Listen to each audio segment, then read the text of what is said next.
Right, we are live. Hey guys, how's it going? Welcome back to the Kiwi Lads channel. We are here for the BBL once again. We are up to match 24, and at the moment it is going to be the undefeated Perth Scorchers. They will be taking on a title contender in the Sydney Thunder. It should be an exciting game. Anyone who is new, be sure to leave a like and subscribe. Also, be sure to put your predictions in the chat as well, because we do have a nice little system that we do have at the start of every innings. My voice, as you can hear, it still doesn't want to exist, but should be all right tomorrow because of the fact that we will have a little bit less talking due to the Ashes. It's actually finished today, sadly. It does mean that it is going to be coming to an end, but we have got Novmum in the chat. The Scorchers, they won the toss and they decided that they do want to have a bowl here, which is actually quite different to what we normally see from the Scorchers. Of their wins that they have been able to get so far, and that is 6 from 6, 5 of which they have been able to bat first, and they have been able to set a very nice toto. And also, g'day legend as well, says Xavier Brown. Welcome into the live stream, mate. Hope you are doing well. Hope you are excited for the BBL as well. And Australia, they have just been able to retain the Ashes, as we did find out in session 1 of it, day 3 as well. So now it does mean that we will just be big bashing for the next couple of nights. We had a couple more games of rugby that were postponed, unfortunately, last night as well, and 200 for 9 as well. Says Kevin for his prediction of how many the Sydney Thunder will be able to get the bat, and also Thunder will get, well, that's kind of weird. You guys said it at pretty much the exact same time of 200 for 9.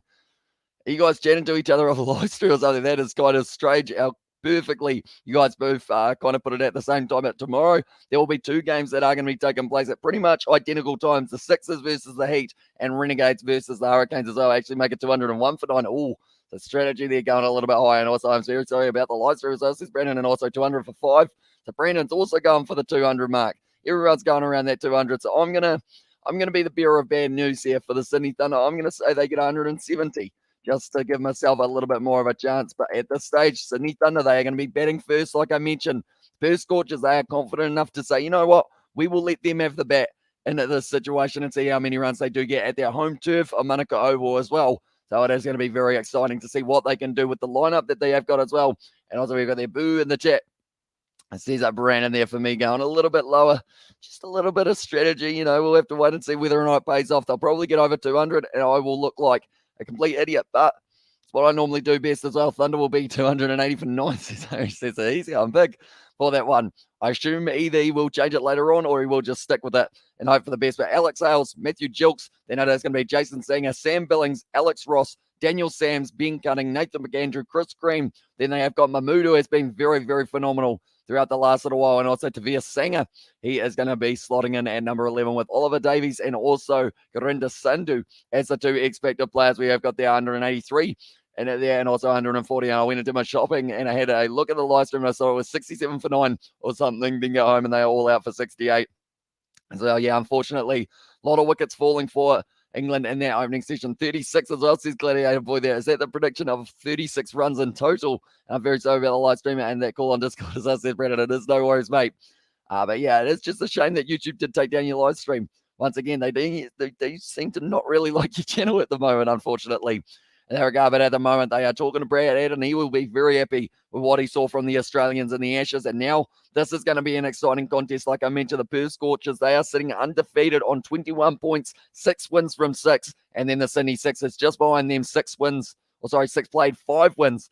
And they are sitting on 18. Then this team, the Thunder, that are challenging them, they're actually only sitting on 9 points, but they definitely have the side to have the ability to go straight through. Straight away, I am noticing that they have decided that they are going to be leaving out Sandhu once again as the expected player. You guys are overestimating the Thunder as well.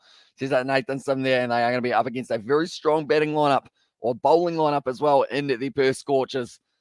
Going to be an exciting game, but the Perth Scorchers, I have mentioned who is going to be playing for the Sydney Thunder. The Perth Scorchers, they have got Josh Inglis, Curtis Patterson, Mitchell Marsh, Colin Munro. So that means that they did decide to get rid of Cameron Bancroft at the top of that order. Then they have got Ashton Turner, Laurie Evans, Ashton Agar, Andrew Ty, Matt Kelly, who is going to be slotting in there at number 9. Then they have got Haskelloo and Berendorf with Lance Morris and Nick Hobson as the 2 expected players as well, and 178. For 7 is my actual prediction as well, says Amy Spencer there. So we'll change that one off the 280 and we'll put it down to that little bit lower, I guess you could say, but probably more realistic option there as well. But yeah, anyone who is new to the channel, be sure to leave a like and subscribe. We have got about 10 minutes or so till this match does get underway and what will be a very exciting one on Manuka Oval, as we have got in the background. And that's actually looking like Perth Scorchers versus, I want to say that's Melbourne Stars, maybe. while lurking in the field as well. Although if it's Manuka Oval, I would have thought that we would have someone such as the Sydney Thunder, but that's looking like too much of a green. Anyone who is wondering who's sitting in third at the moment, it is the Hurricanes. They have been able to sit themselves up on 14 points, with the Stars sitting in fourth on at 10. The Heat sitting on 9 points alongside them as well, 178 for 6 as well. Says Batty Wagon. Tell you what, we've got a lot of double ups with the points by the looks of it today. Nonetheless, at this stage, we are getting closer and closer to the start of this one. Josh Phillippe has been outstanding, and no change it as well. Now, this is in there from a respecter.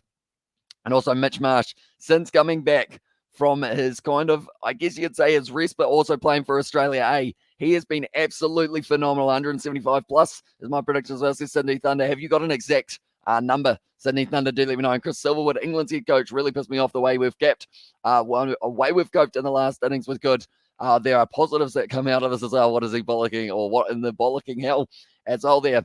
And what was for dinner for you? As I said, Xavier Brown, I just had a plain old plate of chips. So I was ready to go. Petty Wagon's going to be changing it to 173 for that prediction. But yeah, I guess that's the thing. England at this stage, it is going to be very tough for them to be able to bounce back from this. Hopefully they do find a way of doing so in the fourth one, and they just make it a little bit closer. No one wants to see the test match end on day 3. I feel like even from the point of view of an Australian supporter, for anyone who does support Australia, yes, they want to see Australia win, but they don't want to see a test match end on day 3 rather than going right through to kind of that last day and just get a little bit more cricket under the belt as well. It will benefit Australia in the long run. Yes, it is great to be able to get quick wins, but you also want to be able to test out these young bowlers such as a Bulland. What can he do once he has had to bowl about 20 overs rather than just bowling the 6? And I feel like that is one other thing that I would like to see is Scott Boland get another opportunity in the next match. Just the way that he went was absolutely phenomenal for himself as well. But the Perth Scorchers at the moment, like I mentioned, they are sitting top of the BBL 11 table, sitting on 21, followed by the Sydney Sixers, who only lost one game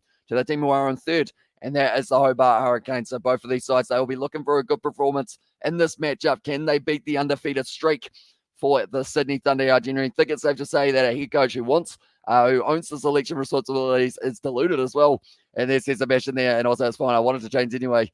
Says that Paddy Wagon there, but yeah, it's certainly not, I guess, what we expected to hear from England in terms of the fact that they'd say oh yeah, it didn't go too badly. I think they just have to wear this one on the chin and say, yes, something's going wrong and we need to try and change it as well. We've got the exact same prediction from Ellie Hills as Betty Wagon. Tell you what, there are so many double ups today and those ones as well. And also, says Ellie Hills there. And the Dan also right says Amos Spencer. But now at this stage, we are getting closer and closer. Manuka Oval, it is actually going to be a sunny night there in, I was about to say Adelaide, but it is in Sydney for this match. Alex Hales, Matthew Gilkes, they will be the 2 opening batsmen. Then they've got Singer. He has been going pretty well lately. Sam Billings, the Englishman. Alex Ross, the sweepologist. Then Daniel Sams. He actually had the golden cap for his bowling a little while ago. Also going to a long 6 when he does get onto the ball. If it does get down to that far in the order, I feel like he will be a man who might be able to go on and be a match winner here for them, but we will have to wait and see. Of course, they've also got Ben Cutting a little bit lower in that order. And also we've got their high, says up Paddy Wagon to Ali, but at the moment, Brad Adams saying that it is going to be the Thunder and it is going to be Andrew Simons, I believe it is, who is saying that it is going to be the Scorchers. So it's a little bit split at the moment, but the odds in regards of the percentages, it is going to be the Perth Scorchers with a 60% chance of being able to win this game. Sydney Thunder, 40% chance. So not the highest for those guys, but still a chance. And hello, everyone, and welcome in. Sorry, I just had to get that because it doesn't make any sense as well. Yeah, I'm hoping that in the next kind of little while, maybe 24 hours, 48 hours, they do decide what the real game plan is going to be for England going forward, because we know that there are already a few, I guess you could say a few restrictions and everything that might cause the ECG test to be moved to a different location. So I'm waiting to see what they do decide for that one as well. Hopefully we still get New Zealand versus Bangladesh. That is going to be happening on January 4th, although the vocal cords, they are probably hoping that that one will be a short test match in that regard.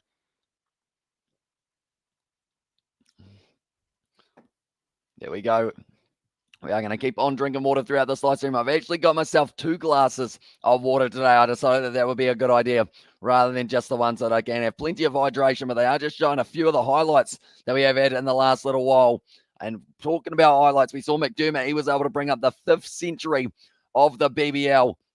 Are we going to get to see another century from either Mitch Marsh, Colin Munro? It's actually the Perth Scorchers who have got the most centuries so far with those 2 men, and they aren't even going to be batting first, which does mean that the Sydney Thunder do need to make a good total on the board, try and work their way towards that 180, 190, maybe even tick over to the 200 if they can somehow get through this strong bowling lineup of the Perth Scorchers. going to be tough, though. But Alex Hales, he is still yet to really fire. We won't even need another test match. Australia is just too good as well. And there's Irish Spencer. Although I don't know whether or not the broadcasters would be too keen on that idea of just saying, yeah, no, we won't do any more. We won't worry about sponsorship or anything like that. We'll just leave it, and we won't let them play any more cricket as well. But Sydney Thunder here, like I mentioned, Alex Hales, he has been one of those players so far, alongside, I would say he's very similar to Marcus Stoinis at the moment, really struggling. And also we have got there Rahane and Rahua underway in Pretoria. No rain so far, fortunately, as well, says Sebastian. So hopefully that is the way that it does stay as well. And we do get to see plenty more cricket being played in South Africa. We have got that. Hi, bro. How are you, says Roman? I'm doing very well, thank you, mate. Hope you are excited for the BBL. And we have got another game tomorrow. I believe the game that we will be covering, it is going to be the Brisbane Heat taking on the Sydney Sixers at 8:05 p.m. That will be a good one. And we will also keep you guys informed about the Renegades versus Hurricanes game. Hopefully England can win at least one of the 5 games, losing 5, really shocking as well. Says Kevin there. And also we have got there the Bangladesh flags from Roman as well. And yeah, that game's coming up very soon. New Zealand taking on Bangladesh in the test match. I believe they were doing very nicely in the warm-up one today. Bangladesh giving them a little bit of a warm-up. And Devon Conway going out for a duck, so I'm not too sure whether or not that will be what to expect from him when the actual match does get underway. I believe it is going to be at Mount Maunganui for that one as well. Now, at this stage, we are only sitting 5 minutes away from this matchup getting underway between these two sides. 168 as well. When does the game start?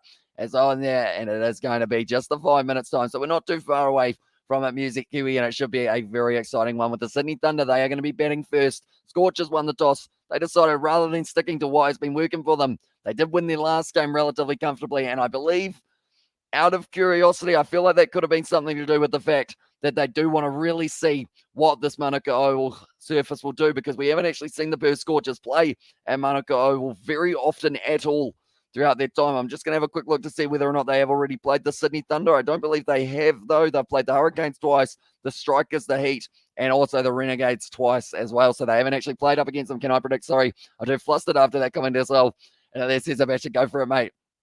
Yeah, be sure to get that prediction in. I just got back from work. I thought I would miss the start as well, says Music Kiwi. Luckily, this game, it is starting an hour later than we saw those other games for the Ashes, which actually would have benefited us on the other days, so that we did have that little bit of a break in between them as well, with them starting a bit later. But we're going to be rearing to go here for this matchup. It will be finishing at about 12:30 New Zealand time as well. And also, how are your family, bro, as well, says Roman? They're doing well at the moment. We did get to catch up with quite a few of them over Christmas, and at the moment, I think it is going to be kind of the next couple of days. It will be quite nice being able to get out and about a little bit more, alongside being able to watch, I guess, all the highlights from all the sport we've had. I actually watched the Harlequins taking on Northampton. That was a high-scoring game, that one between the two sides. Northampton came out firing, but in the end, the Quins able to still get themselves a very nice win there, and being able to keep on going and going and going. And also, at least the Tigers getting a last-minute win, I believe, and their matchup up against the Bristol Bears, just to add a bit more icing on the cake for the Leicester boys. We have got the 157 runs Thunder as well. Says Sebastian there as his prediction. Yeah, at this stage, I do like the new system that we have got, how for the second innings it is trying to predict. And if you do say that they do win the second team batting, then you do have to say how many balls they will have left to try and determine the point system as well. But at the moment now, Alex Hales, Matthew Gilks, they will be the two men opening the batting. They've got Berendorf, they've got Haskelloo, they've also got Andrew Ty as the three main bowlers, I would say, for the Perth Scorchers. That's not even including Ashton Agar. That's not even taking into consideration the fact that they've also got Matt Kelly there as an option with the ball in hand. It's going to be a tough day at the office for the Sydney Thunder with the bat in hand. I'd say 160 Thunder. I'm going off the old scores from last year as well, says Robert Miller. So maybe a good way of doing it. Has that been your system the whole way through, Robert, or has it been just something that you've decided now, Perth, to chase it?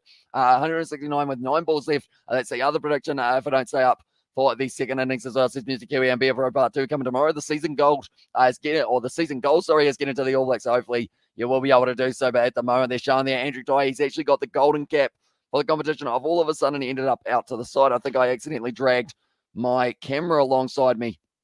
But there we go. We're back in the middle. I don't know really what happened there or when it did happen. Hopefully, I haven't been out to the side for too long in this one as well. That's the wrong way. We will go about there. That'll do. I think, yeah, that's not going to be too bad. But at the moment, we are getting ready to go for this matchup. I feel like I'm very excited to see some more T20. When you're doing the Ashes, kind of that different style with test match cricket, and now we're getting ready to go for a T20 all-out action. And I will be back. See you as well. Says Hamish. We will see you later on, I hope. The live stream tomorrow as well. And there's this Brandon. So yeah, hopefully it does end up sorting itself out for you on your channel. But Alex Hales here, he's making his way out there. Needs a good innings here. All 5 points against the Saints without Marcus as well. This is so crucial to remain in the running for the playoffs as well. Yeah, Marcus Smith, it always seems like when they lose him at 10, they seem to have those other players who step up. Lewis Liner, he's got phenomenal pace. He wasn't even one of these standouts for them in that match, so I'd say that Andre Estes, and it was great watching him with the crash ball, and also that big man Alex Dombrandt just keeps on going and going and going until he cannot go no more as well. But at the moment now, Alex Hales, Matt Gilks, they will be the 2 men at the crease. And Gilks at the moment for the BBL 11, 6 matches, scored 117 runs. Not a huge amount for himself there, Matt Gilks, but he will be hoping to continue going forward in this competition and get himself a few more runs on it as well. How was the Ashes live stream today? Would have been a short one as well, says Music Kiwi. Yeah, it was unfortunately only about half for the first session that we did get through in the end, but it was an exciting one. If you do like watching wickets fall, it was a very good one indeed. We have got the 2:45 p.m. start. Hope to see you tomorrow or someone as well. And there says Brandon, and also it's what I've been going for.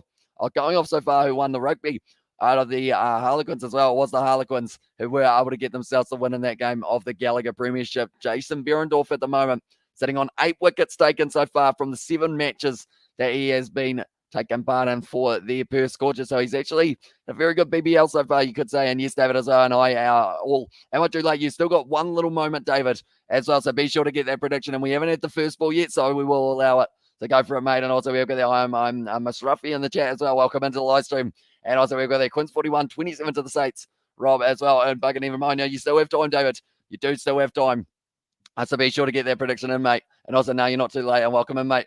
As well, that is going to be the first run of the match for Matthew Gilks. We will say that because of the fact that you were originally, there we go, it is in before the first ball as well. So that will be completely fine there. And also, hey, David, how's it going in there?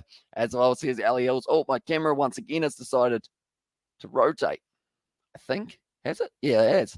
Not too sure what's happening with my camera at the moment. I think it is the cable. Oh, hello. We're going over there now, are we?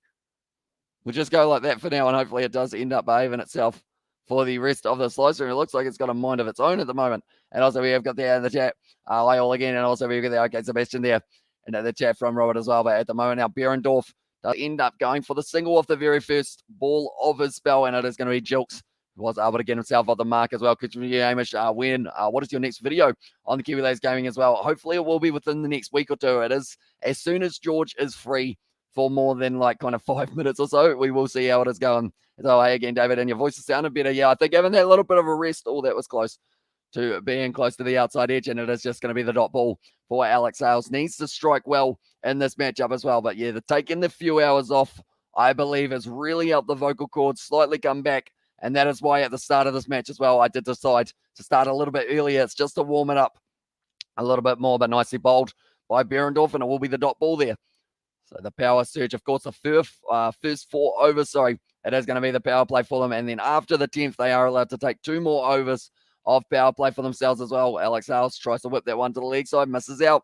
And it is once again just going to be the dot ball for Behrendorff. Very good economical bowlers here for the Perth Scorchers, whether it's Andrew Ty, whether it's Jason Behrendorff, whether that pitch has about 50 cracks on it or 1. It looks like more likely 50. For that one, it looks like a hard surface. So if you end up hitting the crack, maybe we'll just do a little bit off the surface here and cause a bit of indecision from the batsman as well. And I went to watch the Ashes and saw that it had ended. And I was like, surely not as well. Yeah, they did lose those wickets extremely quickly. Is is this a 25? Subscribe from a Be a Pro as well. Says up Brandon there as well. It's advancing down the wicket there. Alex Hales goes over the outfield, and that is going to be not quite racing away to the boundary though. Unfortunately for him, it is going to be pulling up short, and Colin Munro throws it back in for the 2, and England made sure that Amish's vocal cords get a break. I suppose Silverwood was right. There are some positives after all as well, says Sebastian. I feel like I jinxed it big time because I was like last night, I think it was, I said that if they do end up losing their wickets early, it does mean that I will get a little bit of a rest for my voice. But sadly, I didn't think it was going to become a reality in that regard as well, and that we weren't really going to get to see too much cricket today. I was hoping we at least got through to maybe session 2 or 3. But it was over pretty quick once again. Alex Hales misses that ball, so really out of form at the moment for Alex Hales, but still a strong enough batsman that all he needs is one good innings, similar to what we saw for Joe Clark for the Melbourne Stars. As soon as that Englishman got himself a 50, he went on to almost make it 100 in the next game, but back-to-back 50s for Joe Clark, and that is what we need to see from Alex Hales here for the Thunder. Sup Hamish as well, says Warriors fan. I think he might be missing his opening buddy which in that case, normally it is Usman Khawaja having that left hand, right hand combo. Seems to work very well for the Sydney Thunder in past experiences. Sales there trying to glide it out through cover. That's going to be stopped though, and that will be the end of the first over. 3 for none here. For them as well. I thought Ben Stokes and Joe Root was going to give England a chance as well. So he's given you the closer they got to being able to stop it from being like a loss by an innings. I thought that we were going to get to see the partnership form, but it just never quite did. And he's going to yawn tonight, as says Brandon. I probably am going to be yawning plenty of times throughout this one as well, just because of the fact that I did end up, I guess that's the one slight downfall of the Ashes being the earlier match. It does mean that I do end up getting up earlier. But then with the competition that we have got for the BBL, it does mean that I go to bed later as well. So it's a weird one. I probably ended up going to sleep at about 4:30 a.m. and then ended up waking up at maybe about 11 or somewhere around there. I thought that was about the Ben Stokes going as well. But hopefully, yeah, I think whoever they go with as their openers for the next match just need to be able to bet a little bit more time, because everyone's saying at the moment it's as if Milan and Root are the openers, because those two men keep on going out there while the new ball is only like 2 overs old. Going to be nicely bowled there by Kelly. Gets a nice bit of swing, whipped off the pads, and Jilks once again gets himself the single, so he moves up onto 2 off 2 compared to Hales, who is sitting on 2 off 5 at this point in time. But boundary could change that. We saw Chris Lynn start to find his form yesterday for the Brisbane Heat. Yes, it didn't lead to the victory, but he was certainly in the ball, just like we have seen in the past from Chris Lynn, hitting it 100 and I want to say it was 106 metres, was the longest 6 we have seen in the BBL so far. And also Ben Duckett looking impressive with that reverse sweep 6 that he was able to get for himself. And Alex Sars now, he is going to be on strike. He's got the DSC bat.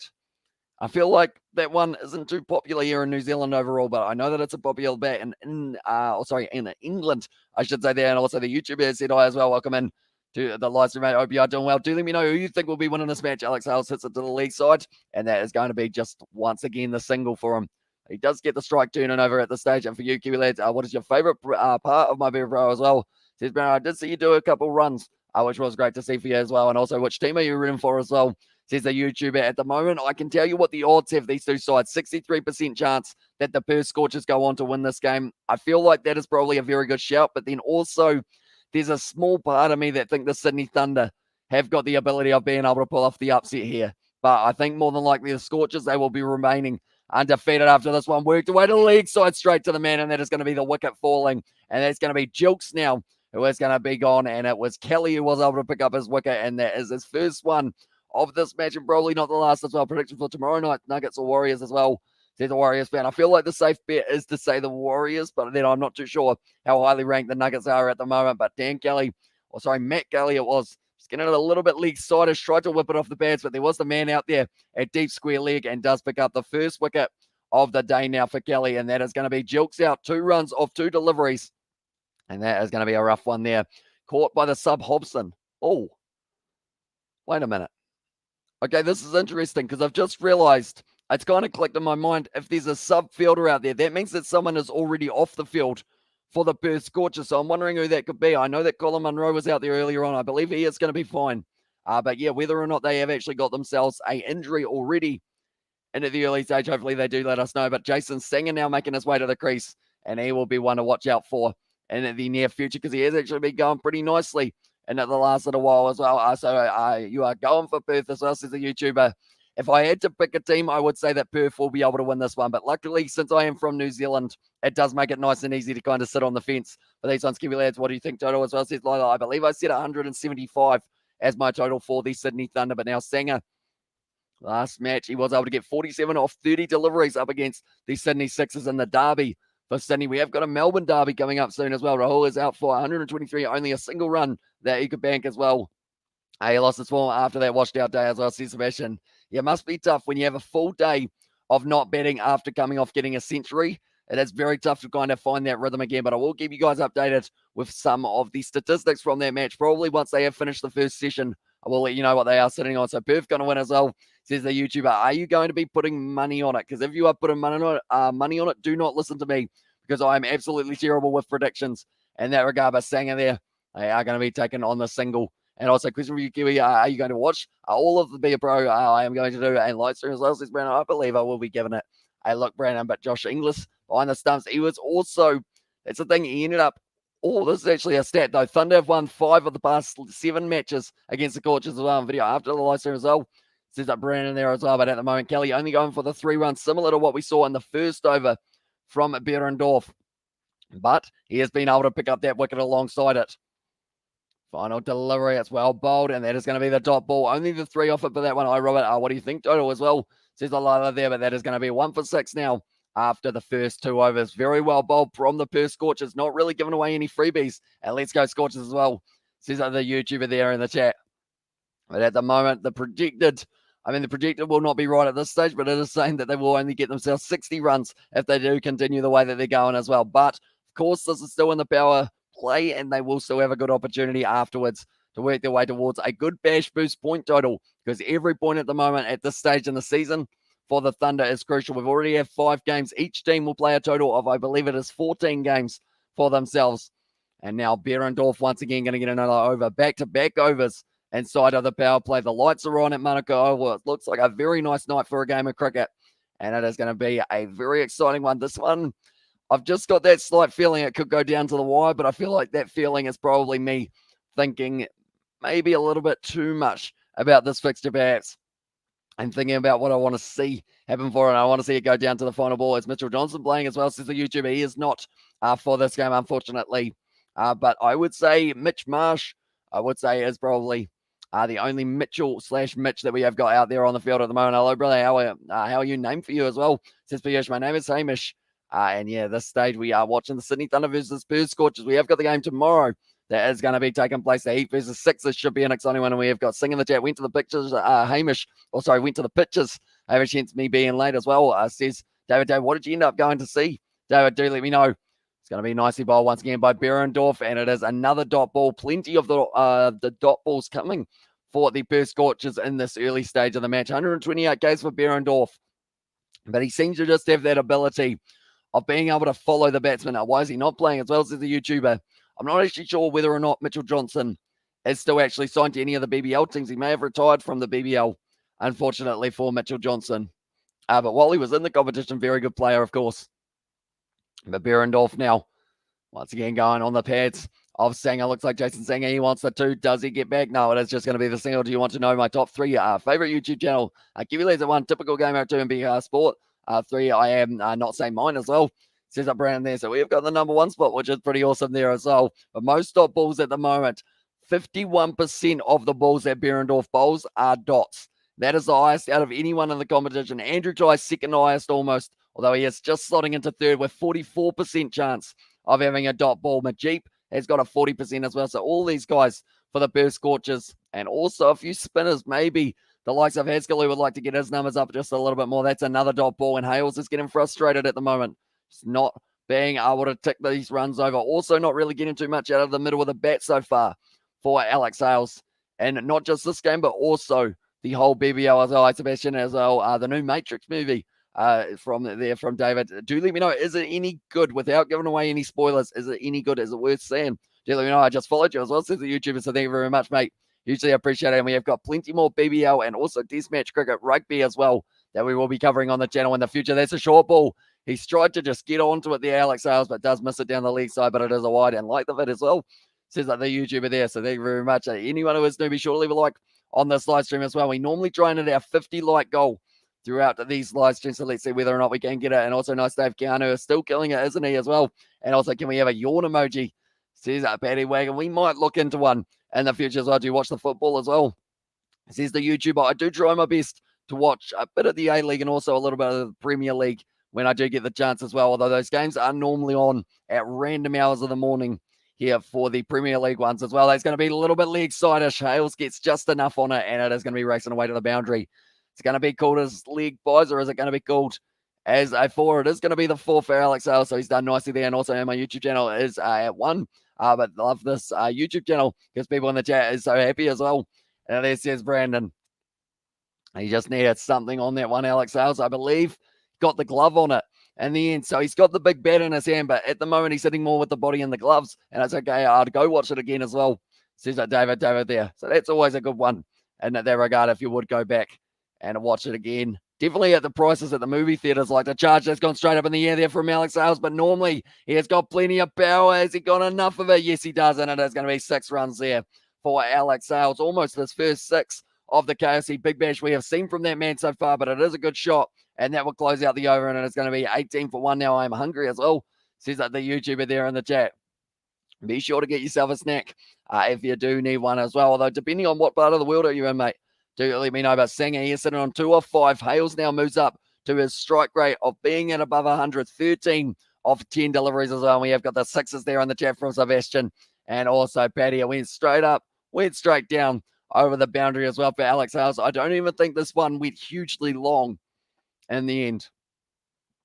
And like they're saying, they need to get that bouncer high as well. Singapore as well, says the YouTuber. So what time is it at the moment in Singapore? Do let me know. And also I got the other Dogford for you as well, says Brandon there. But at the moment, the Scorchers, they are undefeated up till this point in the competition. 6 wins from 6. A very beautiful country. It is indeed. Have always wanted to go to Singapore for a holiday, but 62% chance for the Perth Scorchers to be able to get themselves their 7th win in a row.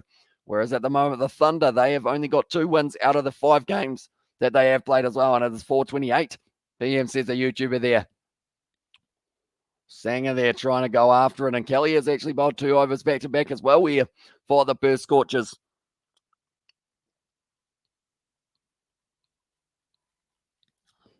Also my favourite part of the world. It says Brandon there. Oh, sorry, just Brandon. I'm saying David, except rather than David, I switched it to Brandon, a little bit of a mashup, I guess you could say there, about 3.1 overs bowled at the moment, going at 6 runs per over for the Perth Scorchers up till this point. And it looks like Kelly, him being brought back into the side, it doesn't look like there's any rust at all. Like, that's the thing. Some games, the players will miss in a row because of the fact that these squads are quite large. That's going to be the 4 runs there out mid-wicket way for Sang, and he gets his first boundary of the day. What are your 3 top 3 countries you have visited, Hamish, as well? Says the Vision there, and okay, Brandon, I look forward to it as well. If you come, I will take you around, as else is the YouTuber. So I would say top 3 countries you'll visit as well. Are we considering countries that I've already been to? Because I feel like I'm going to say I won't count this as one of them, but of course, any opportunity to go to Australia, I would probably take that one, of course. But I'm going to say since I've already been to Australia, that one does not count as one of the 3. Oh, nice little bit of swing there for Kelly when he did pitch the ball up nicely. We have got BBL in the chat. So once again, it wouldn't be a BBL live stream without someone called BBL in the chat trying to put but things all about the Sydney Thunder, and also the fact that they do want people to ring them up on their phone as well. But I would say, I reckon it's Sydney there. So it's going to be able to win this match as well with the 39% at the moment, but it will definitely increase. 3 places I'd love to go. I'd love to be able to go watch a game of rugby in South Africa. I feel like that would be a pretty awesome one. As well, and also we have the hello YouTuber in there from David. And also at this stage, one more. It's going to be straight up in the air there. One moment, ladies and gentlemen. Everyone after it. Josh Inglis, it's going to fall safe between almost 4 fielders there as well. And you call me Brandon. But one thing is I said, stop. You need to stop as well. Says that Brandon there. And also say if a fielder catches inside the boundary with his feet on the ground and is it counted as a 6? But inside the boundary, it is out as well. So sorry, if he's outside of the boundary, yeah. If he's outside of the boundary, even if the foot is on the rope, it is a 6. But if he ends up kind of pushing it back in before the feet touch the ground and someone else is able to take the catch, it is still considered as out as well. We've seen some very good fielding in the deep.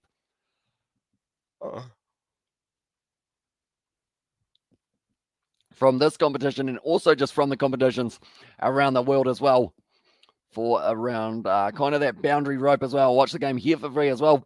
See the YouTuber there. And the jab at the moment, Kelly has gone for 5 runs. Right, back to the teams. Or back to the locations, I guess. I would love to go to England, I think, some stage. Would be a pretty cool one. Oh, it's bowled him, Alex Hales. He's going to be gone. And that is going to be the 2nd wicket fallen now for the Thunder. And at the moment, the power play has not been going too well.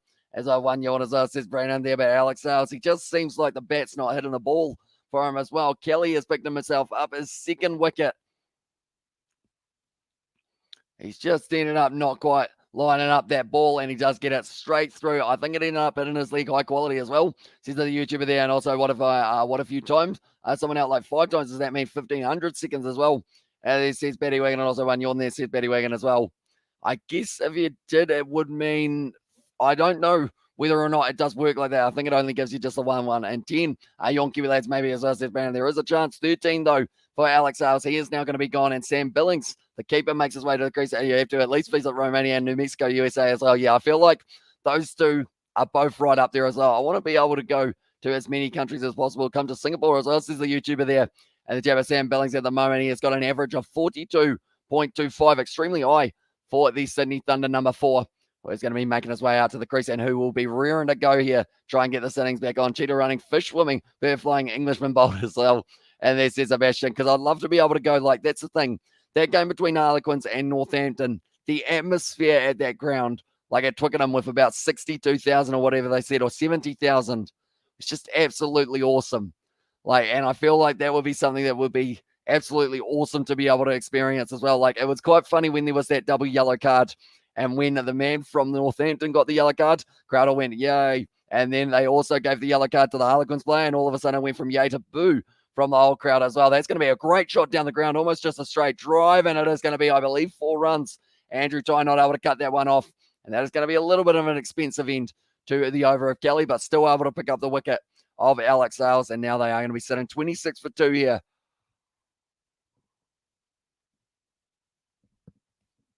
Another yawn coming at the moment. They are coming thick and fast at the moment, just like the wickets here for the Perth Scorchers. But Andrew Ty, I believe that is going to be the 4 runs. I don't believe he was able to get that one away quick enough. He ended up kind of trying to flick it, and then the ball just didn't quite go there, so he tried to flick it again. It was like a cat playing with the doorstop. He just kept on tap, tap, tap, tap, tap, and then in the end, he did end up going over the boundary rope, and that is going to be the 4 runs in favour of the Sydney Thunder to close out that over. And that will put them up to, I believe, 26. If they set it up, they haven't actually updated it. They are going to be now the end of the power play. And don't come to Romania, lads, for God's sake. Surely you don't want your wallet stolen as well. And there's Sebastian. So perhaps wherever we go, Sebastian, we have to meet you there, I guess, is the best way of doing it. I've been to England, it's okay, overcrowded, but you've got to go there as well. Says David. And I know that Isaac is very keen to go to Melbourne for the F1 in 2023. So hopefully we will be able to make our way over there, perhaps do a little bit of a Kiwi lads holiday, perhaps. Could be on the cards, who knows, but 70% chance for the Scorchers to be able to win this game from here. But I think for location-wise, it's always easy to like either head over to Australia or one of the other islands, such as Fiji, Singapore, Malaysia, also Indonesia, all those ones that are nearby for us as well, Samoa, Tonga, and etc. We have got there. What part of New Zealand are you from as well? Says up Brandon there in the chat. So I am from the South Island, kind of halfway up the South Island, halfway in between Christchurch and Dunedin as well. Yeah, let's get that hi from Paddy Bug as well. Chat said hi. Wait, is that Paddy Bug as in like your other account, Paddy, so that you can try and time them out? Okay, you've timed them out for 300 seconds 3 times. So I guess you're trying to test whether or not it is going to be for the full 900 seconds there as well. And Hamish, England is awesome. It's a treat every time I go there as well. Says that Sebastian. Also, we got there from Brandon has said hi as well. Hey, says that Brandon. We got 2 Brandons in the chat at the moment, which is very exciting news. Berendorf at the moment, he's gone for 3 runs off the first 3 deliveries of this next over as well. And yeah, I'm just testing as well, says Paddy Wagon there.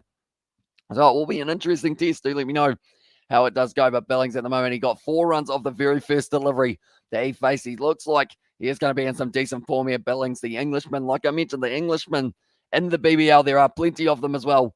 And most of them playing well. Alex Sales, unfortunately, though, for him, at the moment, probably the least informed English player out of all of them. Brandon, my brother, as well. And then there's Brandon there. And the chat.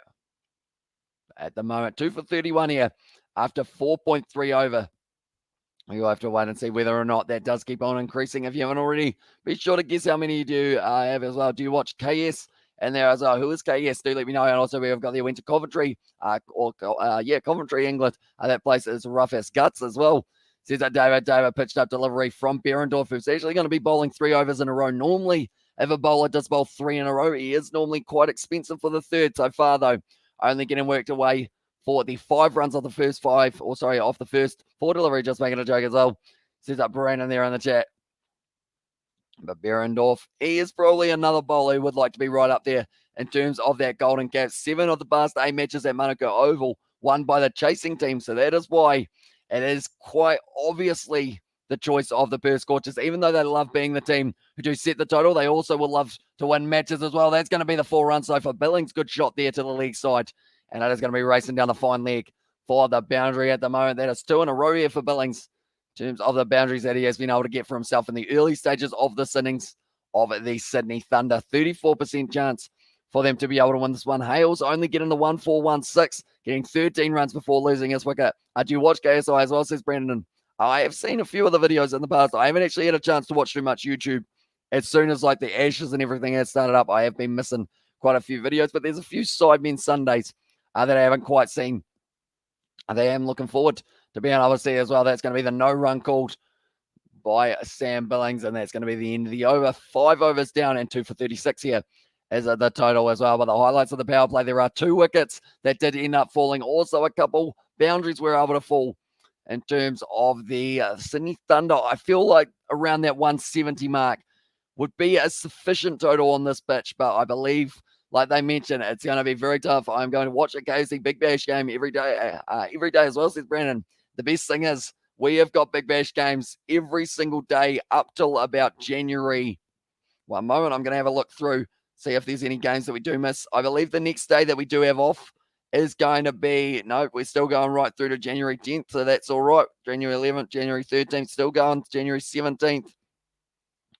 Okay, January 20th is the first day that we do have, and the situation of the first day that we don't have it as well. And also we've got there, I'm going to watch KFC Big Bash. Can I advertise this cricket app that I have as well, says Brandon? It does depend on what it is. As long as it's got an appropriate name, you can go for it, mate. No worries there.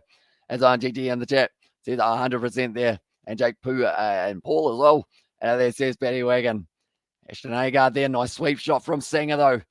Trying to race it away to the boundary on the leg side, but does get cut off at deep mid-wicket by the man in the deep. And they actually have Hobson already out on the field, and I believe that is due to a substitution being made very early. I don't know whether it's an injury-related one or maybe someone just wasn't quite ready to make their way out onto the field. But at the moment, most BBL wickets for anyone in the match is Ashton Agar right up there tying with Andrew Ty and also Rashid Khan, who has played one less game too. Brandon is a little bit confused as hell.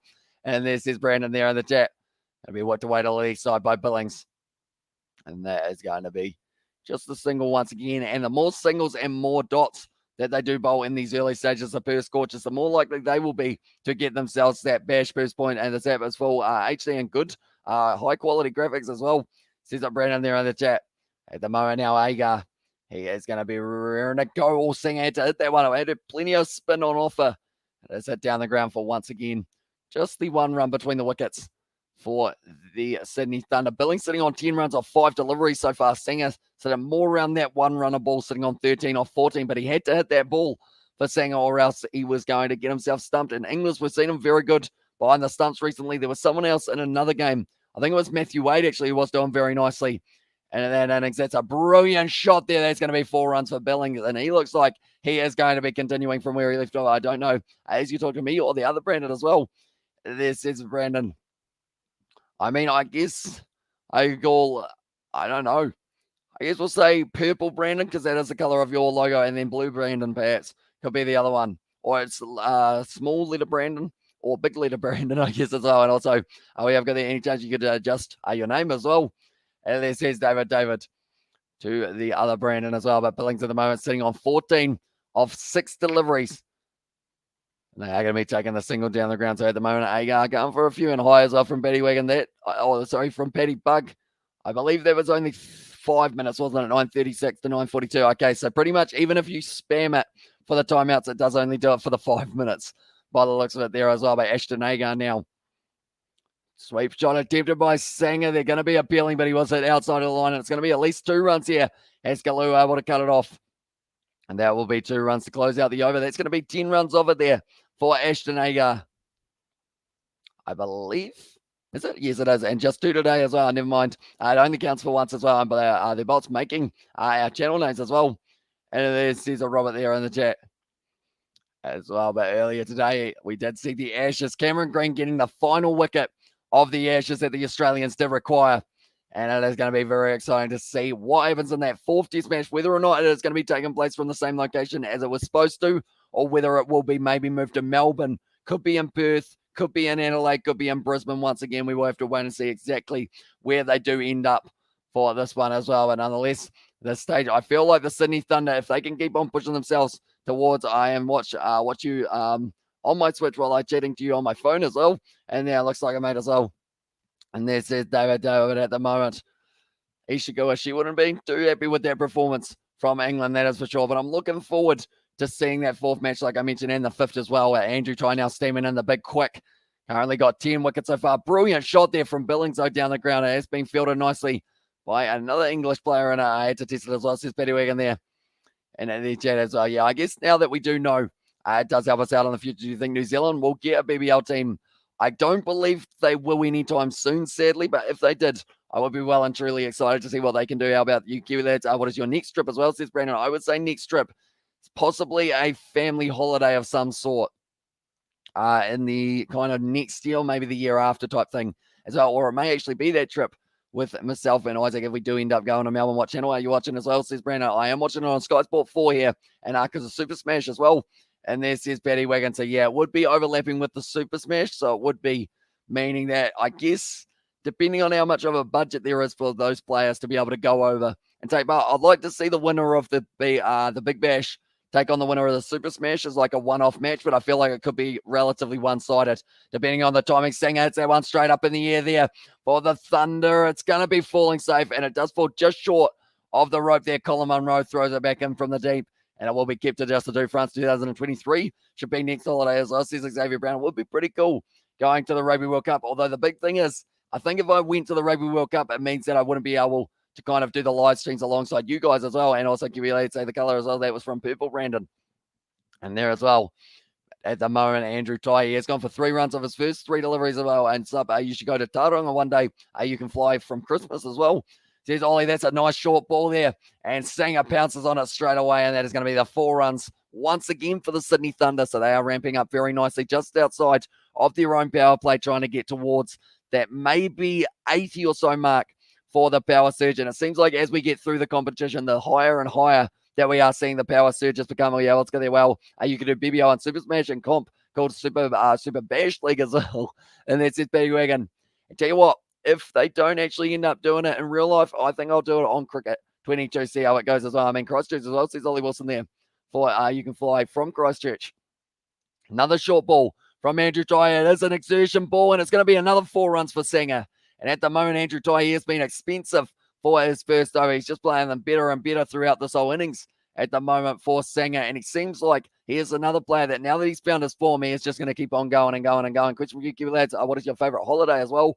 Says Brandon there. Favorite holiday for myself that I've been on, I would say it's probably going, I'd say Melbourne. Melbourne was very nice. We went to the MCG for the Boxing Day test a couple of years ago. And even though we did end up losing that game for New Zealand, I feel like it was still like a once-in-a-lifetime experience being at that ground with 80,000 other people, definitely because it was just before the pandemic did hit. So it was back when we were able to kind of still move around in a completely different kind of environment to what we live in today in comparison. But Sanger at the moment sitting on 23 runs of 20 deliveries, hitting it very nicely. No Fanta tonight, Amish as well, says David, and also it says Aiden there. And also we've got their Super Rugby 2022 in New Zealand as well, says Reed. Yeah, that's going to be a very nice one indeed to be able to watch, and that's only a couple of months away. And see you in 5 minutes, says Brandon there. And also we've got the guess how old I am, says Ollie Wilson. I will say that you are, I'll go 15. I always go about that middle section or so. I don't want to go too high, but I also don't want to go too low as well. And do you want to do a gaming channel as well? Says Blue Brandon there on the chat. I actually do have a gaming channel already. It's the Kiwi Lads Gaming. Although we haven't uploaded anything on there in a little while. India 296 for 7 as well. Says Gladiator Boy. So losing a few wickets early on in the day. But Haskelloo now going to be bowling this one and also just going to get some up and go as well. Says Brandon. And let's go Perth. Says Aiden there as well. Advancing down the wicket there for Billings. Not able to get onto it. And it will be the dot ball. And let's go Perth. Or let's do Perth there. Says the Brandon. And they won't lose this season. Says Aiden. And I will ask the question. If they did end up losing a game, Aiden, who would they lose to, do you think? Do you think it would be the Sydney Sixers, or do you think it would be someone else who is able to possibly pull off the upset? I know that the Hobart Hurricanes, they were the team that beat the Sydney Sixers. At the moment, Billings once again has hit that one to the league, so this is going to be racing away for at least 2 runs. Behrendorf and also Andrew Tye getting in position to be able to relay throw that one.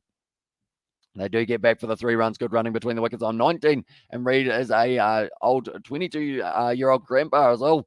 Says Ollie there, and also, how old are you as well? I am 22. As I was, I guess I'm considered as a grandpa from the Ollie scoring system or age system, and probably the Sixers or the Hurricanes as well, says Aiden and Sydney Sixers.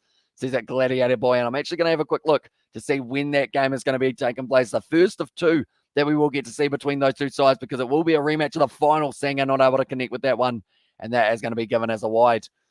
Haskelloo, he's a very good player, but he does go a little bit too hard to read at times, I guess you could say, in terms of the direction that he is going to be going with. Can you do another bowl as well?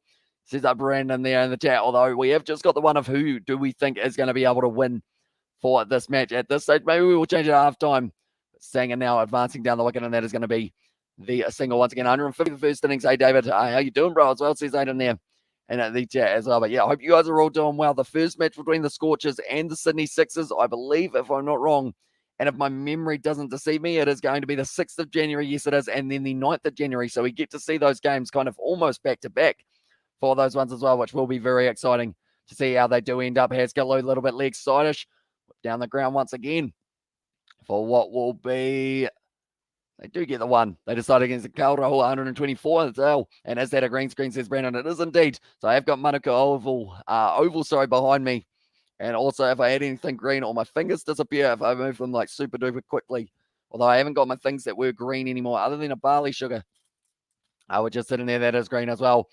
Sam Billing. No, sorry. It was Sanger tries to get it and doesn't quite connect. And also Kaurahu 123 there for Prestige. So very nicely done by that man at the top of the order as well. And it just shows how good it can be for a side when you do end up with an opener who does go out there and just ends up batting time, scoring runs as well. And also I think Scorchers are losing today, says Gladiator Boy there. And at the moment it is 43% likely that the Sydney Thunder will be able to win, although 6 from 7 of the last results here at Manuka Oval, they have actually all been the team that have chasing, other than that, just the one, I should say, as well.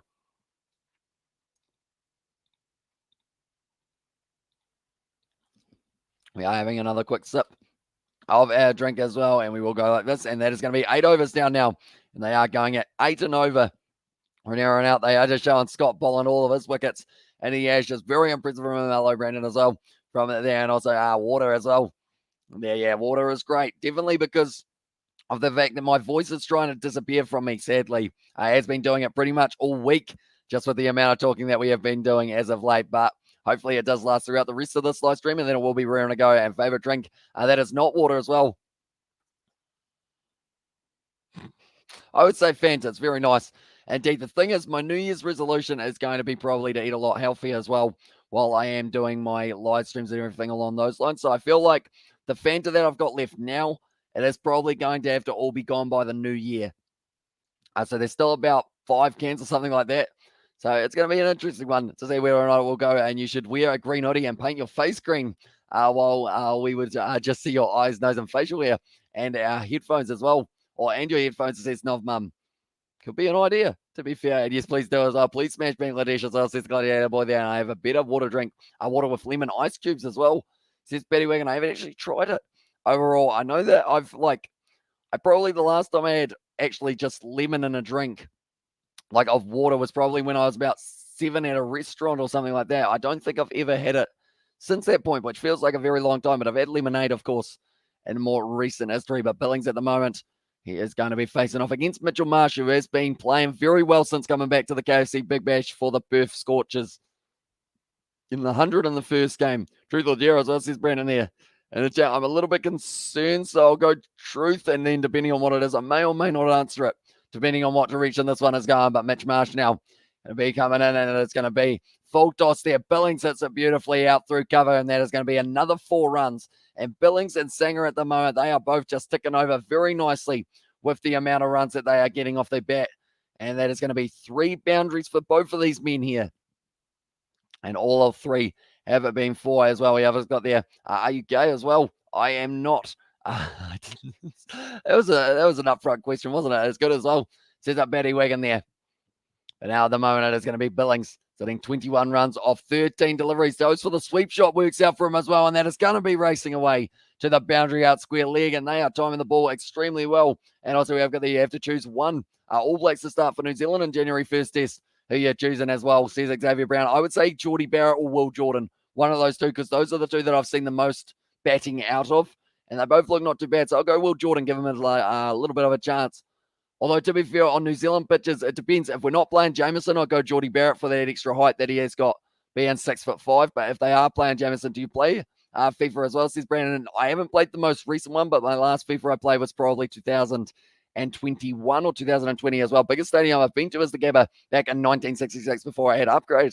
Says a Robert there in the chat, 165 as Gladiator Boys prediction there as well. But yeah, I think the MCG is probably the biggest one that I have been to. And I think it's almost the only stadium I've been to now that I think about it for cricket or rugby. I don't think I've been to too many others. I've been to Sky Stadium, I believe, in the past, but I'm not sure whether I've been to Eden Park or anything like that. Or I've been to Forsyth Bar as well now that I think about it. That's well fielded there on the ring by Turner, and they do get through for the single and thicker out. 304 for 8 there, says Gladiator Boy. And also, it was, I always struggle to say his name. Yeti, I think it is. He's taken 5 wickets, and once again, India has collapsed after having a good start, and once again collapsing, losing 4 wickets in the span of 27 runs. However, get back in the game as I said, Scotting. So yeah, hopefully that game does end up, I guess, making up for a bit of lost time that they have had since they did lose a full 90 overs worth of play. They will be trying to slowly make it up the next few days, but at the moment, 9 overs down, 74 for 2. They're sitting very nicely here for the Sydney Thunder. I've been to the Gabba Suncorp and the old stadium in Townsville as well, and that's the stadium I love to go to watch cricket as well. And who you got winning tomorrow's 2 games as well, says Aiden. So the first of which, it is going to be the game between the Heat and the Sixers, and I would say the Sydney Sixers is the team that I'm going with for that one. And then the other game, I believe it is the Renegades, and they are going to be, one moment, I am just going to quickly find that matchup. But the Renegades, they are taking on the Hurricanes, and I'll back the Hurricanes for that one. Feel like they will be able to do decent. I sent you something on Discord too as well, and Bumrah will just start, or will just swing the bat, I should say. So I'll watch to wait a leg side by Billings, and he is someone who is swinging the bat, but swinging it in a responsible way, I guess you could say. 4,000 runs now being brought up for Sam Billings in his T20 career as well. And also we've got there, can you not talk so much as well, says Brandon. I could try, but then normally I end up feeling like I should be talking, so that is why I do end up racing through as well. And also we have got there, with how many were India on the end of day 2 as well, says Nathan Sim. I believe still the same as day 1, as you might lose your voice as well, says Brandon. Yeah, I've lost it many times in the past as well. Normally it does come back with a little bit of hydration as well. But yeah, they missed the whole of day 2, so they were still sitting those few wickets down for a couple hundred, I believe they were on. That's a nice shot down the ground from Billings. Once again, just trying to glide it to the boundary. Well cut off, or is it? No, it's not. And another misfield in the deep from the Perth Scorchers does mean that it is going to be another 4 runs evening as well, says Amy Spencer. Welcome in, mate. Or welcome back, I should say. So at the moment, the Sydney Thunder, they're looking pretty sharp with their batting performance so far.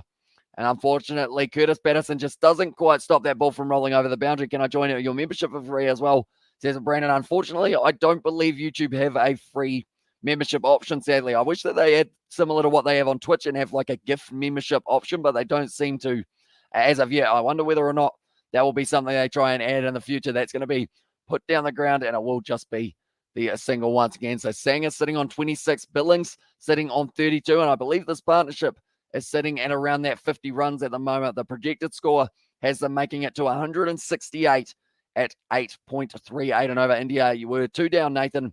I think I'll check for you as well. Oh, I had to hit that one Sanger, or else I was going to be taking out the stumps. Escalou cuts it off on the wickets, and it will be once again the single to close out the over almost from Ashton Agar. Still the one delivery. He's going at 8 so far. Yeah, cats or dogs as well. And then also, you remember me, says I do indeed, mate. I have seen you. I think I've seen you once or twice on the live streams, or just a couple times. It's not, I don't think you're here every time. Yeah, maybe a little bit. I feel like I combine sarcasm with then sounding like I was being genuine, but yeah, I do know that you do come back pretty much every single time. But Agar there, getting that one a little bit too wide, unfortunately. Billings hits that one out to cover. That will be the dot ball to close out the over, Ashton Agar. And now it is going to be 83 for 2 here as well. I was wondering what happened to the sound, and I realized I accidentally turned it down on my headset. So that is why all of a sudden went extremely quiet for like 5 seconds or so. But Sanger at the moment doing nicely. That's 10 overs down. So the power surge or the bash boost total that they will have to try and get to for the bash boost point, it will be 84 that they will. I remembered you as well. And there says Irish is there for nice as on cats or dogs. I would say I would go cats just purely because I have a cat and I haven't actually ever had a dog. So I will go with a cat in that regard.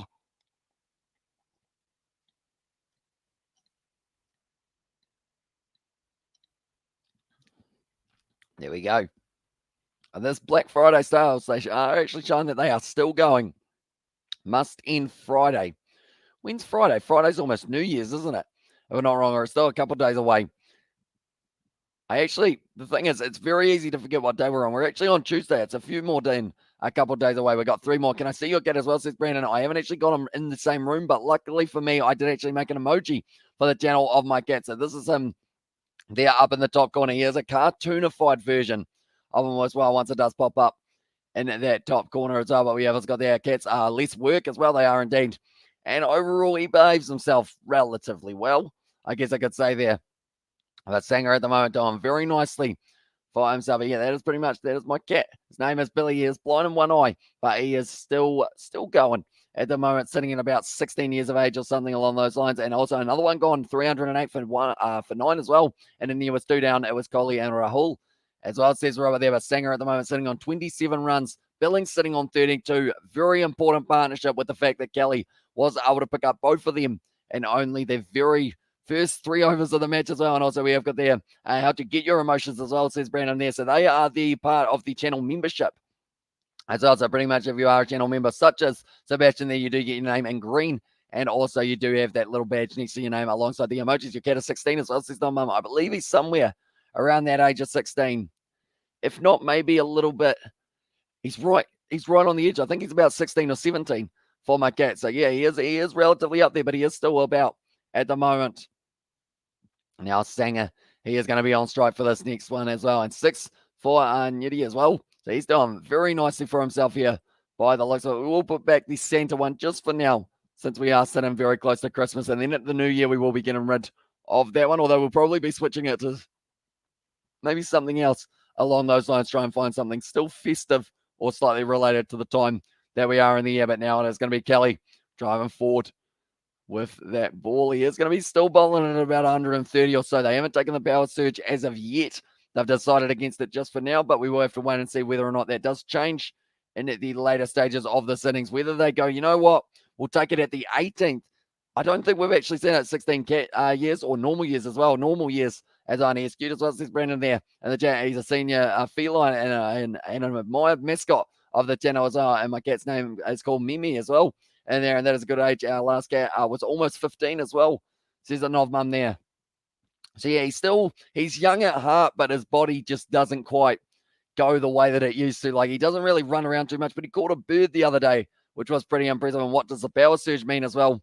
Says Xavier Brown. So pretty much it is the first 4 overs of the match, you get yourself the power play. And then in the later stages of the match, between 10 and 20 overs, you are allowed 2 more overs of your power play that you can actually decide on yourself. So such as at the 15th over, if they go, right, we want to be using our power play, then all of a sudden they're only allowed the 2 men outside of the ring rather than being in that situation of being allowed around that 5 like they normally are. So he is like 100 something in cat years as well. I think, yeah, he's right up there. I think he's like, actually, he might be about 85 or something in cat years. I think I have done the maths before in the past, but yeah, he's right up there. He's an elderly man in cat years. That is for sure. And also, can you give her a shout out as well? So shout out to Mimi there as well. But Jason Singer at the moment sitting on 28 of 28 deliveries.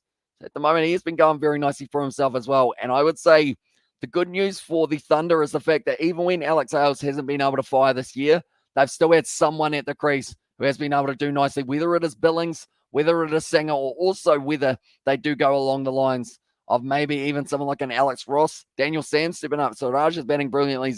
Not out from 0 balls as well as this Gladiator boy there in the chat. So yeah, he will be trying to stick around for as long as possible. Who else is at the crease with them, Gladiator boy? Do let me know. At the moment, they will have. Also, we've got Cam there as well. So say, so welcome into the live stream. Also, Amish, according to you, which is the most difficult to make lyrics of the song, or singer, or music of the song, music composer, which you love?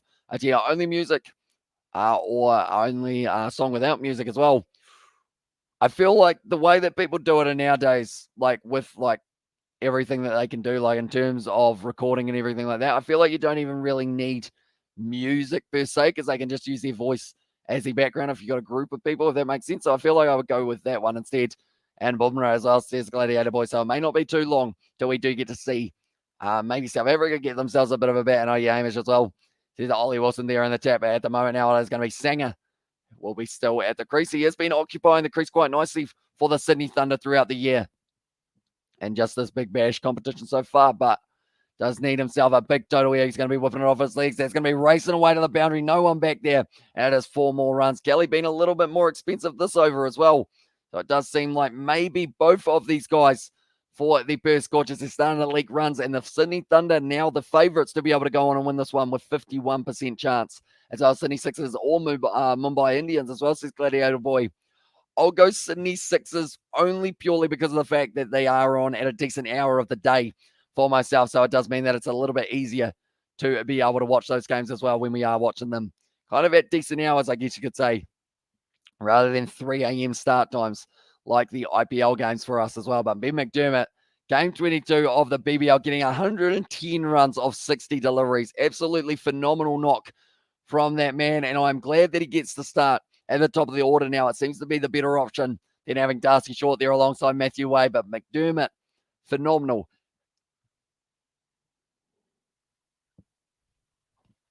That is the subbed-in player, Morris. Yes, it is indeed. Who's going to be getting the opportunity with the ball in hand as well. And also, Hamish, how would you rate Dean Elgar as an opening batsman now captaining the Proteas the first time, averaging about 40 in Test cricket as well, says Coding. You'll certainly need a good innings in this little moment coming up now. And RCB or the Perth Scorchers as well. I feel like it would still be the same answer. Almost a run out there. But also the Perth Scorchers, they are one of those sides in the BBL that I do enjoy watching as well. But I would say overall, it's a tough one. I probably struggle to pick my favorite IPL team just because they are normally switching around with who is at which team relatively often. But at the moment, 8 matches for Lance Morris. He's got 1 wicket. His average with the ball in hand is actually 157. That is because he has ended up in that situation of, unfortunately for him, ending up just getting the 1 wicket. But maybe you could change that. Sanger, once again, going to get the single though. And it was your favorite BBL team. I would say, I normally say the Stars, the Sixers, or maybe the Perth Scorchers. One of those 3 are probably right up there. Chokers versus Unbeatable as well. Says Gladiator Boy there. And also we have got there and the chat Sydney Sixers and Stars his favourites as well. Says Robert Miller. And also what's happening there? 311 for 9. As well says Sebastian there with the surprise face. Yeah, they've lost quick wickets for India, which I don't think was really expected with how they were sitting after the end of day 1. Whole day of rain. And then now it looks like they are probably going to be bowling within the next session or so. It's going to be with the legs there for Sam Billing. Tries to time it, and he does. That was close to 6, and I believe it might have gone all the way there for Sam Billings, or is it a 1 bounce for? I believe they are going to be checking this one. Give me lads, the Beer Pro live stream as moment as well. Says the Brandon there, and also a KC scam there. The chat, but just whipping it off his legs, Billing, getting plenty of power on it, and just timing it nicely. Oh. Okay, I think that is a 1 bounce 4 there for Sam Billing. So I believe that that will be almost, does that bring up the 98 runs? I believe it is. No, 99 now, sorry. They are going to be sitting on. So they're getting extremely close to being able to take over that 100 for their side. And they've probably brought it up a lot quicker than a lot of people were anticipating. I got a multi on this game. Andrew tried to get a wicket. Mitch Marshall to 10 and Perth to win. As well says 8 in there. And the chat, so how much was that paying for your 8? And do let me know at the moment. Andrew Ty, he has just bowled himself the 1 over to go for 11 runs, but he normally bowls out for the Perth Scorchers. Going to be wide outside of the off stump there. Nice shot once again, breaking through the field. That is 100 runs now for the Sydney Thunder, and Colin Munro fields it in the deep.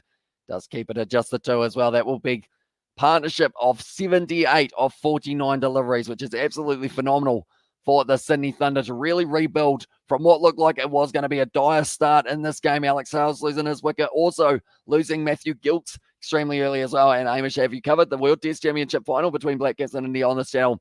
Can I find those videos on your channel videos as well? Says Coding. So I didn't actually do that game. That's going to be a good shot from Billings once again, whipping it off his pads. And that is going to be another 4 runs. I believe they haven't taken the power switch, but if they haven't, like Billings is finding a way, but Gats, he bowled that 151 Ks as well for Morris, and only put 7 on as well. He's aiming for $2.25 there for that one as well. What is a moment, give me lads? Is it bad as well? And it says Brandon in the chat. Not too sure what you mean there, mate, but overall we didn't actually cover the World Test Championship, but I feel like if I had really gotten into my cricket in terms of the commentary that we had done so far, like up to that stage that it did take place, I feel like we would have ended up covering it at the time as well. That's going to be the dot ball to close out the over, and Morris goes for 12, and it is now going to be 105 for 2 here off the 12. It's Marsh bowled damage. He has bowled 1 over so far, went for the 10 runs. So the most economical bowler for them so far has actually been Haskelloo, followed then by Matthew Kelly, who has picked up 2 wickets, and then followed by Jason Behrendorff, who has gone for the 8 runs per over, but he has gone for the 24 off his 3, so he's got 1 more left. Now, at the moment, I'm not too sure who they will decide to go with for the next one, but the partnership moves up onto 82 of 51 deliveries. We've covered the India versus Black Cats D20 game, the first one in that series as well, says Sebastian, and that was on the Kiwi Lads Sport channel as well. If you guys are subscribed to that one, we are going to be probably more than likely doing a few of the other matches of cricket on that channel that are a little bit, I guess you could say, not really riskier, but just the ones that may end up with a copyright strike depending on who is playing in those games as well. Robert, he went for 11 and he's bowled 1 over as well. Says 8 in there, but at the moment, Mitchell Marsh, he is about to bowl once again. 10 in the first over. 10 matches the back that he has got at the moment, and that's probably 10 meters wide. Mitchell Marsh, he's a solid individual, and that's going close to the rope, but no, more the number on the back of his shirt is actually 10 for Mitchell Marsh. They get back for the 2, and Stanger gets closer and closer to bringing up his 40 runs, and also the 50 as well here. Could be on the cards for both of these men. He went for 10, Hamish said, as I said, Robert there on the chat. Also, we have really a Black Cats, Hamish's Black Cats, any ICC event trophy other than World Test Championship, any under-19 World Cup and Champions trophies. I don't believe so. I don't actually think we've got a team in the under-19 World Cup this year, or the one coming up as well. I live stream at stop. I got an email as well, says Brandon there. What did the email say to let me know? And for copyright, Brandon as well, says Robert there.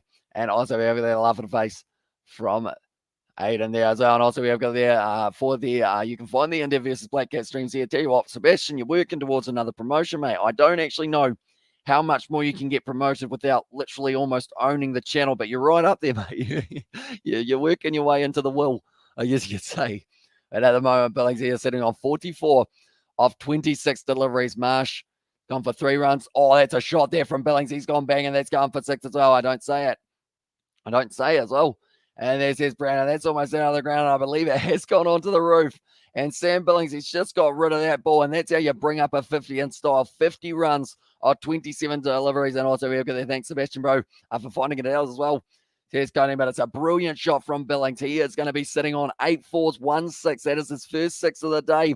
And what a time to get it as well, as it has gone all the way out of the ground at Manuka Oval. They haven't made the boundaries long enough because that ball is going to be gone in the wilderness behind the ground.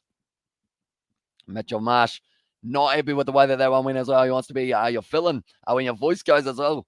Says that Robert there in chat. Perhaps, who knows? Maybe it is going to be there. And who's going to fetch the ball as well? I believe more than likely they will just have a new ball that they do bring out. And normally they have balls that have been kind of hit to a different, I guess, wornness, I guess is the word, but probably not the right word. But pretty much they'll have a ball that seems like it's been bowled for 10 overs, 15 overs, and probably a little bit more specific as well. And then from there, that will be the replacement ball that they do decide to get involved, because I don't know whether or not they're finding that one, because it was well and truly going when he did it, that one over the back as well. But someone's going to be able to find a ball, as long as it's not like swampland out there or anything along those lines. And outstanding, Sebastian, as well. And there says David there.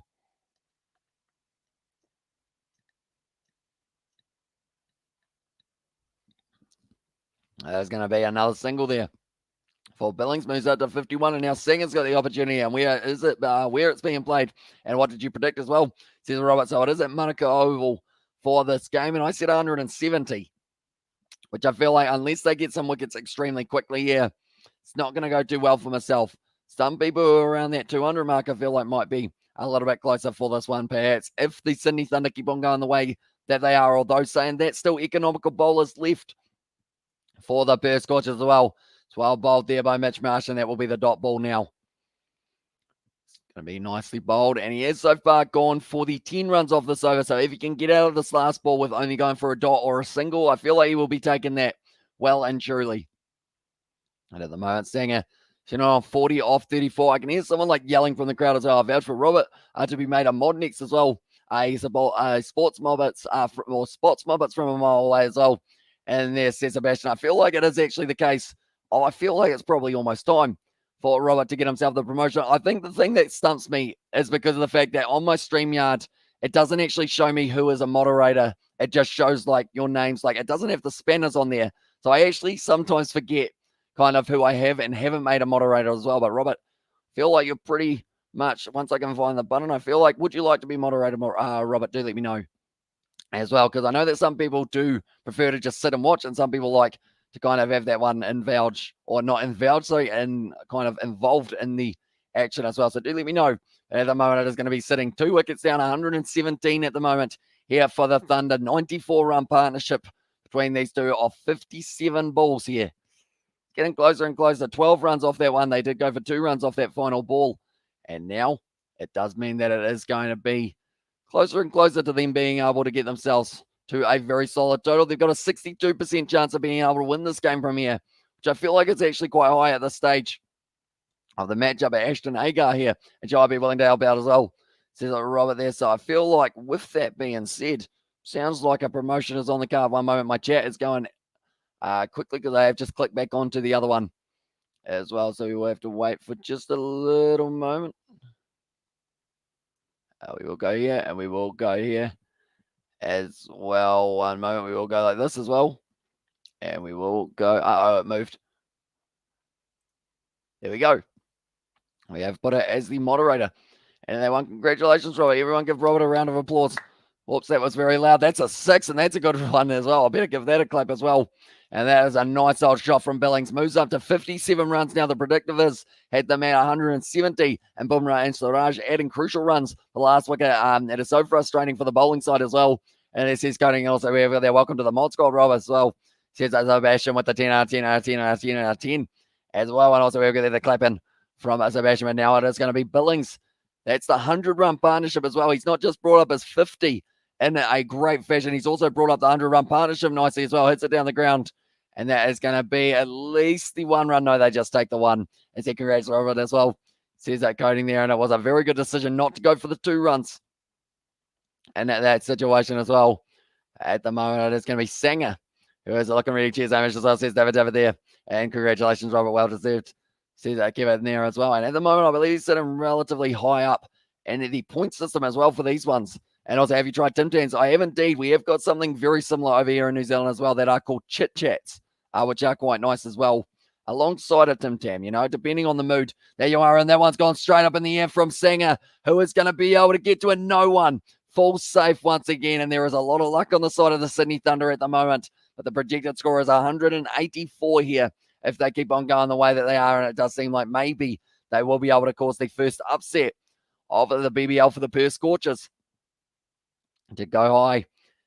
Almost could have died for that ball there, Evans. Laurie Evans it was, but he did decide against trying to jump out and get to that one. But Sanger moves up to 44 now. Sweep shot. He hasn't got a lot of it, but it does just fall safe there. One-hander take from it was there in the number. I believe that's actually a replacement man who has come on. I'm just going to quickly make sure I know the right name. It is Lance Morris. He actually bowls him at about 150, but I don't know whether or not it is going to be in the situation of being a good thing on the surface since the boundaries aren't very low, mate. I decided to stay with my real name as well. See the Johan there in the chat as well. At the moment now, Ashton Agar. He is going to be around to go, which is the best-selling fast food items in New Zealand. In KFC, brand burger versus chips or any dish, Hamish, as well. I'd say probably the chicken or the burgers are probably our highest ones. Like, not too many people go to KFC just to have the chips. They probably normally will get themselves the burger or maybe some pieces of original recipe chicken, as they call it over here. But we normally just call it chicken, to be fair, as well. But it is looking very good for the Sydney Thunder at the moment. After 14 overs, it is going to be 128 for 2. And also 5th of January, Johan, as well. And when will Australia and England going to play again? Yeah, it is the 5th of January going right through to the 9th of January. And then also New Zealand, they have got a match coming up in high in the chat from 100% as well. Welcome into the live stream at the moment. Billings, he's made it look effortless at the crease. He is sitting on 59 off 32 deliveries, 8 4s, 2 6s for him as well. And it is looking very nice. He has tie bowled a second. Yeah, he has not. So he has still got 3 overs left. I assume he's not too far away because it would be a very good move to bring him into the bowling attack relatively soon. Try and slow it down. I think the other option is Haskell to once again get an opportunity with a little bit of spin, see what it can open up for it. But now Andrew Tye, this is going to be his next over, and it is going to be inside of the power surge that he does have to bowl it. So it's going to be tough these last 6 overs. They've got 2 where they will only be allowed 2 men outside of the ring here. Now Sam Billings here is ready to go, and be sure to add Rob to the mod chat on Discord after the stream as well. sets of action. That is a very good idea. I think that I do need to do that a couple more times with a couple other ones as well, but that is going to be lobbed over the top, and it is going to be 4 runs there for Sam Billings. Does a race away to the boundary, and also over there 100%. A low spammer as well. Said that Johan there, and I was at my neighbours watching the Ashes yesterday. The English bowlers were terrible, to be honest, as well. Yeah, I think it was Jimmy Anderson, the one man who was able to just keep on going and going and going, and he worked so hard.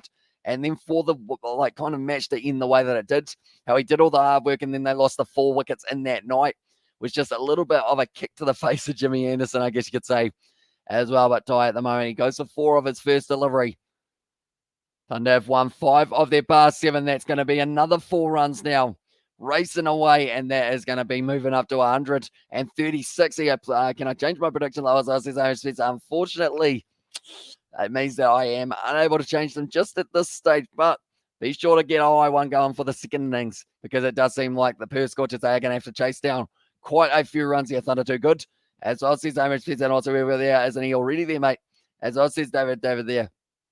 But I believe that is for the mod little section. Yeah, we'll have to actually check who is in the mod section of that one as well. But now Andrew Ty tries to swing through. Has he got something on it? It is given, and that's going to be the wicket of Andrew Ty there. So that is going to be his first wicket. And Billings now goes 67 off 35 deliveries. And well, do I have a curse as well? Says Amy Spencer, you might indeed. 219 is the highest BBL score at Manuka Oval. And that was versus the Stars this time last year. As I says, Rob, we had a lot of high-scoring games last year, didn't we? And I mean, the first game that we saw of this year, little under edge from it was Sam Billings.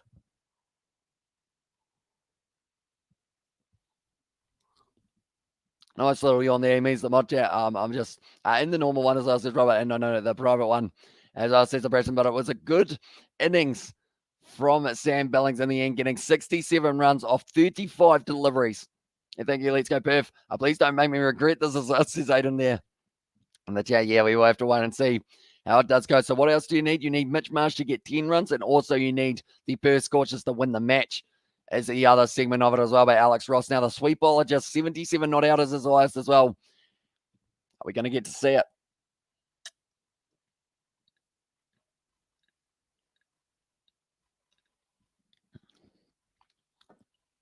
At the moment, the power surge. The weird thing is the power surge can actually be a downfall for the batting side more than the bowling side. A majority of the time, yes, you do end up with having less fielders outside of the ring, etc. But it also means that you do go just a little bit too hard. If you don't, you should make one. I like BR as well, or BR. Sorry, says Xavier. There we have got a Discord server that is, I guess, a little bit more casual at this point. I feel like I do need to try and make it a little bit more fancy at some stage, but for now, it is just kind of like pretty much the main one, and then we've got a little side one for moderators as well. That's going to be a big old full toss from Andrew Ty. That's going to be a no ball, and this will now be a free hit in favour of the Sydney Thunder. At the moment, Alex Ross gets to face the first ball. It is a big old full toss. He has faced the delivery for the no ball, and now he is going to get his chance as well to be able to try and smack this one away to the boundary. But Andrew Ty, he's actually been bowling a lot of those recently for his no balls. He actually ended up with 2 wickets in the same game off full tosses. They weren't that high, though. That is for sure. That one was definitely a no ball bowled at Alex Ross, and now he's going to be ready for it. It's outside of the off stump. Comes back nicely for Andrew Ty. That's called it's a wide. That's pretty harsh. Well, that one, I would think. And it does mean now that Alex Ross will have another opportunity. This one actually came back late as well. Right on the line. So I feel like it could have gone either way, and it did end up being a wide in the end. So now Andrew Ty, he will once again have to bowl this no ball. I believe this is still going to be a free hit here for Alex Ross. At the moment, Andrew Ty, 1 wicket taken so far. 21 runs he has gone for off 1.3. I believe this is still a free hit. Yes, it is. Just had to make sure that they were still ticking it over. Alex Ross on strike. Andrew Ty bowls him another big full toss. That might almost be a no ball again, and that's going to be racing away to the boundary. Is it another no ball? It is another no ball. A no ball, 4 runs. And he's going to be going again now, Andrew Ty. He's actually the leading wicket taker in the competition. You don't expect to see this from someone who has taken 8 wickets so far in the BBL. It's a big full toss. Those English bowlers threw a few wides. And like you said, Amish, no cohesive partnerships as well. Yeah, unfortunately, it just didn't seem like they were quite able to link up with a few of the other batsmen, because I like the fact that we do get to see quite often for, oh, 2 over waste tie, he might be out of the game here.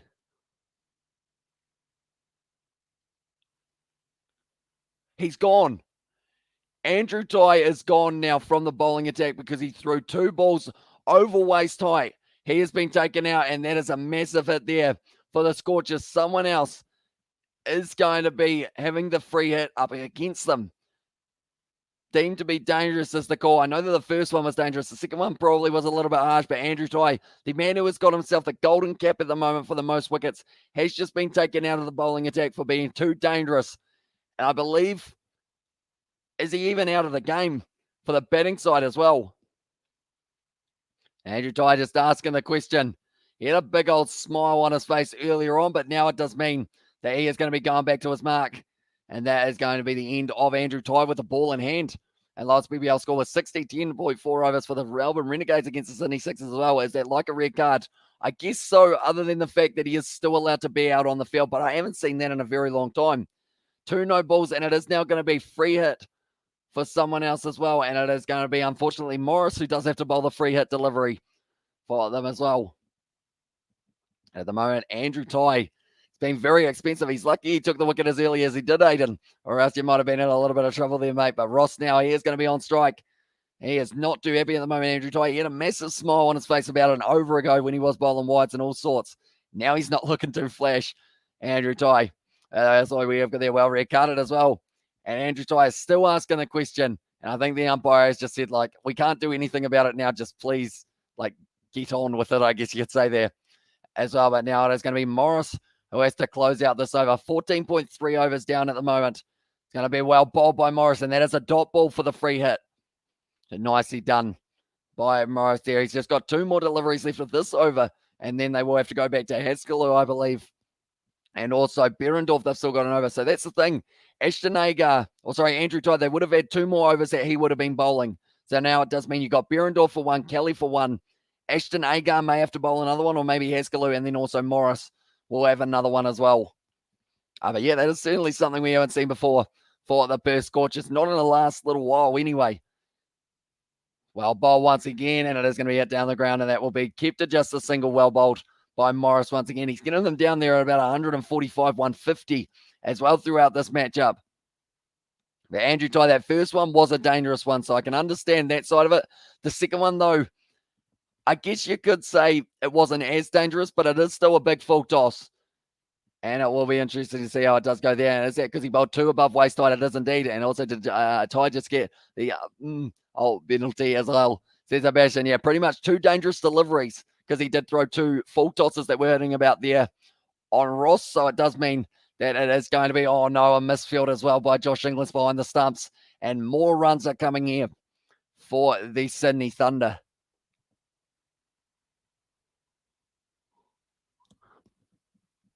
I've ended up yawning just a little bit. Like they're saying, the Perth Scorchers, they've gone a little bit sloppy with the way that they're bowling at the moment. They seem to be having a lot of issues with the way that they are kind of playing at the moment. And I know at this stage, Mitch Marsh, he's going to have I can't speak anymore.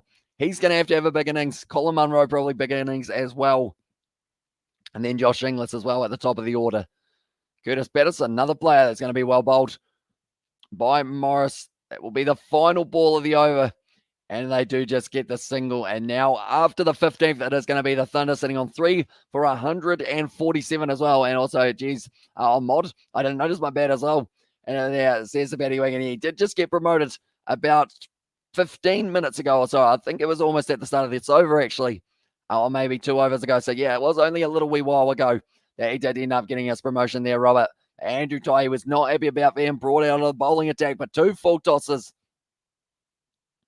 So he is saying there that one wasn't dangerous is what he was trying to argue with the umpire. But that was the most expensive over of the day by almost 19 off it. That's the first over of the power surge as well. That makes it even worse for them because it does now mean that they have still got 1 more over of power surge to go. The Thunder might be able to get 200 here, but if you bowl 2 dangerous deliveries and the umpire deems them as not dangerous, you can carry on, right? You can indeed. So I guess it depends on whereabouts it is hitting. So because both of them were relatively close to the body of Alex Ross, I believe. They decided bowled him there. And that is going to be Mitch Marsh picks up the wicket. And that is going to be Alex Ross. He is gone. And that is 2 wickets down now in the power surge for the Sydney Thunder. But Alex Ross hasn't been able to fire today. 6 of 6 deliveries. And now I believe they've got Daniel Sams, who will be making his way to the crease. And he can hit a long ball. Daniel Sams. Tell you what, those bails weren't too keen to fall off there. Or does end up just knocking it off sideways. And also, you're very welcome, Betty, as well. And there's Robert there. And the chat as well. At the moment, there's going to be Alex Ross sitting on 6 of 6. And don't see that often as well, says David. Yeah, I don't believe. I was talking about that one. Was it yesterday that we were talking about how I said that I hadn't seen it? It was Josh Butler, actually, for the Ashes, how he did step back onto his stumps for the second match. I said that I hadn't seen that, like, in a test match live, like, in a very long time, if ever. And then that's probably another one that we haven't seen very often as well. My prediction's close to, as well, says Robert there in the chat. And at the moment, I will have a quick look. Robert, he did say for his 160. I'm going with those scores from last year as well. So, yeah, at the moment, it's relatively close to what they are sitting on at the moment. But now it is going to be Daniel Sams on strike. He can hit a long ball. Doesn't normally need too many balls to warm up as well. He has hit that one straight up in the air, though. And this could be racing away all the way. No, 1 bounce 4 there for Daniel Sams. Moves up to almost the 150 now for the side. And that is the 150, sorry. And it does now sit 151. So very well done from the Sydney Thunder. And Daniel Sams with the power surge. With only 2 men being outside of the ring, we know he's just going to be going big every single time that he can as well. If South Africa sneak the draw, it would be such an injustice, mate, as well, says Sebastian. Yeah, with that whole day missing for them as well, I feel like they will both want to try and get the win, but it's just going to be maybe not enough time. That's going to be a little bit wide, is it? He said it is called as a wide. Daniel Sams, he did get out of the way of that one, stepped over to the offside, and that is going to be called as a short ball as well for Mitch Marsh.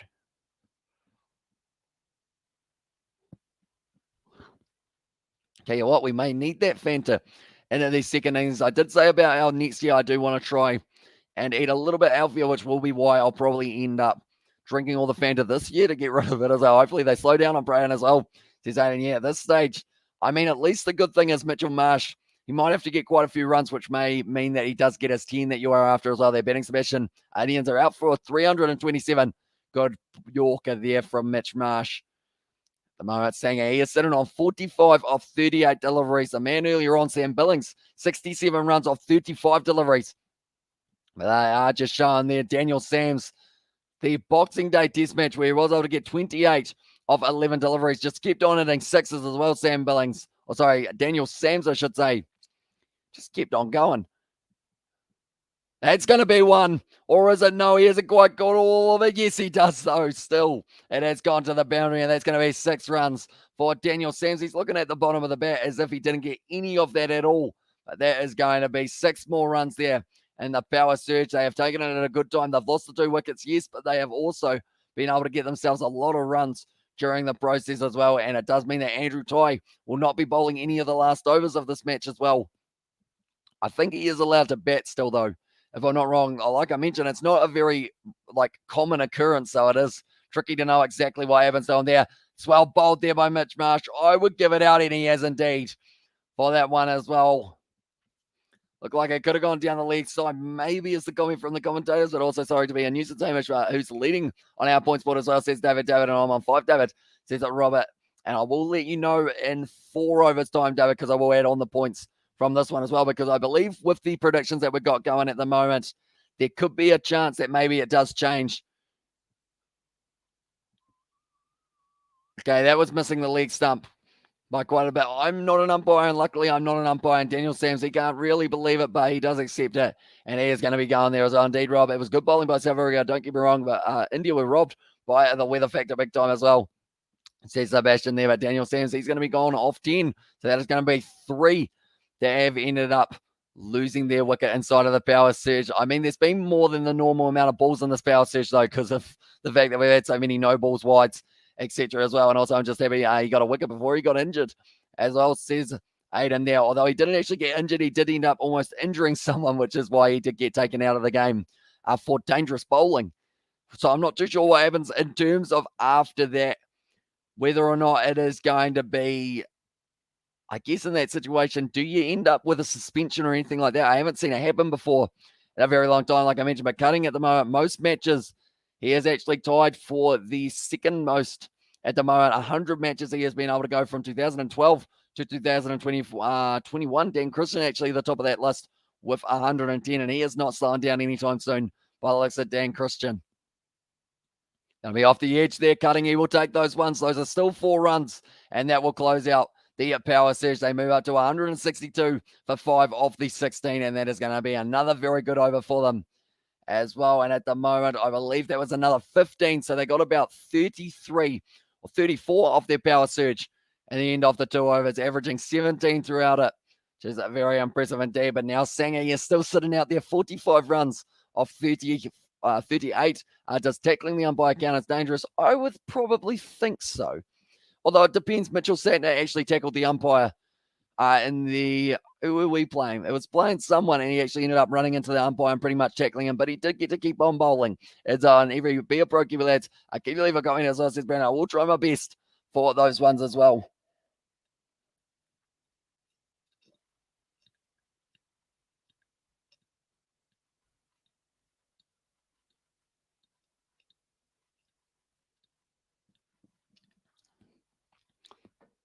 If anyone's wondering, my voice still isn't working, but if anyone's wondering why it looks like I take so long to drink a small amount, it is pretty much because of the fact that I am trying to do as many small sips as possible so that I can end up hopefully regaining my voice for a little bit longer, bit more strategy involved and being able to keep on talking. But at the moment, Sanger, he moves up onto 46. Cutting was able to get the 4 runs off the 1 delivery. And how's the throat feeling today, mate, as well? So he's trucking down under. It's still like, the thing is, it sounds terrible once again. It's getting worse and worse throughout the day. But like my throat, like I can swallow completely fine and everything like that. Like there's no pain side of it. It is just that the voice, I guess I've just used it a bit too much, I guess, over the last little while. As I do Cricket 19 have New Zealand team as well. They do, but it's not licensed. But you can download them from the fan up, whereas Cricket 22 does have the New Zealand side, the Black Caps. Nicely played there by Ben Cutting. It straight back to Ashton Agar. And that is just going to be the dot ball once again. Currently sitting 163 for 5. The Thunder a lot higher up in this run. Chase, or this run setting, I guess I should say. Oh, that's a shot from Cutting out there through cover.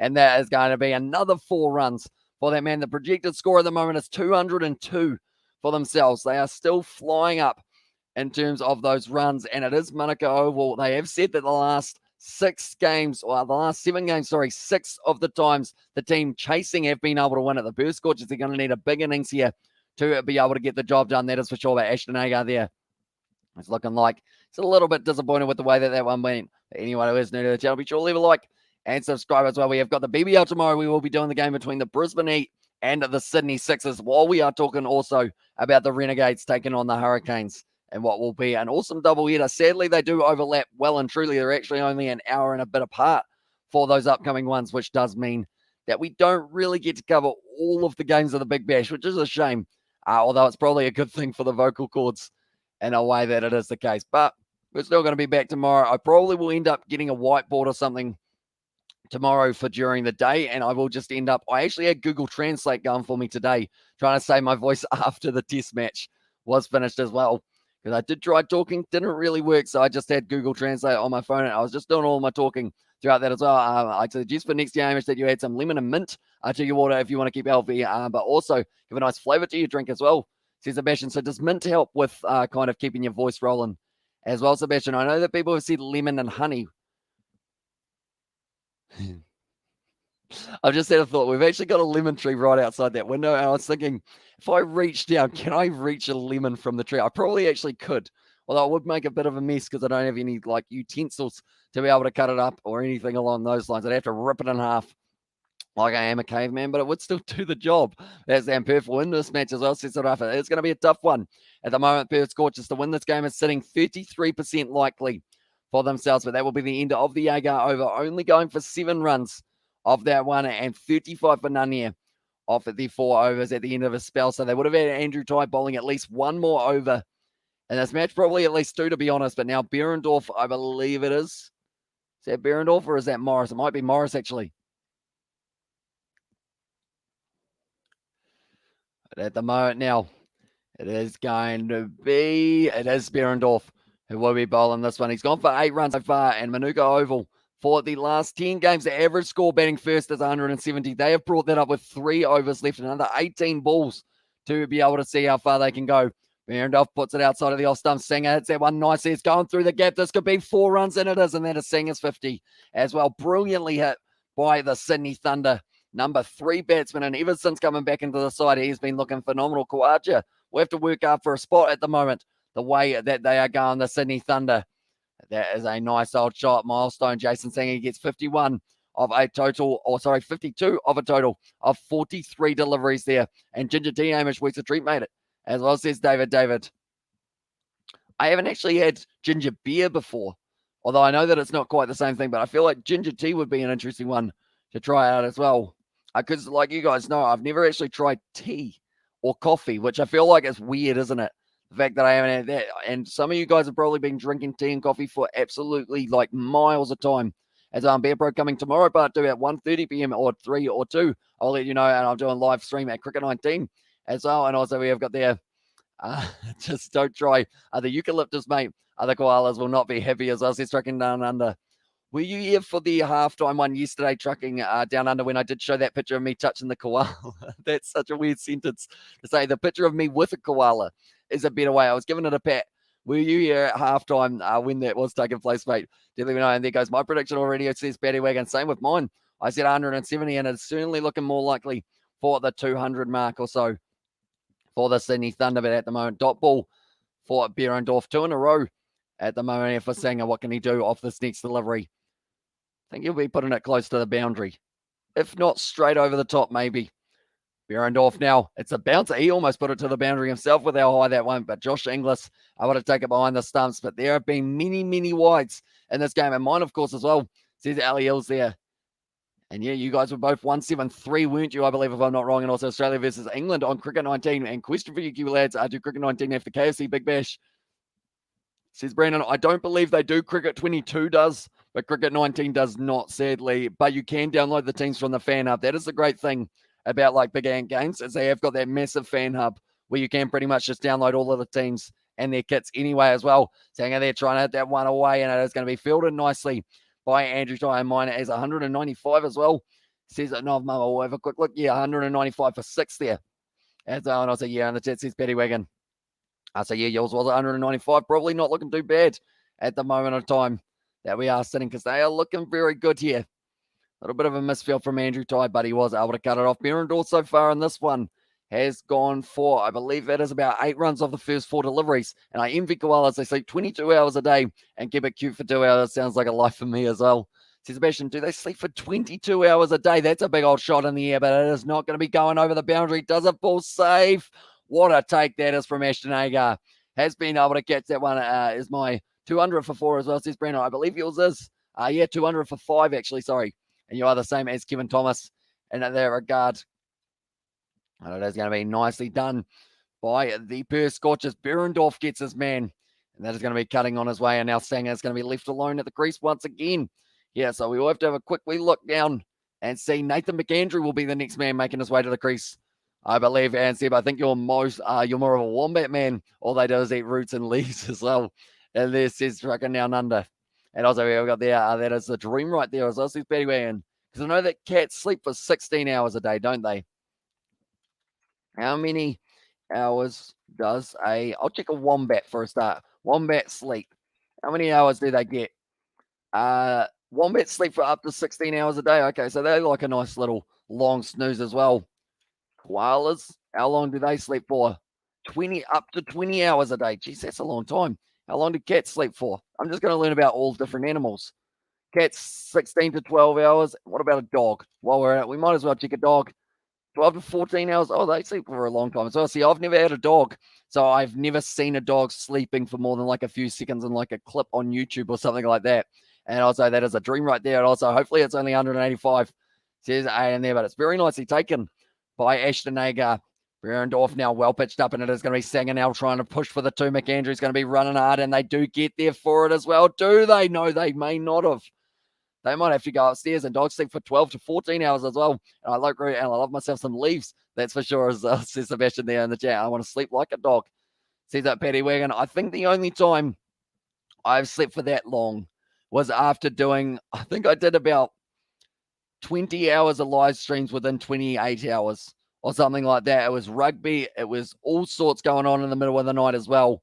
And then after that, I slept for about 15 hours or something like that. I was quite impressed with myself in that regard. But the best thing about waking up when it is tea time is it's tea time. So you do get to eat some nice food as well. It's not really food that you would have for breakfast per se, but it is just some food. And for that tie incident, Hamish, I'll either get a final suspension for the Scorchers next game. Depends how hard the umpires upstairs come down down hard on him as well, Seth Roberts. So yeah, it will be interesting to see what they decide to go with for his punishment, because I know the second ball, it was a little bit rough, but it wasn't as bad as that first delivery, but it was still relatively dangerous, I guess you could say, as well there. But now it is going to be, once again, Kelly, another full toss there from the Perth Scorchers, just missing their length, and it has been hit down the ground for the 2 runs. Good running between the wicket, and they get back for the 2 once again. But McAndrew, I should say, sorry, sitting on 2 runs off the first delivery. Predictivist says they're getting 200.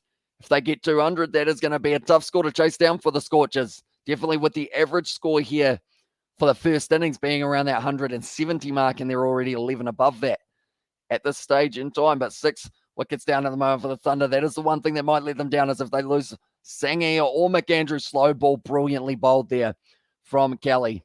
Matt Kelly was able to pick up 2 wickets off Alex Hales, and also the other wicket that he did get extremely early on, it was actually Gilks, who was caught by the sub fielder. So I'm not too sure who that sub was on for, but he was out there for a little bit of time in the early stages of this match as well. We're going to have some more hydration.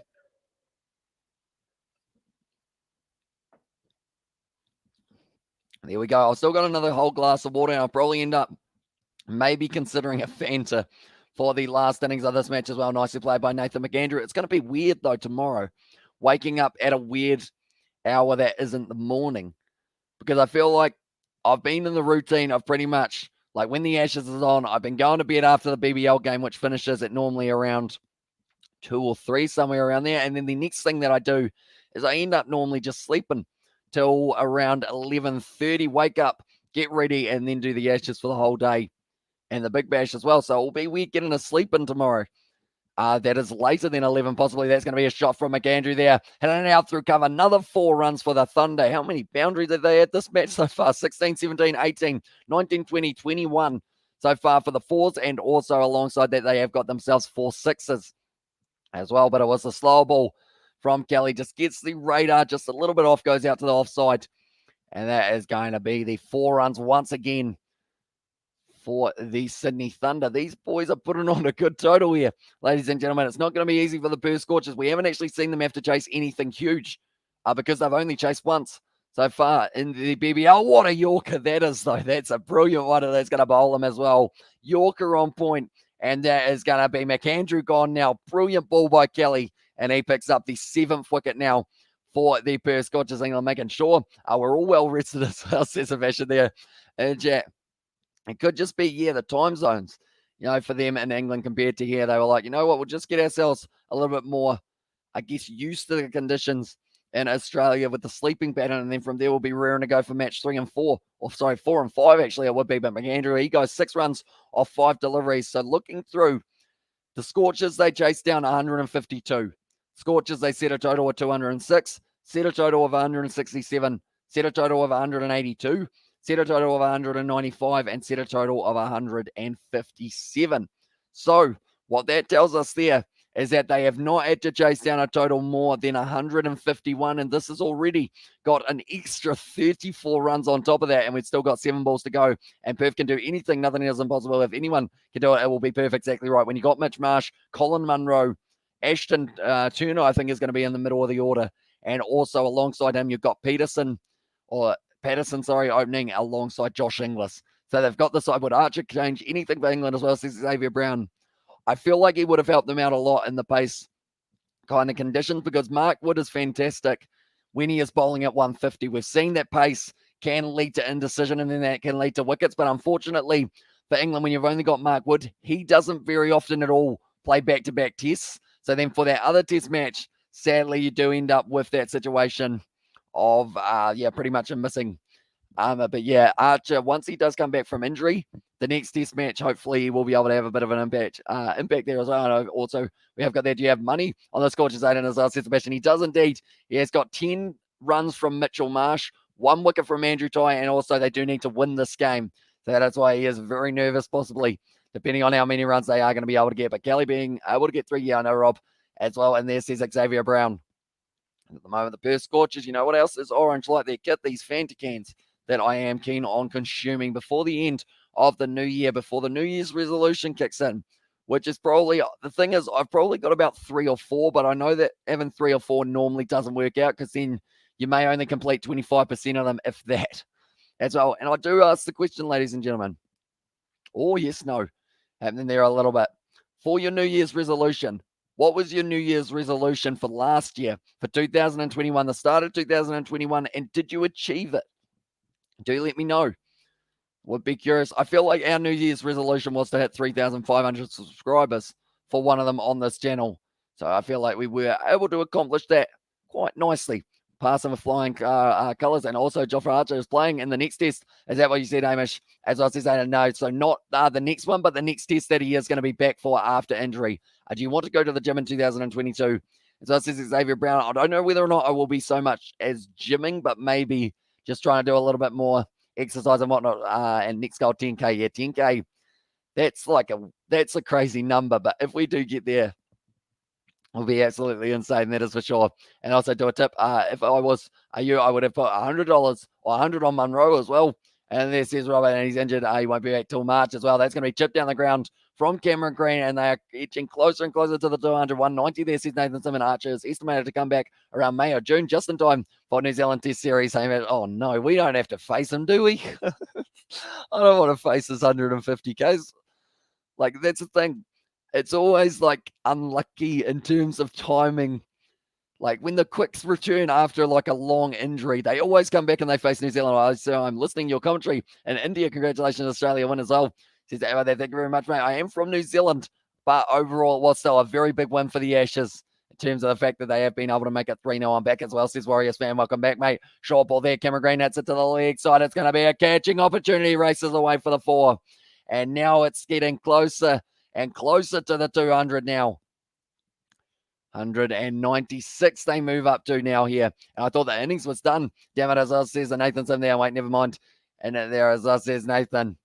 But that is going to be nicely done by Chris Green. And I know that someone said 200. In fact, we had 2 people who called out 200 for the prediction. And I think they're both going to be relatively close. So I assume we take it then to the wickets that people said. Did you know Severus has played 13 and played 15 in age grade days as well, and used to kick for poles as well? Says Contender. I knew that he used to be a centre. I didn't realize fullback, and I also didn't realize that he did used to be. Oh, good shot there from Chris Green, but it is going to be racing down, and it will just be the 2 runs that they do get for that one. Yeah, I didn't actually realize he was a goal kicker and fully recovered. I should mention, we might even be back, or he might even be back around March, as Rob said, a bit slowly and carefully. As well, says Sebastian, 1 ball left, 198 runs here for the Sydney Thunder, with an average of 170 here at Manuka Oval for the first innings. And also, I will mention that it is normally the chase of around 170 that the team batting second do a bit better. It's got a shot from Green. This is going to be the 2 runs here, or is it going to be 4? It is going to be cut off there. And Patterson throws it from the deep. They will get back, and the Thunder have been able to bring up exactly 200 runs there for themselves as well. And let's push for 200. Says good then. And they have just done it. If he faces New Zealand, just think we face Southey and Bolt and ODI as well, says Robert there. Brilliantly done. And you guys, we actually had a few people asking for 200. Well, they had the prediction. Kevin said 200. I think Xavier Brown actually said 200, but he did switch it at the last moment. But he will be still receiving plenty of points for this one as well. So we have got there. Kevin said 200 for 9. And then it was Brandon who said 200 for 5. In the end, they were 207. So I feel like there's no way to split that other than to give you guys both first place. We will go down and we will go there to, it was Kevin Thomas. We will go like that.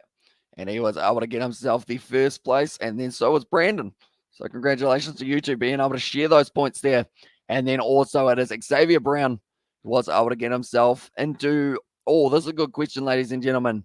Because I've got two people first, does that mean Xavier Brown gets third or does he get second? That's a good question. And I will see what you guys say as well for that one. And also, damn, I was 40 runs off my target as well. And damn, 5 runs off as well, says Novman there. And 204 for 6 as well, says Novman. And that's the thing. Normally, being 5 runs off, you wouldn't expect it to be that they do end up, I guess, being in that situation of not receiving any form of point for that one as well. I mean, I said 160 or 170. I was a little bit off as well for this one, but now the second innings is just around the corner. It's my prediction as well. Perth will get 200 runs with no balls left as well. And then my prediction was 157. You're a legend, Sev, as well. Says Sebastian, don't worry, mate. I don't do minus points because if I did, I think a few of us would be in the minuses for that one as well. But very good innings from the Sydney Thunder there to be able to bring up the 200. 7 wickets down as well. And also, I was 60 runs off as well, says Nathan Sim. Yeah, I believe I will go like this. I will go like this. Have we still got an Xavier Brown here in the chat? In fact, have we got a Kevin, a Brandon, or an Xavier? Any of you guys still lurking around, do let me know. Ladies and gentlemen, at the moment, it is going to be an exciting one to see how it does go in at the later stages of this matchup as well. But we have got there a little bit earlier on.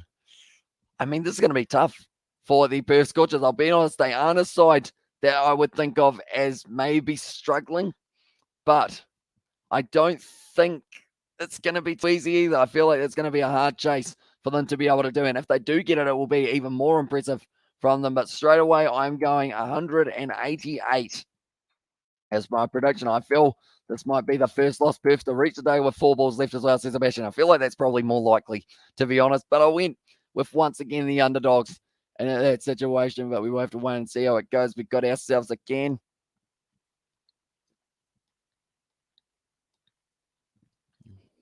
180 for 7 as Kevin's on. So congratulations, Kevin, though, on nailing that first one. You were able to get yourself the perfect points. My mouse, I've realized that keeps on like ticking over onto the cord of my webcam, and then my webcam decides that it doesn't like me. Sorry for tapping that one. Sorry if anyone gets motion sickness. I was just kind of slapping the camera around a little bit there. And also, I'm here, which says Kevin. So do let me know, ladies and gentlemen, anyone who hasn't already, sure to predict how many runs you think it is going to be that they who got the points for this inning, says Novmum. In the end, it was Kevin Thomas who got first place alongside Brandon, first equal, both saying 200, and then Xavier Brown to get third, and that was with 201, which is why you were extremely unlucky, Novmum, not to receive any. Definitely coming off your first place and both back-to-back ones last night. I'm going 201 with 3 balls left as well in there as well. So, yeah, even if they don't get to 201, Robert, I will still say for your balls side of it rather than, that sounds like a weird sentence. Didn't think I'd say that tonight. But yeah, for your balls rather than your, I guess, runs as well. I have a pet gal called Milky and her here. And her moo is wearing out. What should I do as well? Says Flipmaster. She probably sounds relatively similar to me at the moment. Do you give her plenty of water? Because hydration is very important in a cow's life and also in a commentator's life. So maybe it's similar. Be sure to give her plenty of water as well. And also go to the vet. Says that Flipmaster there. And at the chat as well. I keep on getting that Tom and Jerry movie advertised to me, and I'm kind of feeling that nostalgia of wanting to maybe go see it. I feel like it's just one of those ones that, like, when you've seen things when you're in your childhood, it's 180 for 8 Amish as well. Says given there for the second one. So we will go like that, and we will go like that. There we go as well. But now at this stage, I will actually end up doing an add up after this live stream so that we can see exactly who is sitting where in terms of the points. I think there are a few people sitting quite nicely, though, at the moment, so we will have to wait and see who is going to be at the highest point. I feel like by the end of the season, though, we're going to end up with some people. They will be sitting on about 50 points, maybe 30 points, I think will be first place, or at least the top 3 podium for that one as well, I would say.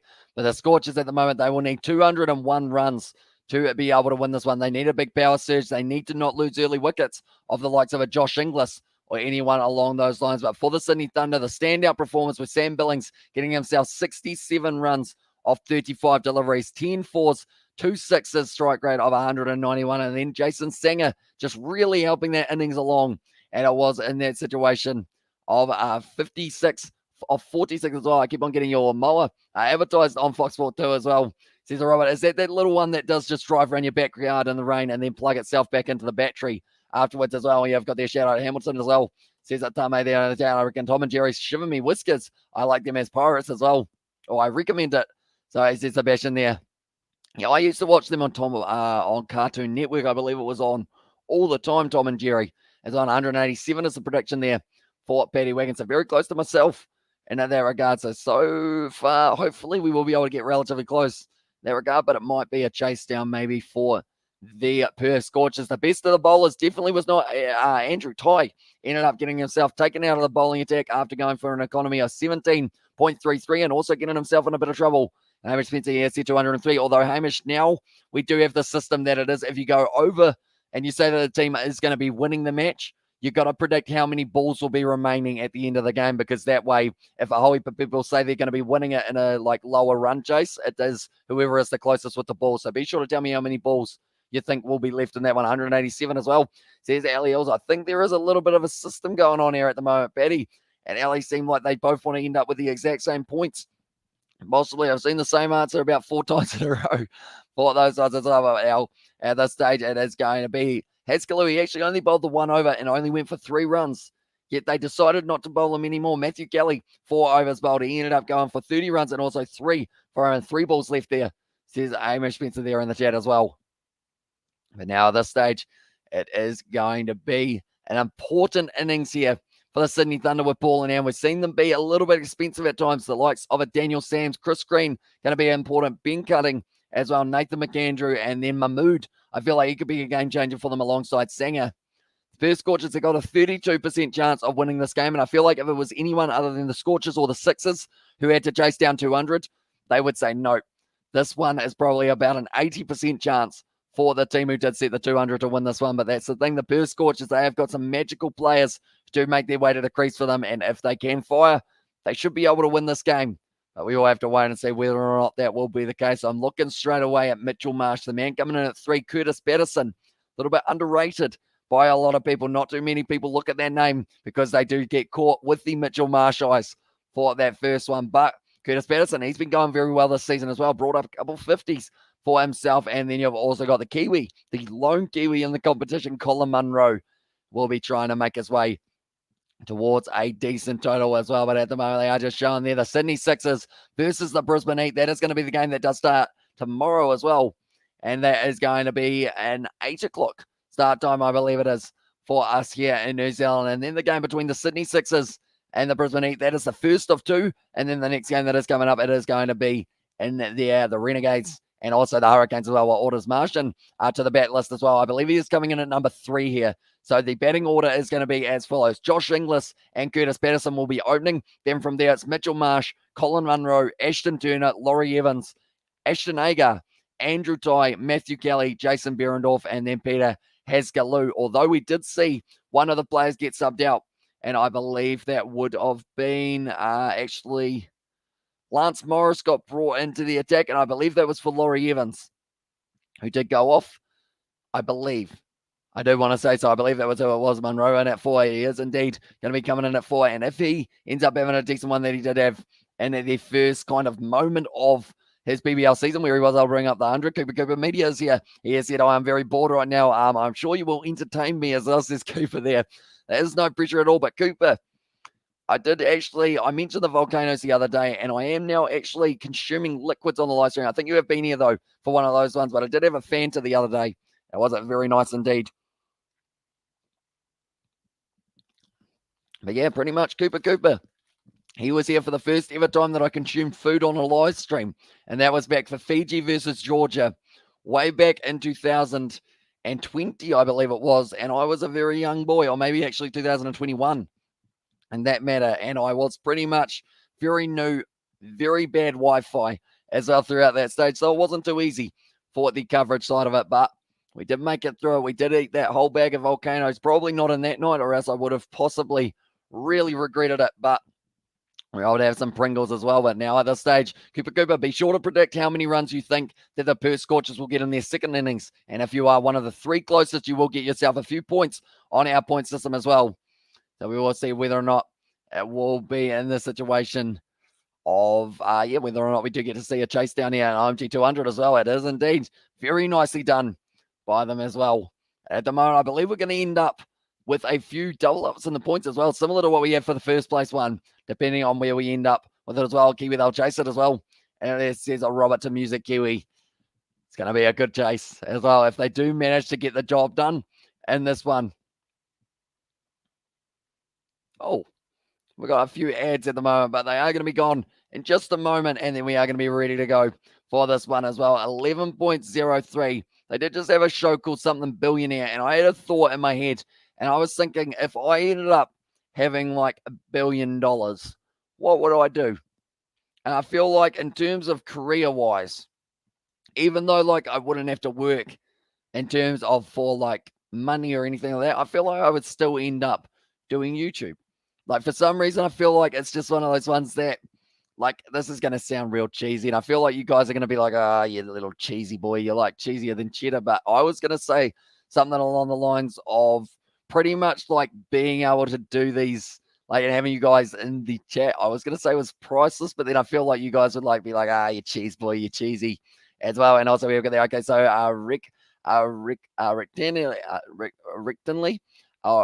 Rectantly, I believe it is as well. Or reluctantly, sorry, I think that is supposed to be. I've been saying under 150 for the run chase for past games. So this time I'm going to say 180 as well. And also we've got there 185 for David Data. What's a volcano? Is that food? Like safe food as well. So pretty much a volcano. It is a little lolly type thing. I have my turkey. I'm ready. As I said, Hamish Spencer, what is your prediction? Hamish, do let me know. And also tell us I don't care as well. And this is Hamish Spencer. And we always got there. I remember the Pringle that lasted the whole half, as says Cooper Cooper. It did indeed. Pretty much, that is one of those ones. That's an early memory of the live streams as well. And like those little moments that I'll look back on in 5 years and be like, why did I hold a Pringle for a full 40 minutes of rugby? I just held it up, and you guys can see it for the whole half. It was just sitting there throughout that whole one as well. And who won the first? A lot of points average as well, says David. So it was in the end. 2 people actually got the exact number. It was 200. I gave you my prediction, Wombat as well in there. Wait up. I'll have to make sure that I've got, 3 balls left. Yeah, never mind. Just making sure that we have got everyone. Anyone who hasn't already, be sure to put in your predictions. They were volcanoes, sweet / candies as well. Yeah, pretty much.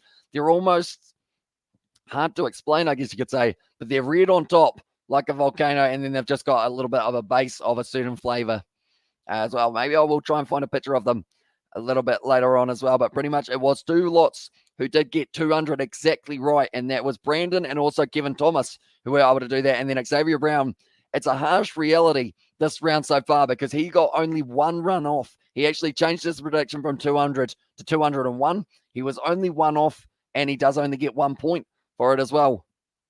And now at this stage, it is going to be the Perth Scorchers getting ready to go. We have got their Wombats as well. I'd take being a Wombat. They do sleep for a long time. We did see just before 12 to 16 hours. I would love that much sleep. As 178 for 8 as well there, says Music Kiwi. But now at this stage, it is going to be Josh Inglis at the crease. He has an average so far for the BBL 11 of 6.75. Not exactly the highest number for himself there, but we will have to wait and see whether or not he can increase that one. Also at the crease with him, Curtis Patterson, the man who has been in great form for this BBL. He's had 5 matches, the same amount of matches as Josh Inglis. He's got himself an average of 48. So he is doubling his by, or I was going to say doubling, but that's not the wrong word, multiplying it by about 6 or 8 or something along those lines. Managed to get 100 as well. And this is Music Kiwi. Mahmood, he is going to be bowling the first one. 3 matches, 5 wickets. He actually got a forfeit, and it was 22 runs of him in this very first match of the BBL. But Inglis, his best is 73. What can he do in this game? Mahmood now, he's getting ready to go. Marsh has already got a century. Colin Munro has already got a century. 2 players for the Scorchers have been able to do so. Also, Curtis Patterson has brought himself up a century of half centuries, I guess you could say, in terms of the fact that he has got 2 of them so far in this season. What can he do now? Curtis Patterson, he is on strike. The left-hander, Mahmood, going to be steaming and gets a lot of swing early on, normally. Mahmood as well with the way that he bowls. Can he pick up an early wicket here? 201 needed. That's a brilliant Yorker there from Mahmood. And has worked away to the leg side for just a single. By the way, I was over the moon with the England result against South Africa, although it was very close. We gave away too many penalties as well. See Cooper Cooper. Yeah, that game went right down to the wire. And I'm looking forward to seeing England versus the All Blacks next year as well. And it's also going to be the rematch between South Africa and England. So we are going to get to see some good English rugby taking place. It'd be absolutely awesome, that is for sure. But at the moment, 200 runs needed off 119 balls, 10.08 runs per over. You don't really have time to set yourself here if you are a player for the Perth Scorchers. Although we've seen Mitch Marsh before. He can probably block 10 balls and still get a century in 60 balls as well. Straight through Inglis. And it's going to be the Golden Duck, and Inglis's bad form will continue. And Mahmood has been able to pick up another wicket. His good form continues, his great form, in fact. And that is going to be Inglis gone for the Duck. Just ends up getting a beautiful length delivery straight through him as well. 23% and evening all 160 for me as well. Says Victor there. We are only 2 balls in, so I will allow it, Victor, just because of the fact that it is going to be the evening for yourself as well. And also we go there. He is gone as well. Says Amish there in the chat. Now it is going to be Josh Inglis gone for the Golden Duck. That is the first wicket falling there. And also no way, as I said, Sebastian, for Josh Inglis. How has he not been able to strike? That means that his average drops lower than the 7 that it already was. That's probably going to now drop his average to about a 5 for the season so far. I wouldn't be surprised if we don't see him opening for the next match. But now Mitchell Marsh making his way out to the crease, the big man for the Perth Scorchers. Now, both of these men have been able to bring up half centuries in it this season of the Big Bash so far. PBL 11. Mitchell Marsh, though, he is getting right up there in terms of the leading run scorers of the competition.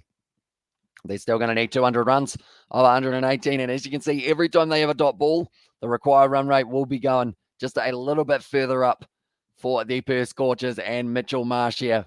His career runs in the BBL, he's got 1,800, strike rate of 135. Doesn't really mess around too much. His best of the 100 not out. And that is what he was able to get a little bit earlier on in BBL 11. But now he's going to be on strike. Mahmood with a beautiful delivery and quack there as well. And we have some good youngsters, and I may have a crush on Freddie Stewart as well. Tell you what, he's phenomenal, Freddie Stewart, at the moment. So it will be very exciting to see where he goes in the future. 2 man of the match performances, though, for him in the 3 matches of the eliminations. So we have got there, we got the best batter, and they have 3 and 4 as well. So that is, of course, Mitchell Marsh now at the crease. And then it is going to be Colin Munro, who is coming a little bit later on. That is if we see another wicket for the Perth Scorchers. We have got there. Cheers, Amish as well. Says Victor, no worries, mate. And also, he's amazing. Says it, Cooper. But now at this stage, 200 runs needed from 117. Mahmood once again puts it in the slot. And Mitchell Marsh just trying to work this one away. He's going to get 2 runs for it. And it's a nice, comfortable 2 to get Mitch Marsh now off the mark. And it's 135 strike rate. The thing is, that almost isn't going to be enough today for Mitchell Marsh to go at that rate. He does need to probably push towards that 160, 180 even to be able to really give his side a chance. We know that Patterson can strike it at that rate as well, and he has been very good throughout the season, but his best recent matches, since coming back from his injury, I believe it was, or the little while, he's actually had some very good games as well. They both hit centuries before as well. Says Robert, although I think just Mitch Marsh for this year of the BBL is the reference that I was going for. Just a little bit earlier on, we have actually had 5 so far. It has been McDermott, it's been Colin Munro, Mitchell Marsh, then also alongside them, it is going to be also Glenn Maxwell, and then there is one other.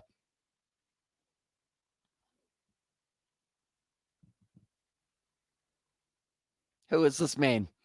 Who is he? I can't think of who it is.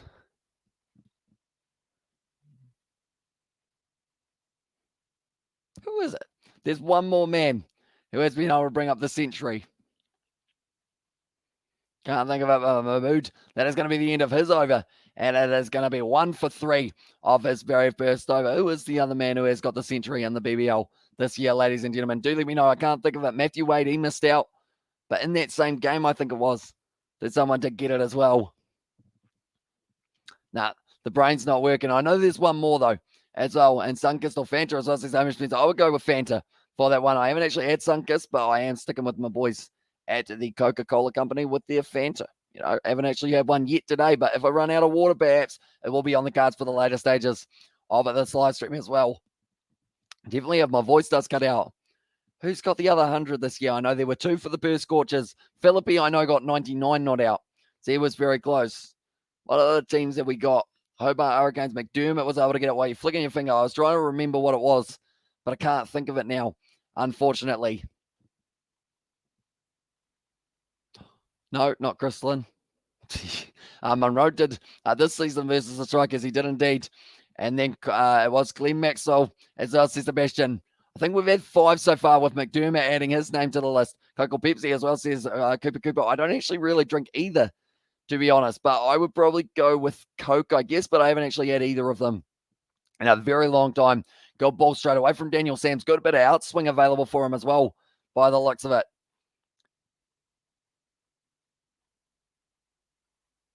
To Moses Enriquez, no, he hasn't got 100. There is one other player who has been able to get himself the 100. I'm sure there is 5 now rather than just the 4. And yes, Sarah, and there says Warriors fan.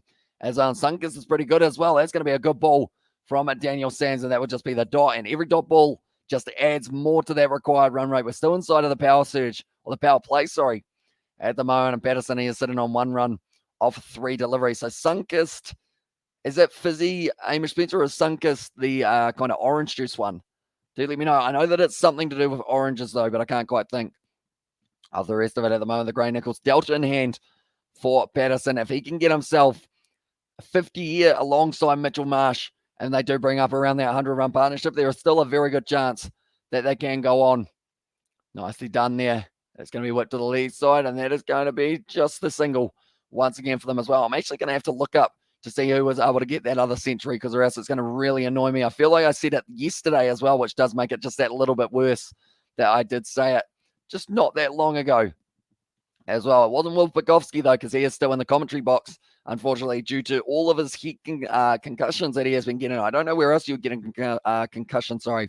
So I don't know what that statement was there. The 6 is Josh Phillippe. He's actually been going very nicely for himself this season as well. And in any game that is under like kind of that, right, Hurricanes, Matthew Wade got 93. He was close as well, but not quite able to get there. That's going to be nicely played once again by Mitch Marsh. Do you like Pizza Hamish? What is your favorite as well? Sunkus is the orange one as well. Says the Warriors fan, or orange soft drink like Fanta as well. Says that it was there from Hamish Spencer. And also, I do like pizza. I'd probably say just a barbecue chicken something. I think it is called a barbecue bacon chicken deluxe. I think is what it is called over here at Pizza, is the way that I do normally go. If I do choose myself a nice little pizza at some stage. I wonder whether or not I will end up with a pizza tomorrow. I may end up with one. Who knows? Because my parents, I think they are going for Boxing Day sales, possibly up the road. That is going to be a great shot down the ground from Marsh, and he picks it up. Just check, Damish. There are only the 4 centuries so far. Monroe, Marsh, Maxwell, and McDermott as well, says Sebastian. So there isn't a 5th. Who was I thinking of? I think I'm trying to include Phillippe in that list, even though he did get 99 not out. But the funny thing is, you'll notice a common occurrence, ladies and gentlemen. What is the commonness between all of these men? Do let me know. But there's an interesting stat going on at the moment, pretty much as well. Maxwell, Marsh, Munro, and McDermott as well, says a Robert there. See, that's why you guys, like, you quick. Like, my stat men are just like, there it is, straight up on the screen. But that is going to be very good over from Sams. Only goes for the 5 runs. And now they are going to be sitting on the total of 8 for 1 here after the 2 overs as well. But what is the common denominator for those 4 names? Munro, Marsh, Maxwell, and McDermott, and also 4 M's as well, says Sebastian. It is indeed. Who else is in the competition with an M at the start of their last name? Because I feel like they are going to be the next man, maybe, who will be able to go on. Matthew Wade, that is his first name, and they have all been England as well. And their Phillippe was short of the 100 as well, says Robert. He was indeed 99 not out. So close, yet so far away from him.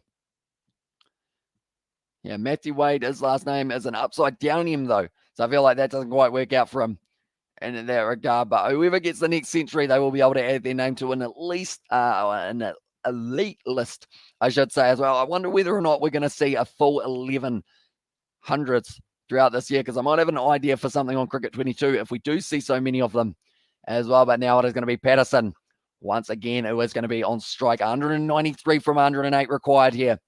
Going to be nicely played down the ground, and that is the dot ball, though. At the moment, Mahmood, he doesn't really put too many balls in the wrong place. At this stage, he was sharp in his first game, getting 4 wickets, and Chris Min possibly says a mention there. Yeah, I feel like if I was Chris Lynn, I'd quickly be going down, get him a name change, put in an M in that last name, just for temporary, kind of like a change, and then he'd be able to get himself their nice 100. I'm trying to think, who else is a batsman? Marcus Steiners. Everyone seems to have an M in their first or last name. Those guys, though, they are all the M for the last name. That's a shot there from Curtis Patterson. He goes bang out of nowhere, and that is going to be 6 runs. That is the power that that man possesses. Anytime the ball is slightly shorter, he will go bang and hit it all the way to the boundary. Now, Mahmood, I did jinx him big time there, so I do apologise to him. I said that he doesn't often put the ball in the wrong spot. That was the wrong spot.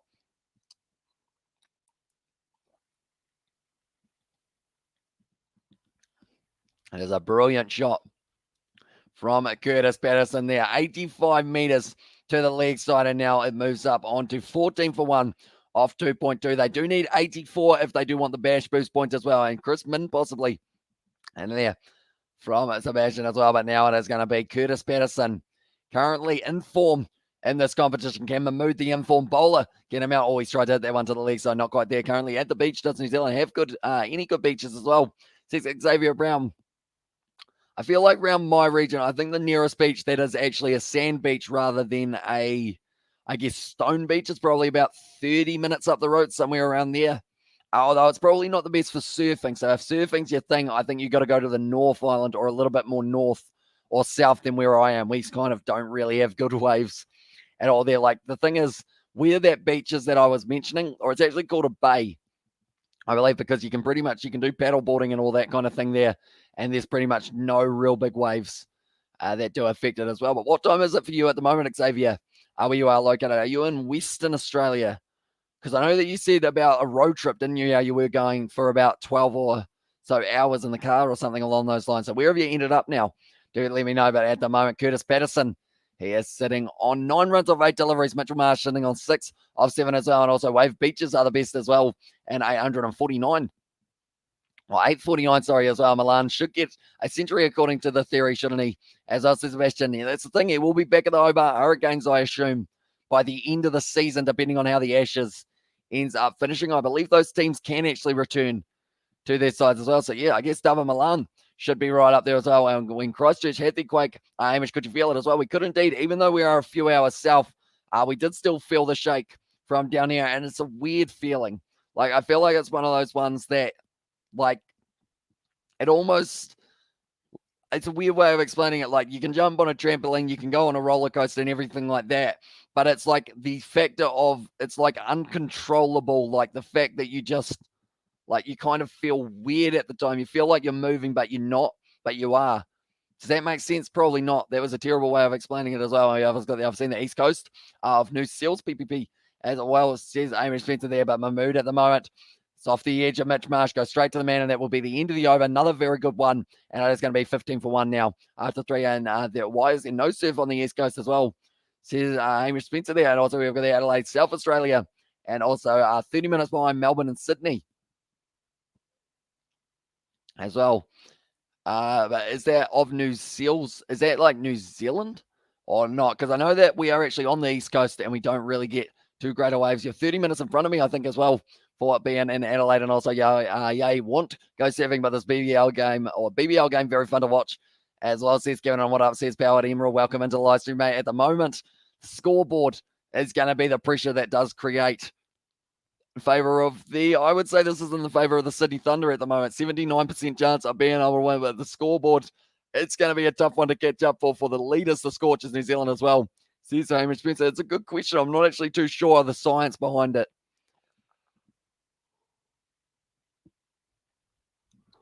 Big old yawn from myself once again, but now Nathan McAndrew. We're coming in for the final over of the power play. Oh, it's going to hit him in the leg there. He actually deflected though straight to the man in the deep, and that is going to be kept to just a single. Melbourne had an earthquake a couple of months ago. It was weird. I was just getting out of bed. I was like, what the hell? I thought I was going to die as well. There says Xavier, and also what's up, the moon? The moon and the sun are up as well.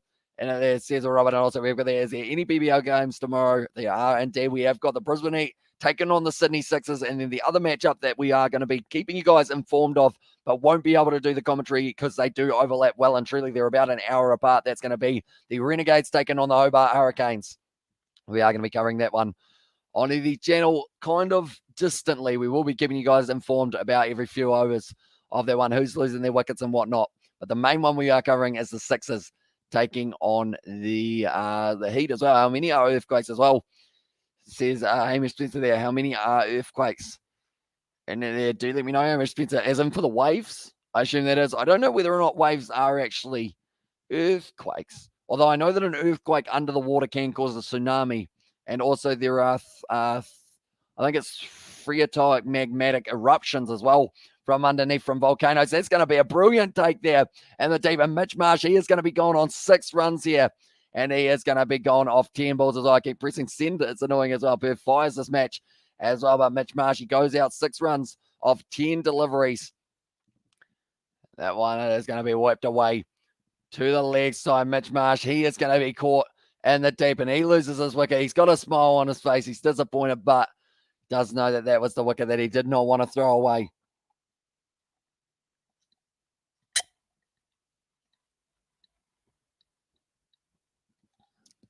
We've got the out Marsh as well, and so we are doing 6s versus 8, and stick around till the Hobart game is done. Says Sebastian, tell you what, it's a fair point. It's a fair point. We could actually try and do something along those lines, maybe. If that is something that you guys are keen on, because it will be about an extra hour or so that the Hobart game does go for after the match between the Sixers and the Heat. So maybe we could end up doing that one. If that is something you want to see, win this match as well, and Perth win this match. And there says Ralph and also out Marsh. Says that, Robert, have we still got an 8 in here? And the chat at the moment, do let me know. But Colin Munro now making his way to the crease. 10% chance that the Perth Scorchers will win this match from here on out. It's not going to be easy. Certainly not going to be a walk in the park here for Colin Munro, the Kiwi, but he will be hoping to go towards how many earthquakes. Have you experienced this year as well, says Hamish? I don't believe I've experienced any that I can recall as being like extremely solid. Like, I don't think we've any huge ones around this region, which is good. But like, you never like seeing it no matter where they are in the world as well. Like, natural disasters, it's a weird thing, isn't it? When you think about it, why the world does decide, oh, I'm just going to shake a little bit. You know, it's not chilly. It's not shaking because it's a little bit cold. It just shakes for the sake of kind of releasing a bit of pressure, I believe it is. And then it's the 2 tectonic plates going up on each other. I'm getting too sciencey at the moment. I mentioned phreatomagmatic eruptions a little bit earlier on, which I feel like well and truly was too in-depth. In some regard, Marsh got 6 as well. Says that Robert there to Aiden as well. He did indeed. So he did miss out on his 10 there, unfortunately, for Aiden's one there. And we could, but be sure to rest during the stream. Whenever you need a break, just put the scoreboard to full screen as well, says Sebastian. Yeah, so I think we will end up possibly grabbing some drinks at the 10 over mark for that one as well. And it's going to be nicely fielded once again. Another dot ball there, but Mitch Marsh is a wicket that they could not afford to lose this early on. Curtis Patterson, though, he is still a very capable batsman, that is for sure. And they have also got Colin Munro here as the other option for themselves. But this game, it is going to be the only game tonight. It's actually the first time we haven't had a double up night in a wee while as well. But we have got 3 games back-to-back in the near future, and that is going to be on about January 15th.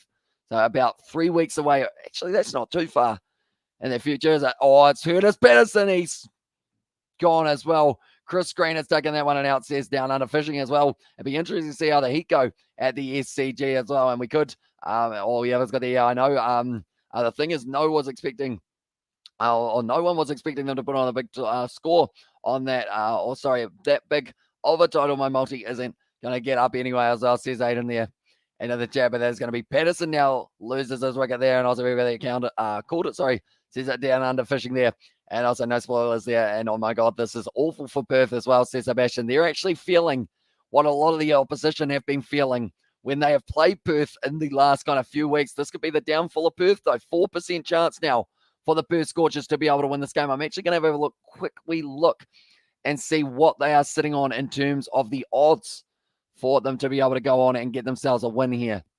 And also, hi, and by Xav as well. Welcome into the live stream, mate. Hope you are doing well, and I hope you are excited for the later stages of the game at the moment. The Perth Scorchers to win this game, they are sitting $12 to be able to get the job done. So we will have to wait and see whether or not that will be the case for that one as well. But nonetheless, it's looking exciting. It's looking like it should be a very good game of cricket for the later stages. Hi, and by Xav. Yeah, as well. So I guess you just pop it in. So I hope you are doing well, mate. And I hope we do see you later on. Damn, Patterson's a good wicket as well. Yeah, that is the perfect one to be able to get there for themselves. I've actually rotated my camera a little bit again. There we go. We have got it back. And now it's going to be Ashton Turner. And also, Chris Green is my favorite. And he is bowling as well. He is about to be going here. Chris Green, 68 wickets. 68 matches for 48 wickets here for Chris Green. But the strikers, I feel like they are going to be lurking in about that kind of mid-range on the table. And I think the Thunder actually overtake them here if they do get the bash boost point right before we even see the next delivery as well, or the next kind of finish to the game, and fire away 7. And there as well. I got a question for everyone who's played Cricket 22 so far as well. Says the bash in there. I actually have not. I did want to play it the other day with Dad, but unfortunately my game needed an update right at the wrong time, and I didn't get to play it. But I am actually keen, now that we've got a couple of days without the Ashes, maybe we can try and get something going on one of these next couple of days of the kind of Cricket 19, try and do or try Cricket 22, do a first impressions type live stream. Did you see the Aussies bowling 6 or 7? Amazing, as I said, down under fishing. We did indeed. We were doing our live stream at the time, and he was just absolutely phenomenal in front of the home crowd as well. Like, that is a moment he will never forget. The Strikers are actually down below the Thunder. My apologies there. They are actually sitting in 7th. They're actually lower than I thought that they were there. It's going to be a little bit of turn on offer for Chris Green. And also thanks again, Hamish, for this enjoyable live stream. Really entertaining your backroom stuff. It does a good job as well. Says that Kevin there. And should I wait until they release the much needed patch? I've heard quite a bit of fixing has to be done. Maybe even hung for a discount around late January, early February as well, says Sebastian. To be honest, I would actually say possibly yes. Because I hate saying to people, like, don't buy a game when it comes out, because then I guess the hype around it does die down a little bit. But there might have been the stumping there for Sam Billings. Ashton Turney, he's not too sure, but they will be going upstairs. It's still got glitches, Kiwi lads, as well. Says Robert there, and stump maybe. And then there says down under fishing. Yeah, it could be the case. But I think at this stage for myself, with the fact that it's still got glitches, maybe I even hold off a little bit longer on getting the chance to play it type thing. But at the moment, what do we got here? Chris Green well and truly behind the line. So there is going to be no issue with the no ball delivery here from Chris Green. Does he get the foot back down? Turney was advancing. He's outside of his crease. Oh, he gets the foot down. I believe he gets the foot down anyway.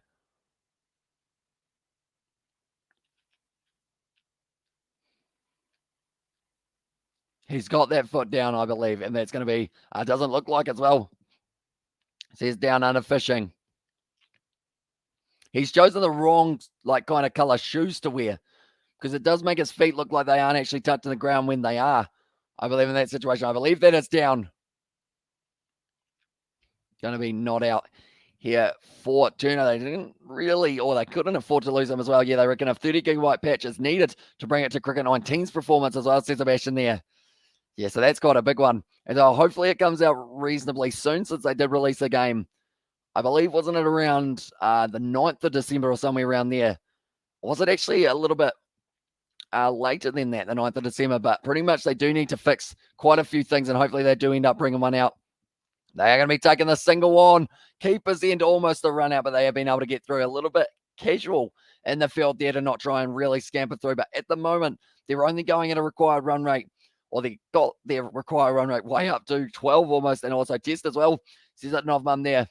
That is a new picture. I see Novmum. Oh, is that the two cats? Is it all right if I put it up on the screen, Novmum, for anyone who hasn't seen your cats on the Discord yet? I played Cricket 19 till the 30 gigabyte patch comes out in January/February as well, says Robert. The funny thing is, before this live stream, when I did have my little hour or so break after tea, me and Dad actually did play Cricket 19. We were playing the Ashes, and we were, as Australia, up against England, as I'm sure says Novmum there. And the chat, there we go. Look at the two cats. There's that one looks like it's not even awake, and the other one looks like it's half awake as well there. And I bumped at one video at 1,000 views. It is my first video at 1K, and now it's at 3K as well. It says down under fishing. Was it a fishing video, I assume? Down under fishing, do let me know. At the moment, those are the two new cats for Novmum as well. They are very nice looking in terms of the fact that I feel like they wouldn't claw your eyes out, and that's a good thing. And also, we've got there. Also, this is just an opinion, but the England cover version should be free following the Ashes as well. And then there, and also we have got there yabbing as well. Says down under fishing, yabbing. Okay, I feel like you're going to be a little bit disappointed in me, but what is yabbing down under? Do let me know. Is it some sort of like hunting or fishing type thing, or is it something else? I'm not too sure. I don't know whether or not that is a, like, do we have yabbing over here in New Zealand? Surely we do, if it is relatively common. Crayfish as well. Okay, yeah, I think we do have crayfish around the region. That's going to be 2 runs for Colin Munro, I should say. Probably not where I am, but a little bit further up the road as well. 2nd of December 2021, it came out as well. says Robert, although I think it actually got delayed a week, didn't it? Because I remember it was supposed to come out on my birth. Oh, no, sorry, actually. You are right there, because it was supposed to come out on the 25th of October, the 25th of November, but then it got delayed a week, so then it was my birthday as the day that it did come out. I now remember properly. I should have been able to remember that, shouldn't I? Seeing as it was actually my birthday, and Crayfish are yabbies as well. And there says Down Under Fishing. So I might have to check out the video so that I can work out myself, or can work out kind of a little bit more about fishing and whatnot, or crave fishing, I should say, as well. I've only really been fishing for trout and also sea fishing. I don't think I've ever been fishing for crayfish, though. Have you been white baiting down under fishing? Do they have white bait in Australia? That's probably a really dumb question. I'm sorry I'm asking like 50 at once, but I think I'm sleep deprived. I love asking questions when I'm half asleep. So I'm going to get some more water.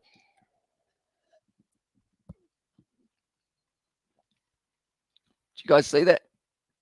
A little tiny drop of water ended up splashing up and hitting me in the cheek there.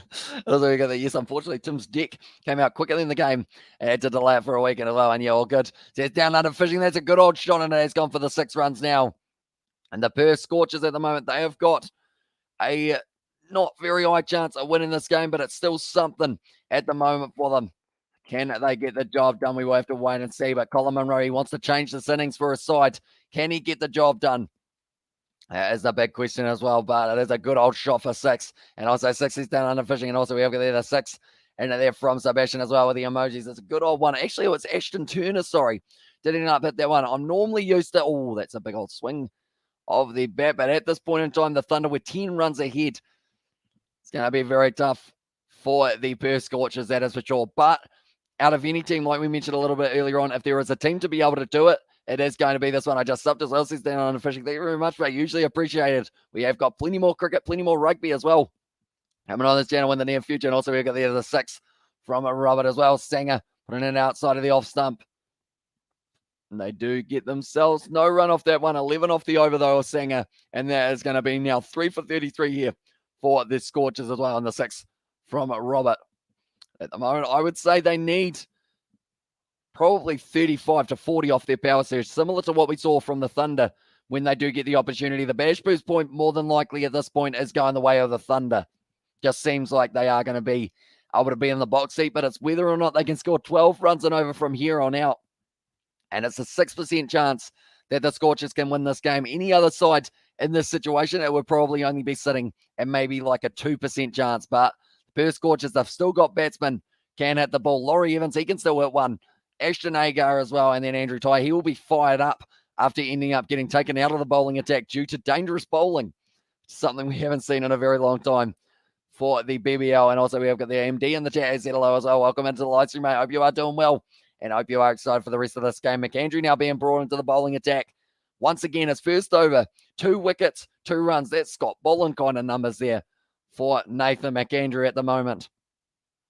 Colin Munro on strike. Advances down the ground. Does end up getting the edge, and that looks like it's going to be racing away. Sanger's going to try his best to catch it, but he won't be able to.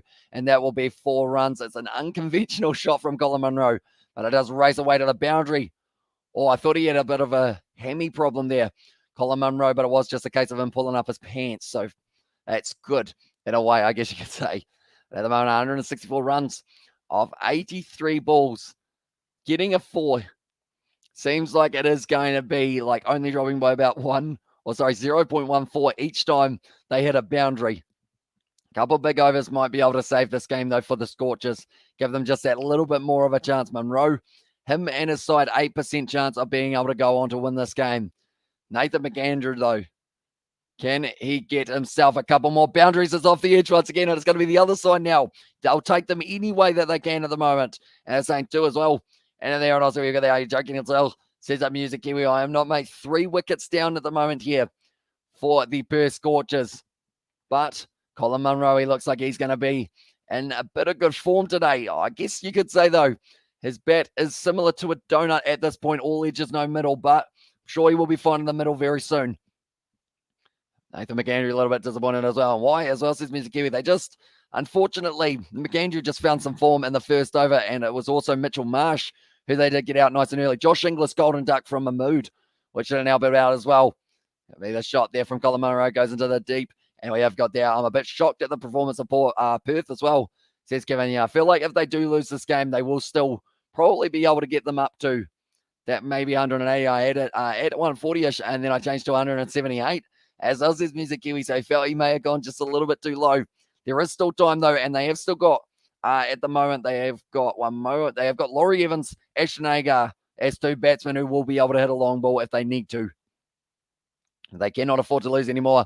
It's the Heat versus Sixers and Renegades versus Hurricanes as well for the two games that are taking place tomorrow. We will be covering both of them on the channel kind of simultaneously on the same live stream. It's going to be the ramp shot there. Does he get enough of it? He does just go over the head of Mahmood. And he's going to be able to cut it off, and they do get back for the 2 runs. It was the slow ball, 116 Ks from McAndrew. I think he actually saw him move over early, so decided to take the speed off. And that was why he wasn't really able to clear the circle to the best of his ability there as well. Every time I say 140, they get like 180. And when I say 180, they get 140 as well. So I know it says Music Kiwi there. And at the chat as well. And Jasper Bumrah, I got the wicket of Captain Elgar. As I said, Sebastian, it's a huge one for the Indian side to be able to get up bottom as well. Says down under fishing. I think you're a little bit ahead. That is the slow ball. And it actually ended up hitting the surface and bouncing out. So be sure to wait just a few more seconds down under fishing for those ones. But that is going to be now 4 for 44. It is another wicket down, and it's Ashton Turner who does end up losing his wicket there. Nathan McAndrew. That just died on the surface. What is this at? 114 it did go in the end there. And I believe at the moment the Perth Scorchers, they are going to be in a tough position now for this next little while.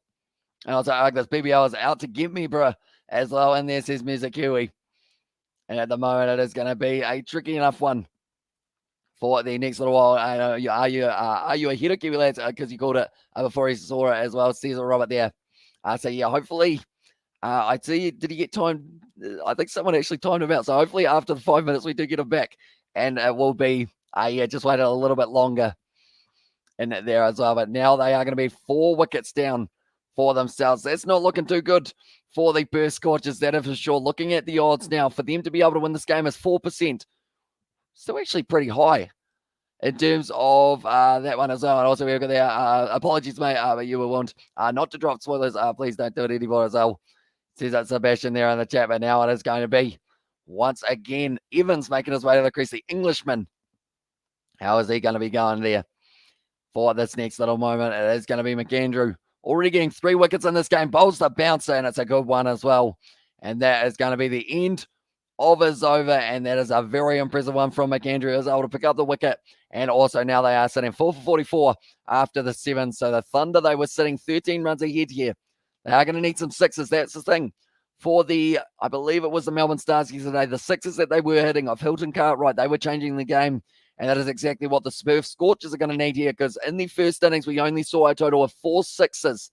Perth Scorchers so far, they have hit themselves 2. If they can get that number up to about 6 or 8, that will be where they do make up their required run rate just a little bit more. But Evans sitting on 0 off 1. Munro sitting on 15 off 8. He's doing decently for a side. But the thing is, him going at 15 off 8 is actually not quite enough for them at this point in time. They still need to escalate it just a little bit more. It was actually the slow ball there from Nathan McAndrew out the back of the hand. When he did deliver it, you guys can't see my hand. He pretty much went like that with the way that he bowled it, and he was able to pick it up, and he is fired up there. Nathan McAndrew, Sanger now being brought back into the bowling attack. Colin Munrose tries to switch it, similar to what we saw from Glenn Maxwell quite often, but didn't quite get that one right, unfortunately. And it is going to be the dot ball.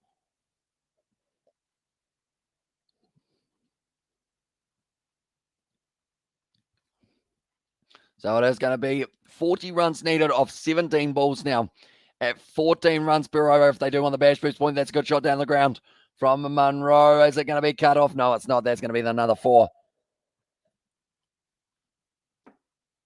for Munro. Sitting on 19 off 10 deliveries. And the thing is, like I mentioned, that's actually not enough at this point in time. But if he can keep on going, perhaps he will be able to help himself towards that 100. Imagine being the second man to bring up the 100. We didn't actually think about that as well when we were talking about who was going to be able to get it. That's going to be the 2 runs here for Munro. He has to get the 2 because it was going to be a wide if he did leave it. Cutting able to cut it off as well. And that is going to be the 2 runs. Sam Billings falls over. They still need 13.5 runs per over. So I feel like at this stage, they might as well go guns blazing. They've lost their 4 wickets. Get the bash boost point for yourself. So they need 34 of 15 for them to be able to get that one. And I would say that getting that would be a miniature win here for the Scorchers. Munro plays that one very safely. And that is going to be hit down the ground to long on for just the single there as well. Do let me know, ladies and gentlemen, how many runs will Colin Munro get? I'm going to predict, I'm going to say 42 as well. The Scorchers can win, or can still win, can't they, as well? They can indeed. They have got a 4% chance. It's a slim chance, but it is still a chance that they will be able to go on and get themselves into a winning position. But 7.4 overs down at the moment in this matchup. The Thunder, they were 12 runs ahead at this point, and they were only 2 wickets down compared to the 4 wickets down that we do see the Scorchers sitting at the moment. It's going to be dragged down. Nice shot there from the Englishman Evans. It's going to be just a single, though, out to Daniel Sams at the deep point as well. I'm looking at those numbers. 12.25 runs per over from here. Normally when you need about 12 runs per over for the last 5 or 6 overs, that's normally when it is tough for that one. So we will have to wait and see whether or not it will be the case. A little bit leg side-ish, and that's going to be given as a wide there for that one for Singh. And it looks like it is a good surface for batting, but then also it seems like it is a good surface for bowling second as well. But normally the team batting second is the one who was able to chase it down on Manuka Oval. I believe it's 6 of the last 7 games. They're just seeming like they want to tap around Singer here and not go for anything too risky. They just get the single. That will close out as over as well. And that is going to be 4 for 54. So perhaps these two really concentrated on being out there at the kind of next stage of the innings, which will be after the 10 overs, and maybe they take the power surge straight away, see if they can get the job done. But now at this stage, 12.3 runs per over needed. Current run rate of 6.75. That certainly needs to increase if the Scorchers want to remain undefeated here. All teams have some bad games as well. You can't finish unbeaten as well, says Sebastian. And yeah, at this stage, 6 from 6 they were sitting. The Scorchers, they are the only team of the competition so far who haven't lost a game. And then the funny thing is, if they do lose a game, they will still be the only team, other than the Sydney Sixers, those two sides, will be the only team who have only lost 1 match in this competition so far. So they are sitting a mile above the rest. Colin Munro there. He has hit that one nicely. It's looking like it's going to be racing close to the boundary. Cut off there by Daniel Sams, but they will get back once again for the 2 runs there for Colin Munro. He's sitting on 23 off 14. Needs to keep on going. Can't really slow down, and down unofficially has got the thumbs up there.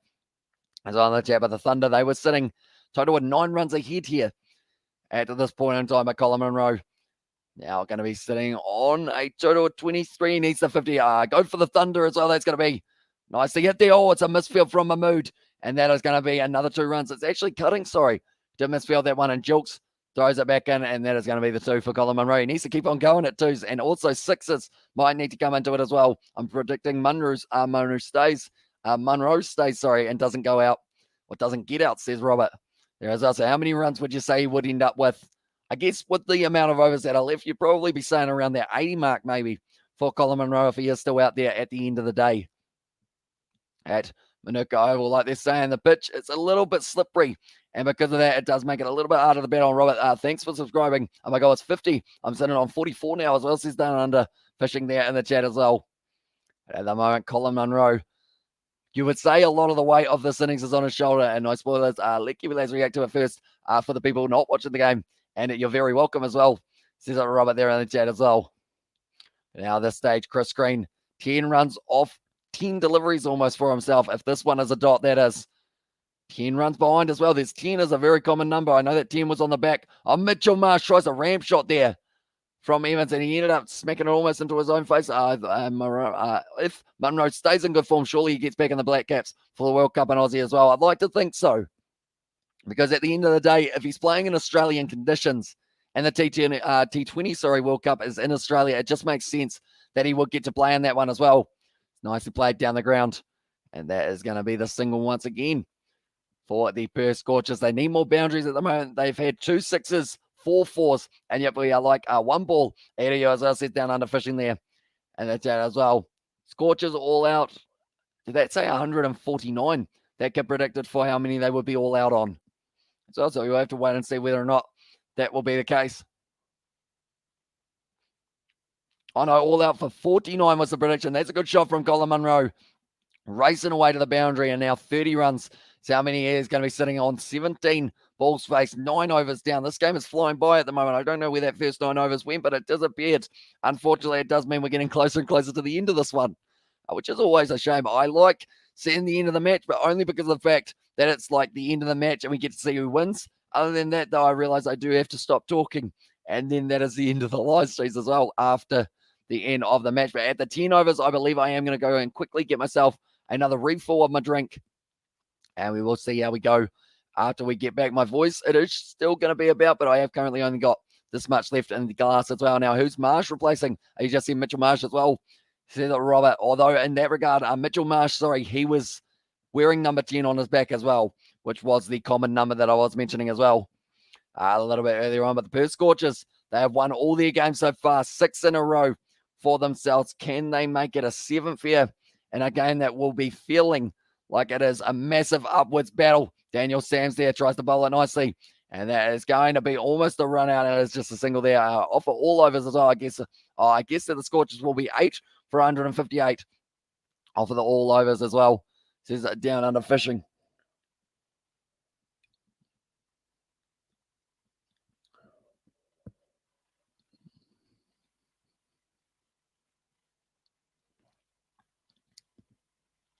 At the moment, 65 runs for the Scorchers. They do need 19 runs off the next 5 deliveries if they do want the bash boost point, which I believe at this point will be going the way of the Thunder, but it just shows that if they can get relatively close, that's a nice shot there from Colin Munro. That will be close to the boundary. It is cut off nicely there by Ben Cutting in the deep. But the thing is, literally looking at the total now, if they get themselves within about 5 runs of what the bash boost point would be, they're still right in this match here. The Perth Scorchers, yes, they've lost their early wickets, but it is still going to be doable. And the rare occasion that they might be able to just go straight through with Colin Munro. Kiwi, imagine if he wins it for the Perth Scorchers here. It's a wide ball. It's called as a wide from the umpire. They've been very strict with the wides today. I've noticed everything right near the line has been called as wide. Ben Cutting able to save a run. He's waving to someone in the crowd at the moment, which is great to see. Just showing his support for the people who did show up for this game as well. But yeah, at the moment, it's 5% chance for the Perth Scorchers to win this game. And also for the Perth Scorchers, they are $8 underdogs, I should say, as well, for anyone who does kind of prefer the odds side of it rather than the percentages. It's going to be whipped away to the leg side by Colin Munro with a pull shot. It is just going to be the single cutoff in the deep by Jason Singh, who did have a very good day with the ball off the bat. And also same with Sam Billings there. 15 off 3 here. 3 sixes in a row here would get them the bash boost point. Not going to be too easy, though. I wouldn't think that even 2 4s and a 6, that would end up with them tying for the bash boost point, which might not be a terrible option at the moment for them, but still not too easy to be able to do. And it is now going to be Laurie Evans will be on strike, the Englishman. We did see Billings play well as an Englishman. He has just whipped it to the leg side, and it looks like he does want the 2 straight away. Do they get it? No, they just get the 1.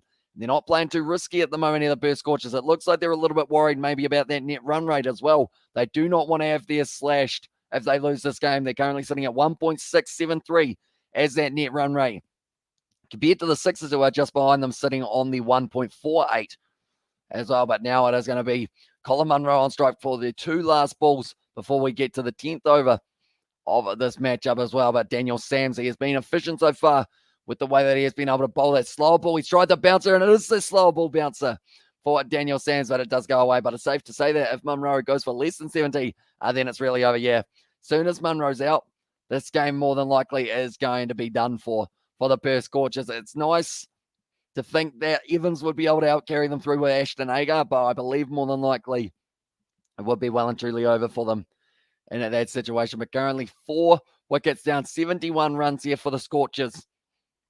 And they need 13 runs off 1 ball. That's a decent shot there from Laurie Evans, and I feel like he heard me because he has just hit that 1 for 6, and that now means that they are only going to be a total of around 6 or so behind at this point in time.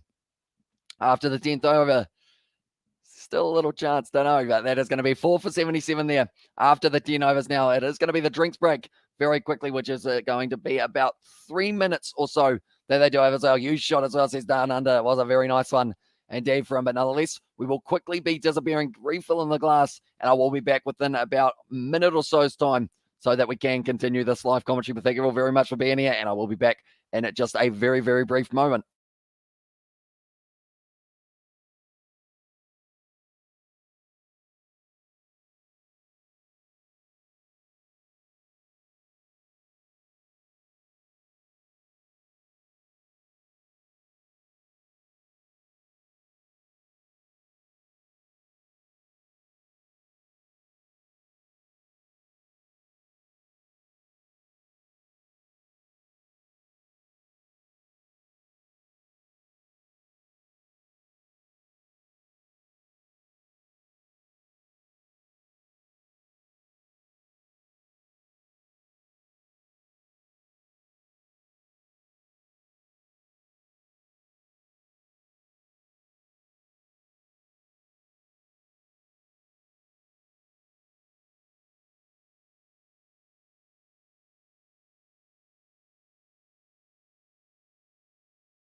Right, we are back. I've got myself another glass of water, which will get us through to the end of this match. But Daniel Sams just going on a bit of a ride there from Laurie Evans, sending him all the way for 6. And that kind of makes me think there's still slight glimmer of hope for the Perth Scorchers. Tell you what, my voice did not want to let me say slight glimmer of hope, did it? At the moment, they're only sitting 6 runs behind what the other side were in this one, but their power surge is going to have to be huge. When they take it, we'll have to wait and see, but I feel like it's going to be very soon. You've got to take it while you've got the 2-set batsmen, or else you do end up getting yourself in a lot of trouble trying to take it a little bit too late. But Ben Cutting now being brought into the bowling attack. Peterson as well, 30 for 2 as well.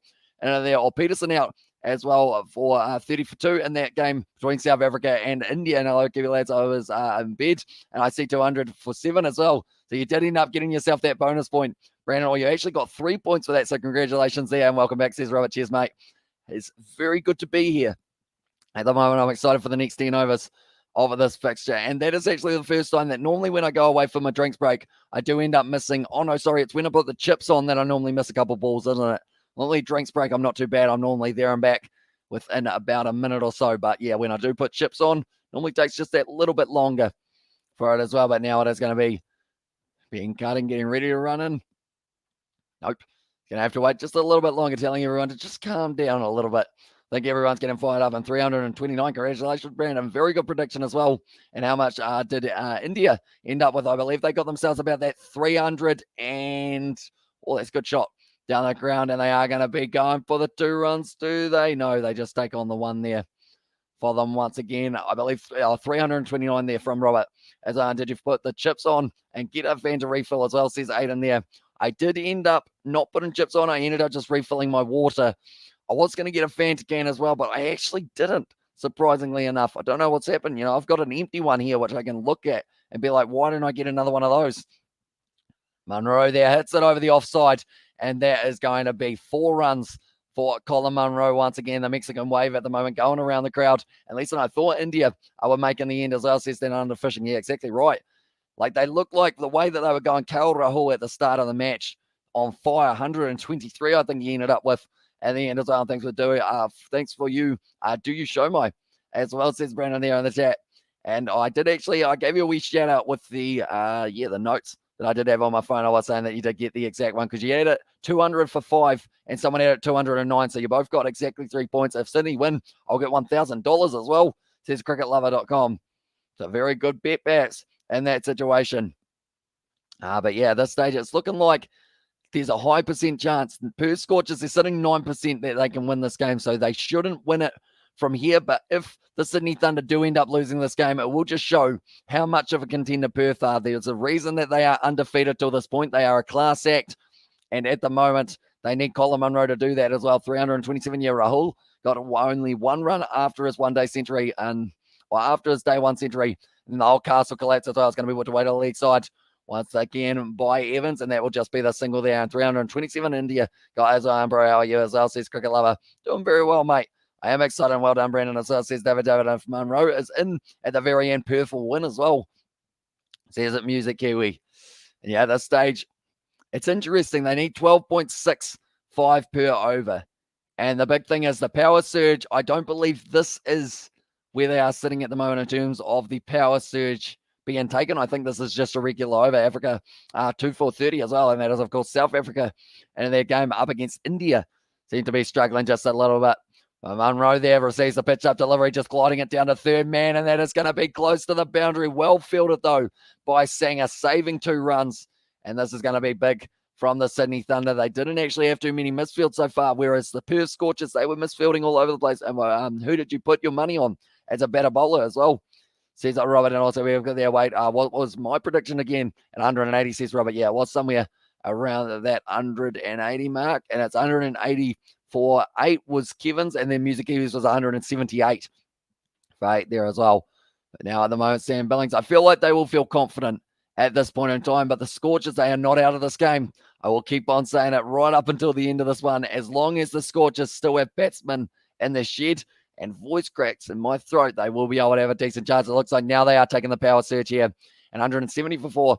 And Oyster Bow as well. And there says Brandon also, oof, says that Music Kiwi. At the moment now, Mahmood going to be ready to go. He's bowled 2 overs so far, only gone for the 5 runs off both of those overs. And also, I wish Sydney win as well, says the Cricket Lover there. And it's South Africa need bus parking experts. The draw is the only option for them as well, says Sebastian there. At the moment, the Manuka Oval crowd have been very excited throughout this match. They've been thoroughly entertained with the high scoring one. And also, why do I even bother? Are they going to get bowled out for 120 as well? Says that Music Kiwi there. But at the moment, it is going to be Laurie Evans on strike, the first over of the power surge. They've got 2 overs here to try and make a difference in this game. They need 35 plus, if not 40 here in these 2 overs. And Mahmood doesn't normally go for a huge amount of runs. He has put it in the slot, though. Laurie Evans, does he get all of it? He does not, and he is going to be taken there. Nathan McAndrew gets the wicket, and Mahmood gets another. And that is going to be now 5 down for the Scorchers. And they are going to be in big trouble probably as well. And this is down under fishing. Definitely with now Laurie Evans gone. He hasn't really been able to find the middle of the bat other than that one shot that went for 6. And now it's going to be Colin Munro and Ashton Agar who are going to have to try and get this job done. But pretty much, like I mentioned every time, the power surge can actually be the downfall of the batting side more than the bowlers. It just means that the batsmen do try and isolate the shots that they do decide to play. There's only 2 men back, and one of them was the man that Laurie Evans was able to pick out. And that shot that he did play as well. But now that is going to be another wicket falling. 87 for 5 here for the Perth Scorchers. Now it's probably looking a little bit more likely that the Sydney Thunder win. But then saying that, Colin Munro is still there as well, and out as well. And Dean Elgar and Keaton Peterson as well. Or Keegan Peterson, sorry, I got on. For anyone wondering, Elgar is the skipper as well, says Sebastian there. And okay, now I think a team's getting around 180. I'm going to say 140. But I think 180, I'm going to say that. And some serious predictions going on here, Hamish. Great to see as well. And there says David. Yeah, this stage, it will be interesting to see how close we end up at the end of the season, because we've still got another like 20, or we've got 20 games now. And then we've also got, that's almost, I would say that takes us through to about the 5th of January, maybe a little bit later, about the 10th of January. That's a good shot there. Alex Hale's not able to cut it off, and that is going to be saved there by Daniel Sams. And those are extra runs that they are going to be able to have on the ball for themselves as well. And what has been the lowest score in the BBL game, Hamish, as well, 61, and it was the Melbourne Stars getting bowled out for it. Munro getting the 100-year boy. And so now, what are you predicting for Munro now?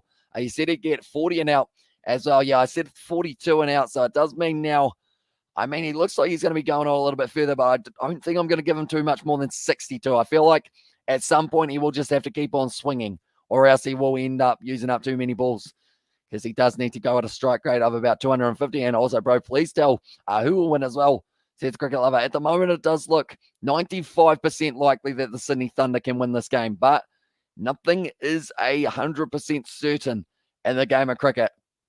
So we will have to wait and see how it does finish off. Agar now going to be receiving this ball from Mahmood. Does just hit that one beautifully with the cut shot, but there is a man back there, and it will be kept to just the one. Goes straight out to McAndrew. Monroe gets the strike back as well. Mahmood only going for the 4 runs so far of his first 3 balls. They're looking at the airtime. It did take 3.56 seconds for that ball to go back down to Nathan McAndrew. And Mahmood, he was hyped up. He knew that he had got it as soon as it left the bat. Yeah, Kiwi, let's go to the future and tell us who wins as well. Says that Music Kiwi there. I think that Sydney Thunder win it, and they win it by a total of, I'm going to say they win it by 58 runs. Not sure why that is a random number, but I just decided it will do as well. And 57 was the result, or the lowest that was Stars versus Renegades as well. It's played down to the leg side, and it is just going to be the 2 once again cut off on the boundary, which is very impressive indeed. And at the moment now, 60 is the lowest score as well, says down under fishing. And also 57, 12.4 overs. Melbourne Renegades, Melbourne Stars for 2014, 2015. And even this year, we had the Melbourne Stars getting bowled out for not many at all, unfortunately, for them in that first game up against the Sydney Sixers. I will get you the exact number. I believe it was 61, though. Yeah, it was 61 bowled out. And I wish Sydney would win, as says Cricket Lover there in the chat. But Mahmood now with a good Yorker. That's a dot ball. And that is phenomenal bowling from the big quick.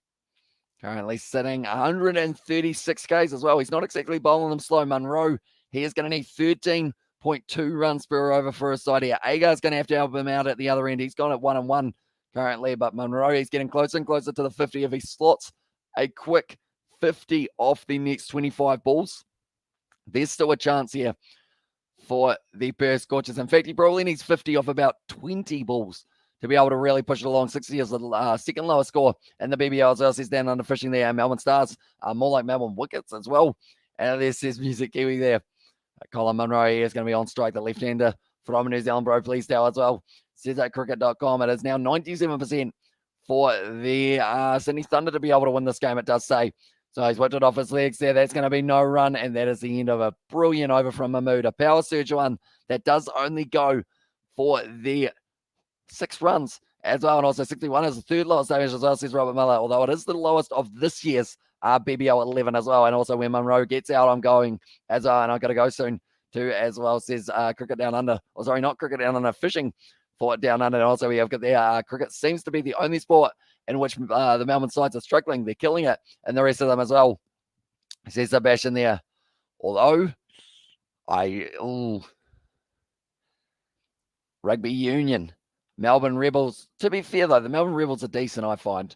Overall, it is just the fact that they are having a little bit of a tough patch at the moment. But look at this. They have got a lot of people in attendance for this game at Manuka Oval, and hopefully we can keep on seeing it take place in the future. I know that we've had quite a few AU and Australian as well. I'm actually from New Zealand, so I'd probably, Melbourne Rebels as well, New Kiwi, and yeah, he is, and he's Kiwi as well. Says Robert there in the chat. I am indeed. It's going to be a nice slow ball there. Agar hits it through the gap, and that's going to be 4 runs for them as well. And Yaway as well says, Yaway says down under fishing there in the chat as well. Wait, I've forgotten what my question was. Oh, okay. No, that was down under fishing, answering Cricket Lover. I forgot what question I asked there for a second. Didn't know whether or not I had to add one, but Agar there hitting himself another boundary here for his side. They still need 13.3. The fact that he scored that boundary and it didn't change anything in terms of the run rate, really. Melbourne Rebels are decent as long as Nick Berry keeps officiating their case as well. Says Sebastian, yeah, that one versus the Crusaders, that was an interesting one overall, wasn't it? And I went to the Hurricanes versus Rebels a few years ago. We put like 70 on them as well. That's going to be a swing and a miss there from Ashton Agar. He's not too happy with that one. And unfortunately for him, every time they miss a ball, the run rate that they do need is going to go up by about 0.3 per single delivery as well, which does mean it's not going to be very easy to be able to catch up what they will be requiring. But I will mention anyone who is new to that channel, be sure to leave a like and subscribe. We are going to be back tomorrow with the Brisbane Heat taking on the Sydney Sixers. Alongside, we will be talking about the Melbourne Renegades and their game that they will be playing up against the Hobart Hurricanes. It is going to be another dot ball there. Nicely bowled by Daniel Sams, experienced fellow at the crease. And now it's going to be 13.9 runs required per over. Swings through Ashton Agar. He's disappointed. He said a bad word, but I'm not going to repeat what word he said. But he didn't mouth it. At the moment now, Agar sitting on 5 runs off 4 deliveries. Needs a boundary here to be able to help bring it back. He's just hit it onto his stumps, and that is going to be him gone as well. Well, India's destroying South Africa as well, and so they need like 80 from the last 7 to get my score as well. Says Music Kiwi and Ashton Agar. He will be disappointed with that. He's going to be gone, and that will be Daniel Sams picking up the 6th wicket now of the match for the Sydney Thunder. Slower ball from Sams, I believe it was as well. Almost the cutter. It's over as well. Says down under fishing. Munro's still at the crease, but I would agree with you there that it should be over from here on out for the Perth Scorchers, and it's more the task of trying not to get themselves bowled out. Now, I don't believe they've been bowled out so far this year in this competition. I'm just going to have a quick look, see what the most wickets they have lost in an innings is. So they have got 6 down, 2 down, 5 down, 7 down, and 1 down, 5 down, and 6 down. So they have never been 8 down in a game, for beep's sakes. Can I change my prediction? No one will notice as well. And bro, please do some vlogs as well. We have actually got a vlog that we filmed a little while ago, me and George, one of the other Kiwi lads. We haven't released it as of yet, but maybe in the future we will be able to put it out there at some stage. I'd have to edit it quite drastically because there is a lot of stuff that is said in that I probably want to cut out, as I say, strong Munro for the Kiwis, says Sebastian. But Andrew Ty now, he will have a lot of built-up frustration from having the ball taken off him when he was in the field. Unfortunately, 2 big full tosses, both considered dangerous, so that meant that he did get the ball removed, and they were like, nah, you're not bowling anymore. Oh, anyone want to change predictions with me as well? I mean, you can have mine if you really want Music Kiwi. What did I go with? I went with 188. I could swap with you if you're keen. I can have your 178. You can have 188. Keen? Does that sound like a good deal? I feel like that's a very good deal indeed. But at the moment now, 103 runs needed off 44 balls here. Munro sitting at the non-striker's end, sitting on 47 the moment for him. Daniel Sands now, good Yorker bowled it. It's going to be whipped away to the leg side by AJ Ty, and they are going to be getting back for the 2 runs. It was Ty escorted by the police to the creases. Says I mentioned, no, I'm good, says Music Kiwi. You sure? It seems like a good bargain, really. You get an extra 10 runs. You know, it's worth a crack, I guess you could say as well. And also I had 158 as well, says down under fishing, and also I'm going to be way out as well, says Novmum there. I don't think anyone expected them to be as low as they are here for the Perth Scorchers. For them to be able to win this game from here on out is paying $16, and also there is a 1% chance that they do get the win from here. It's going to be hit down the ground once again by Andrew Ty. That's going through a gap though, and I believe that is going to be cut off in the deep, and that's the big difference. A lot of the times when the Sydney Thunder hit the ball into the deep, it was cut off. Or sorry, it wasn't cut off for the Sydney Thunder, and they were getting themselves the boundaries rather than the kind of 2s and 3s, whereas that is what the Perth Scorchers have had for a majority of the match. I don't think we're seeing too many misfields so far from the Perth Scorchers as well. Oh, sorry, from the Sydney Thunder team. Well, I'm muddling up my teams big time there for that little bit. But yeah, anyone who's new, be sure to leave a like and subscribe. I did mention that we were going to be trying to hit 50 likes. I haven't actually checked the likes throughout this whole live stream. I'm going to have a look. We are sitting on a total of, we're actually sitting on 45. So anyone who is new, be sure to hit that like button. Hey, listeners as well, says Scorp, and the chat as well. Welcome into the live stream. What was my prediction, Hamish, as well, says Kevin, and again, I do a prediction of 226 with Perth. The game as well, and 132, says Betty Willagan. There for Kevin, it was 180, Kevin, for that one. I do see that you were having it as your prediction, but yeah, if you haven't already, be sure to hit that like button. It is hugely appreciated. Down under fishing, I want to swap with my score as well there. It's going to be not in the stumps, but it also is going to be a dot ball from Singer. Very well bowled in Munro at the moment. He's getting closer and closer to his 50. And also short as else is down under fishing there as well. And at the moment now, it is going to be Singer. Oh, it's a nice shot there from Colin Munro. Adapted late. You have 158 as well. Sees it down under fishing. At the moment, Billings will be happy enough with that one as well. Look at that shot from Ozo, who wants my score. So I said, Betty Wiggin, I'm going by. As I says down under fishing. So we will see you later on, mate. But thank you very much for tuning in as well. Singer at the moment is going to be trying to line up this one nicely. I feel like the Scorchers of Munro starts going bang. They might actually be able to get themselves up to around that 150. I think that's going to be the wicket, is it? Is it the wicket? Said, how's that? And the umpire is saying no as well. And you now have 158. Sam Billings, he can't believe it. Behind the stumps as well. What does this end up hitting of AJ Ty?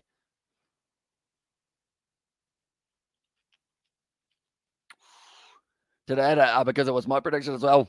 Says that down under fishing. Shot down the ground there from Ty. Hits hard, hits it straight, hits it for 4 as well. And now it is going to be the Scorchers sitting on 107 for 6 with only few balls left for them to be able to really try and make their impact, try and get themselves towards a decent total here and try and have minimal damage to that required net run rate, or that net run rate in general, I should say, as well. Going to be dragged down, nicely played by Ty once again for the single, but singles do not win them this game as well. We'll change it on the last ball as well. Says up Music Kiwi there. And the chat as well. Is that just in case they do end up getting a few more Music Kiwi? You're just a little bit hesitant to get rid of it as well. But Sanger now.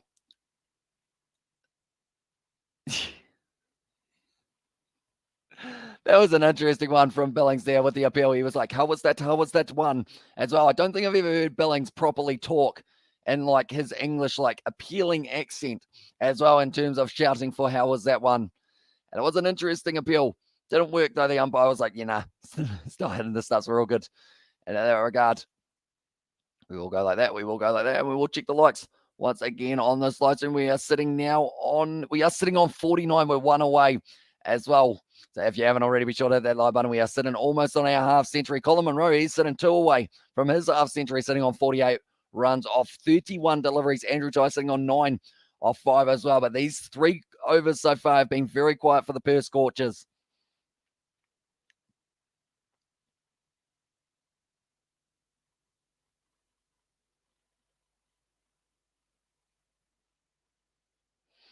And Andrew Ty just having a bit of a chat there with Sam Billings. I think that there's a little bit of a rivalry going on there. And also, how about I keep my score, and if you win, you give me bonus points as well, says Music Kiwi there.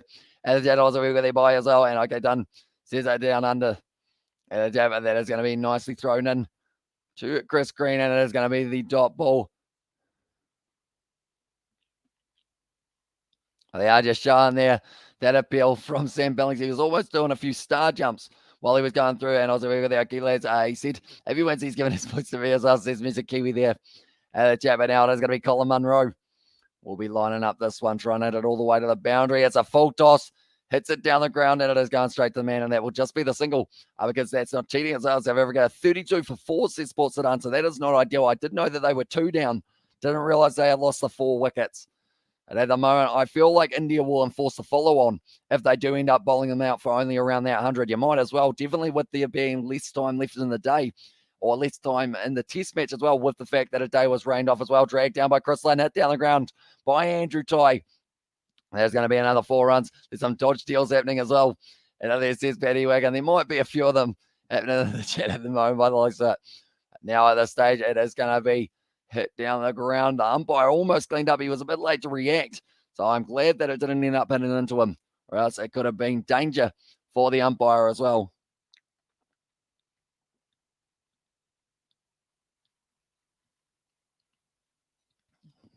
Full toss there. And it's going to be going around to the side. Alex Ross throws that ball and they get back for the 2. Nicely run between the wickets for them as well. But now they sit on 116 for 6. Here the Scorchers, like I mentioned, the most that they have ended up having off and over, or actually in terms of an innings. You can't talk there. You tried to get it. You tried to get in on the action as well, says Ali Hills there. But yeah, the most wickets that they have lost in an innings is 8. That's going to be very wide, and that is called as a wide from the umpire. So we're sitting on 117 ones now. Or ones, I almost said. I did say ones, but I meant runs, but I kind of wanted to say ones as well. And then I realized that runs is very close. So if it just change a couple letters, get the other one anyway. Going to be close, but it was pitching outside leg, I believe, for that one. And it is going to be just a single leg by 103 Ks. Chris Green bowled that one, so a little bit quicker. Currently 32 balls remaining in this matchup. And Paddy, what's your score? You want to give me your points to your win as well, says Music Kiwi there in the chat. At the moment now, it is going to be Chris Green taking a deep breath and getting ready to bowl it to Munro. Has hit that one out, and that is going to be his 50 runs now for Colin Munro, and he will have the strike for the next over. Well batted from him, and that is going to be 50 off 33 deliveries there for Munro. Has in himself 5 4s, 0 6s. Need to start clearing it over the boundary as well for a few more 6s. If they want any chance of chasing this down, they still need 16.4 runs per over. So I would say from here, it is near impossible to be able to get it done, but it's more the case of trying to cut down that net run rate and what will happen to them as well. Looks like Andrew Ty, he wants a drink there. I think Colin Munro is saying that he is all good, doesn't need a drink. So Andrew Ty, I think he's very fired up. Okay, Munro, get out. I want to go to bed, as says Music Kiwi there. And in the chat as well, there's a 6th BBL career 50 in 26 balls. Like they're saying there for Sam Billings. That one was absolutely nowhere near the stumps for Sam Billings with his massive appeal. So I'm sure that will be being played in the other ones that are coming up relatively soon. And in the near future as well, Sam Billings. And he is on the commentary a couple of times in the kind of next few weeks as well. So that will be an interesting conversation for them. I think Andrew there, nice shot there from Colin Munro, whips it off his legs. And it looks like they will be getting back for the 2 runs, being cutting it off at square leg. Colin Munro just throws it straight back to the bowler. He takes it off Billings. Says, I'll be going for it as well. But Munro sitting on 52. At the moment, 2% chance for the Scorchers to be able to win from here on out. Curtis Patterson only getting the 10 runs for himself. Josh Inglis getting themselves a duck as well. And also Mitchell Marsh. He only went out for the 6 as well. And we have got Jed said Perth bums as well. Although they are still sitting top of the table. That's a good shot there from Colin Munro and Amish. Just time for Riorn as well. Says Eliels, it might be. Although if I have a drink, it should hopefully end up disappearing for a little moment.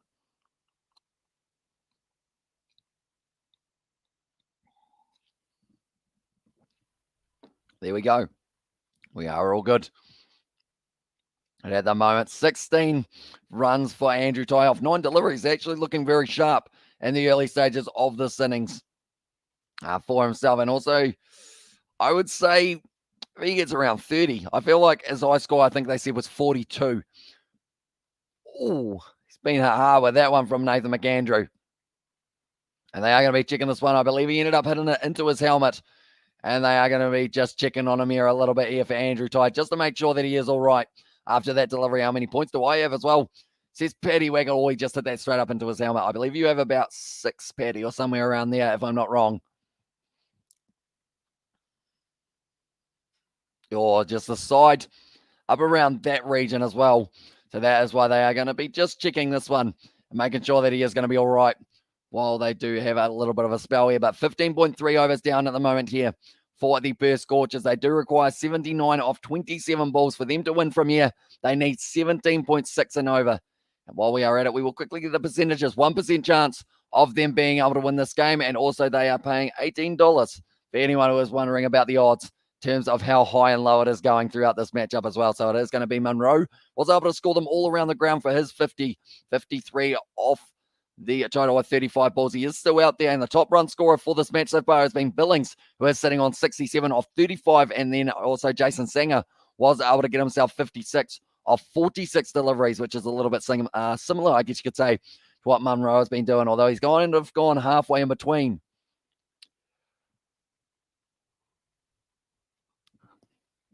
Like they're saying, possibly grill shifting a little bit. He looks like he's all right, though, Andrew Ty. He's still got a smile on his face here. And also, it is 10:20 p.m. as well, says Warriors fan. Yeah, at the moment, we have just past midnight, 20 minutes ago here in New Zealand. So it's going to be a relatively late night, I guess you could say, once again. But it also will be slightly earlier than the last 2 nights because of the fact that the BBL, we did have back-to-back headers for the last little while as well, with those games finishing at about 2:30 a.m. New Zealand time. So this one will be a field day for us in a way. But at the moment, Andrew Ty now 16 runs off 10 deliveries. Munro 53 off 35. Decent partnership forming between these two men. McAndrew gives him a full toss. Andrew Ty with the hand off the bat. It's going long. It's going too long. And that's going to be 6 runs for Andrew Ty. Brilliant shot there from him. And that is going to be nicely hit. Now they need 73 runs off 26. Still needing 17 and over. They've used their power surge as well, which does mean that there will be all of the men back on the boundary throughout the rest of this one.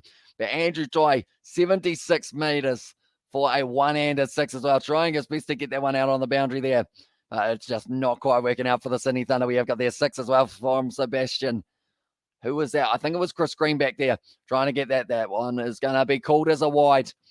Maybe a little bit of the pressure just starting to creep back onto the Sydney Thunder. And McAndrew, he's already got himself 3 wickets in this matchup. The 5 that could be on for himself as well, because there is still a total of, he will still be able to bowl another 8 deliveries. Only needs the 2 wickets. in that regard. The next batsman to the crease here for the Perth Scorchers, Matthew Kelly, also Jason Behrendorff and Lance Morris as the X-Factor player who did get brought in late. Oh, that's in the slot. Andrew Tye strikes it beautifully. That's going to be another 6 runs for the Perth Scorchers. I think Perth should this go big now as Tye careful, or should be careful with the 6s though. If he hits a fan in the stands, he'll really be arrested at the end as well. There's a bash in there. He's just done it again though. At this stage, he seems like he doesn't care. Andrew Tye, he is going big and he is going long with his shots. He's moved up to 28 runs off 12 balls, and we mentioned that maybe he would be fired up after ending up getting taken out of the bowling attack. Brilliant shot, 82 metres down the ground, just got it in the slot from McAndrew. And where does McAndrew bowl it now? 2 6s in a row here for Andrew Tye. And now it's going to be 3% chance for the Perth Scorchers. It's a good Yorker. And has worked away to the leg side. It looks like they will be getting back for the single in the end. Unfortunately, Colin Munro, what has he done here? Looks like he was taking off the gloves and all sorts. This stage here, Colin Munro, I'm not too sure what's happened to him. Is he all right? I think he's all right. I'm not too sure what happened to Colin Munro, though. He looked like he was whipping off the gloves, whipping off that helmet. I don't know. Oh, I think a bug flew in his ear. Oh, a bee went straight in his ear is what I just got from the lip reading as well. That is why he all of a sudden just whipped everything off in all kinds of hurry as well. And this would be a fairy tale as well, says Abashin. It would indeed. But the boundary down the ground was actually 82 metres, so he absolutely smoked that one to be able to get it all the way into the crowd for that one as well from this end.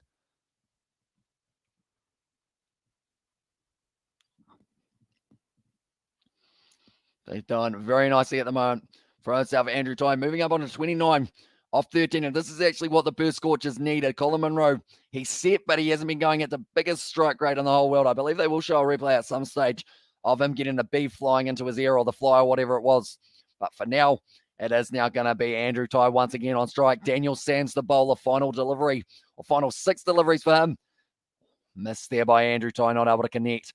That will mean that it goes up just a little bit more, going from 16.25 to 16.96 now for the required run rate. For the Scorchers, it still seems like it might be a little bit too hard to be able to get all the way through. But if they score themselves, that's the thing, if they get themselves another like 40 or 50, that won't really do too much to their net run rate in this matchup. They didn't receive the bash boost points, so instead the 4 points would be going the way of the Sydney Thunder. It's a short ball, slow ball from Daniel Sands. Very intelligent bowling from himself as well. He is always good at changing up the pace for those deliveries, and it just deceives the batsman all the time with the slow ball. And sometimes when he does get that in the right place, when he gets a Yorker alongside that slow ball, that is when he is able to pick up quite a few wickets for his BBL career. Only 10 balls left. That's a lie. There's 21 balls left. Why did I think there was 10 balls? I'm not too sure. It's not an 18-over game. It hasn't had any rain delays or anything along those lines. It's another short ball. And Andrew Tye, he will not be too happy with that one. Daniel Sands just slowing it down a little bit with that one. And I'm not even sure how quick that one was. I believe it would have only been around that 110 mark or somewhere similar. But now Daniel Sands going back to his bowling mark. At this stage, he's only gone for I think he's actually only gone for the 1 run off this over, if I'm not wrong. If that, might even be 3 dots so far for Daniel Sands. Another slow ball. He's absolutely tried to hit the head off that one. Andrew Tye. And 109 Ks once again from Daniel Sands. I think Daniel Sands might have just said to Colin Munro 1 more, possibly as well. So I think he was having a bit of a chat. Maybe Colin Munro saying, are you going to bowl them all slow? And Daniel Sands may have replied there with 1 more. So is this one also going to be the slow ball, or does he whip it through as the Yorker, the quick Yorker perhaps? What does he do here? Just banging into the pitch. It is going to be the short ball, and it is the bouncer, and it is going to be falling safe for them. They are going to be able to get back for the 2, but this has been a very good over so far from Daniel Sands.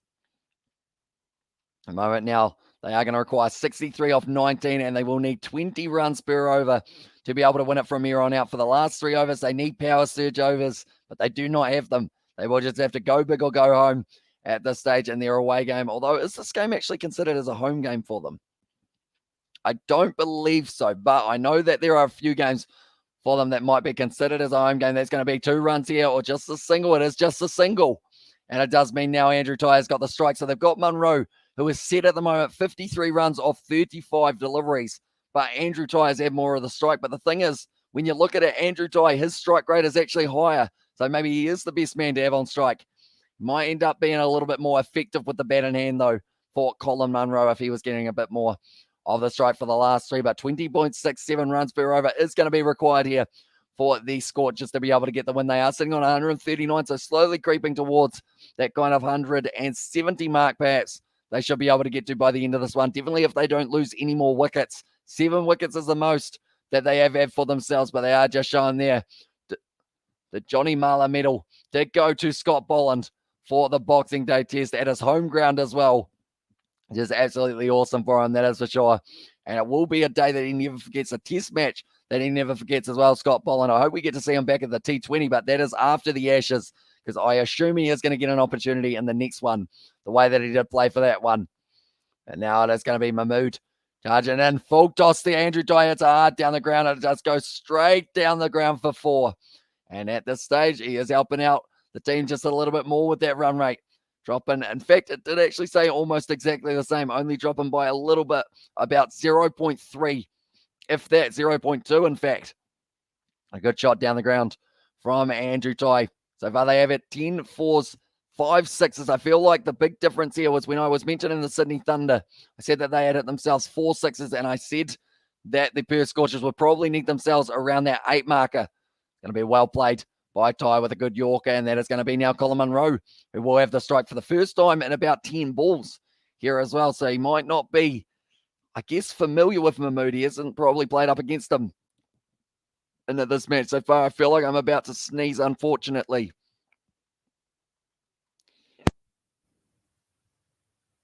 I just sneezed. We have got the bro. I might actually consider switching my score with you Kiwi lads as well. It says Music Kiwi there in the chat as well. But now at this stage, Colin Munro going to be rearing to go here.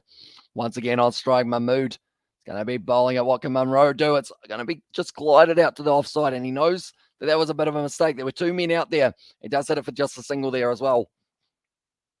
But now at the moment, Chris Green, he will be very happy with the performance that we have seen from the Sydney Thunder in this game, to set 200 on the board and then to go on and get yourself in the position of getting the Scorchers 6 down, getting Marsh out early, getting Inglis out early, and also getting Patterson out early at the top of the order. They weren't able to get Colin Munro too early. Unfortunately, that is probably the one downfall that they would have liked to kind of get a lot earlier on in this game than they have been able to. It's going to be the ram shot there from Andrew Tye, but he has missed the ball once again, and it is going to be once again another dot here. Andrew Tye, I think he just apologised to Colin Munro at the non-striker's end for that one as well. But Andrew Tye there trying to go for the ramp. He's actually tried that quite a few times throughout this match so far, but none of them have really paid off for him other than almost getting him caught.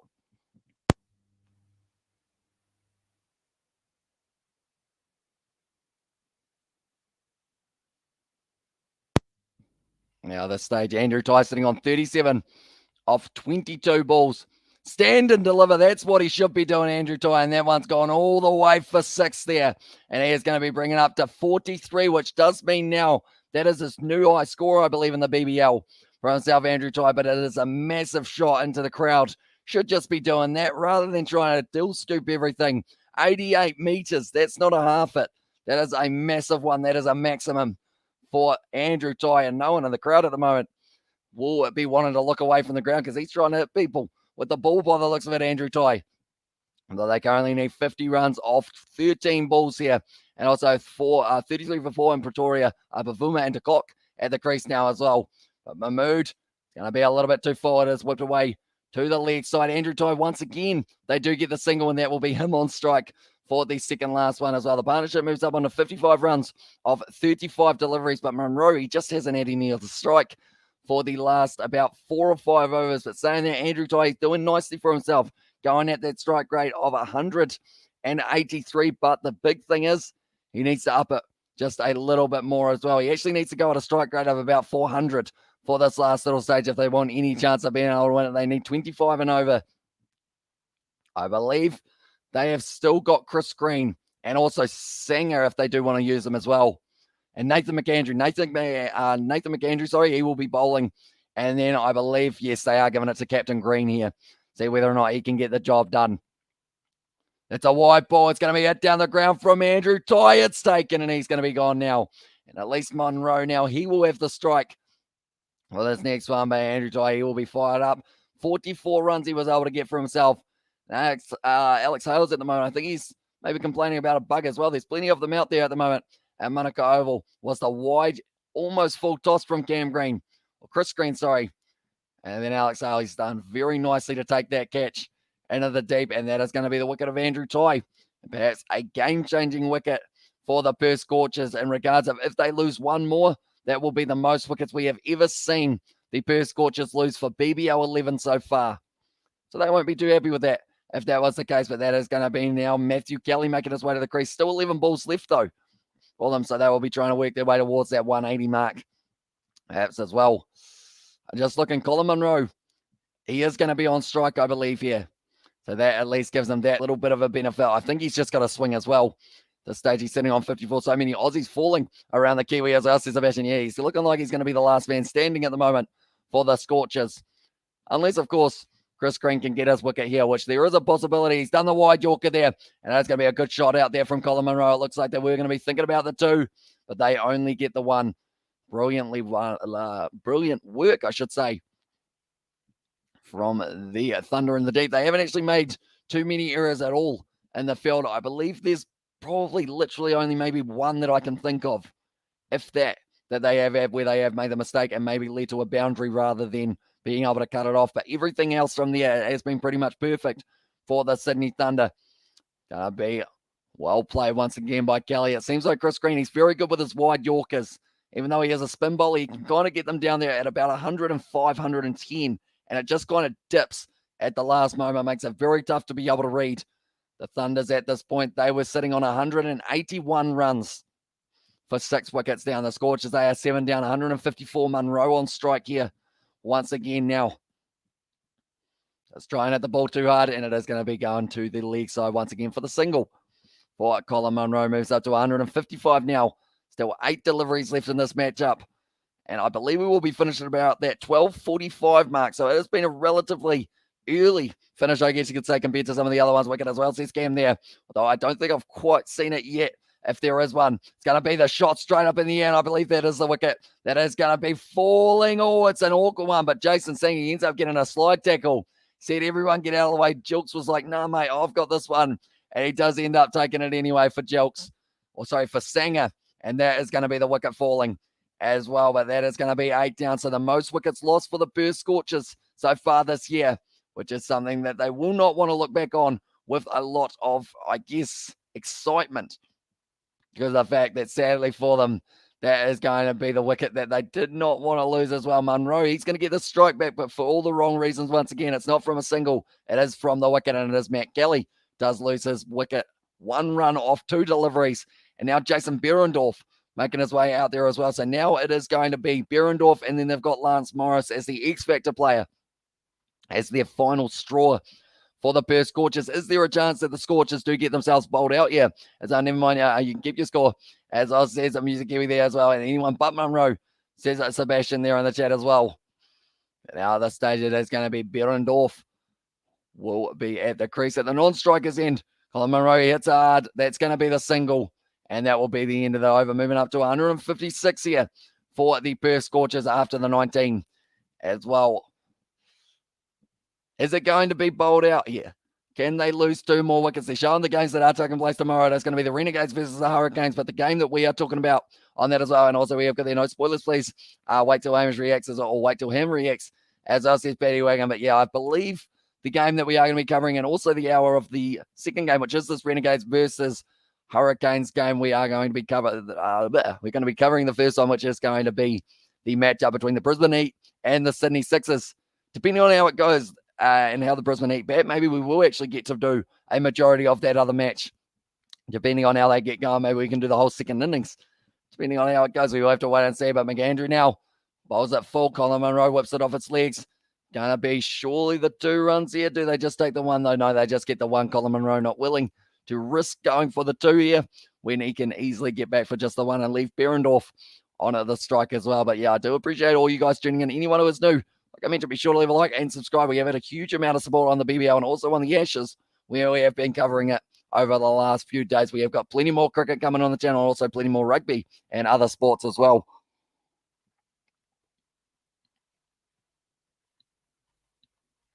Was a slow ball.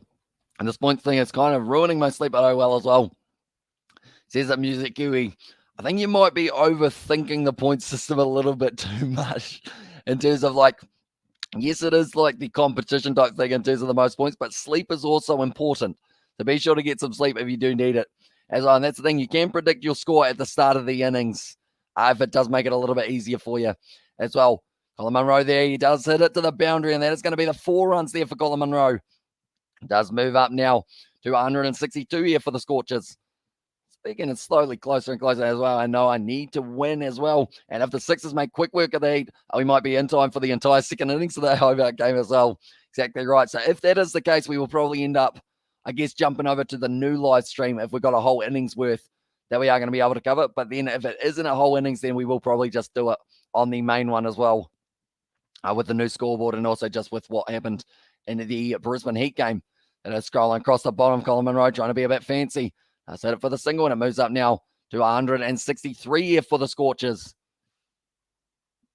Like they're saying here, the third win for the Thunder, that will actually push them up a little bit on the table, and it will also mean that the Perth Scorchers, they will have their first defeat, and it will come at the expense of the Thunder as well. At the expense of the Thunder, I feel like that's the wrong way around, isn't it? The expense, as in like, and it will be at the wrath of the Thunder. No, it will be at the hands of the Thunder. I feel like it's the easiest way of putting it. McAndrew bowls the bounce. It's down the leg side, and it is going to be the wide. Once again, from the crowd, aren't too happy about it. But it is going to be the wide there as well. 164 at the moment for the Scorchers. 2 balls left into this matchup before we get to the final ball, or till we get to the result, I guess you should say, of this one. It will be us finding out that the Perth Scorchers have been able to get themselves a first loss for themselves, and the Thunder able to get themselves a third win, like we mentioned just before. But Nathan McAndrew there bowling the bouncer. It's going to be off the glove there of Berendorf, and that will be the single once again now. And it is going to be into the situation of Nathan McAndrew now. One more opportunity for him to be able to go on and get maybe one more wicket. He's sitting on 3 wickets taken so far for McAndrew, and he has bowled very well. Did end up going 2 for 2 in his first over, which was a very impressive amount of the circumstances that it was as well. But anyone who is new, like I mentioned, be sure to leave a like and subscribe. We're back tomorrow with more BBL. Final ball of the match. Colin Munro tries to hit it down the ground, and it is going to be just a single there. 166 will be the total that they do get to there for the Sydney Thunder, and they do end up getting themselves the win. They close out the winning streak of the Perth Scorchers as well. So now we better do some points as well. So we'll go here. We will go here.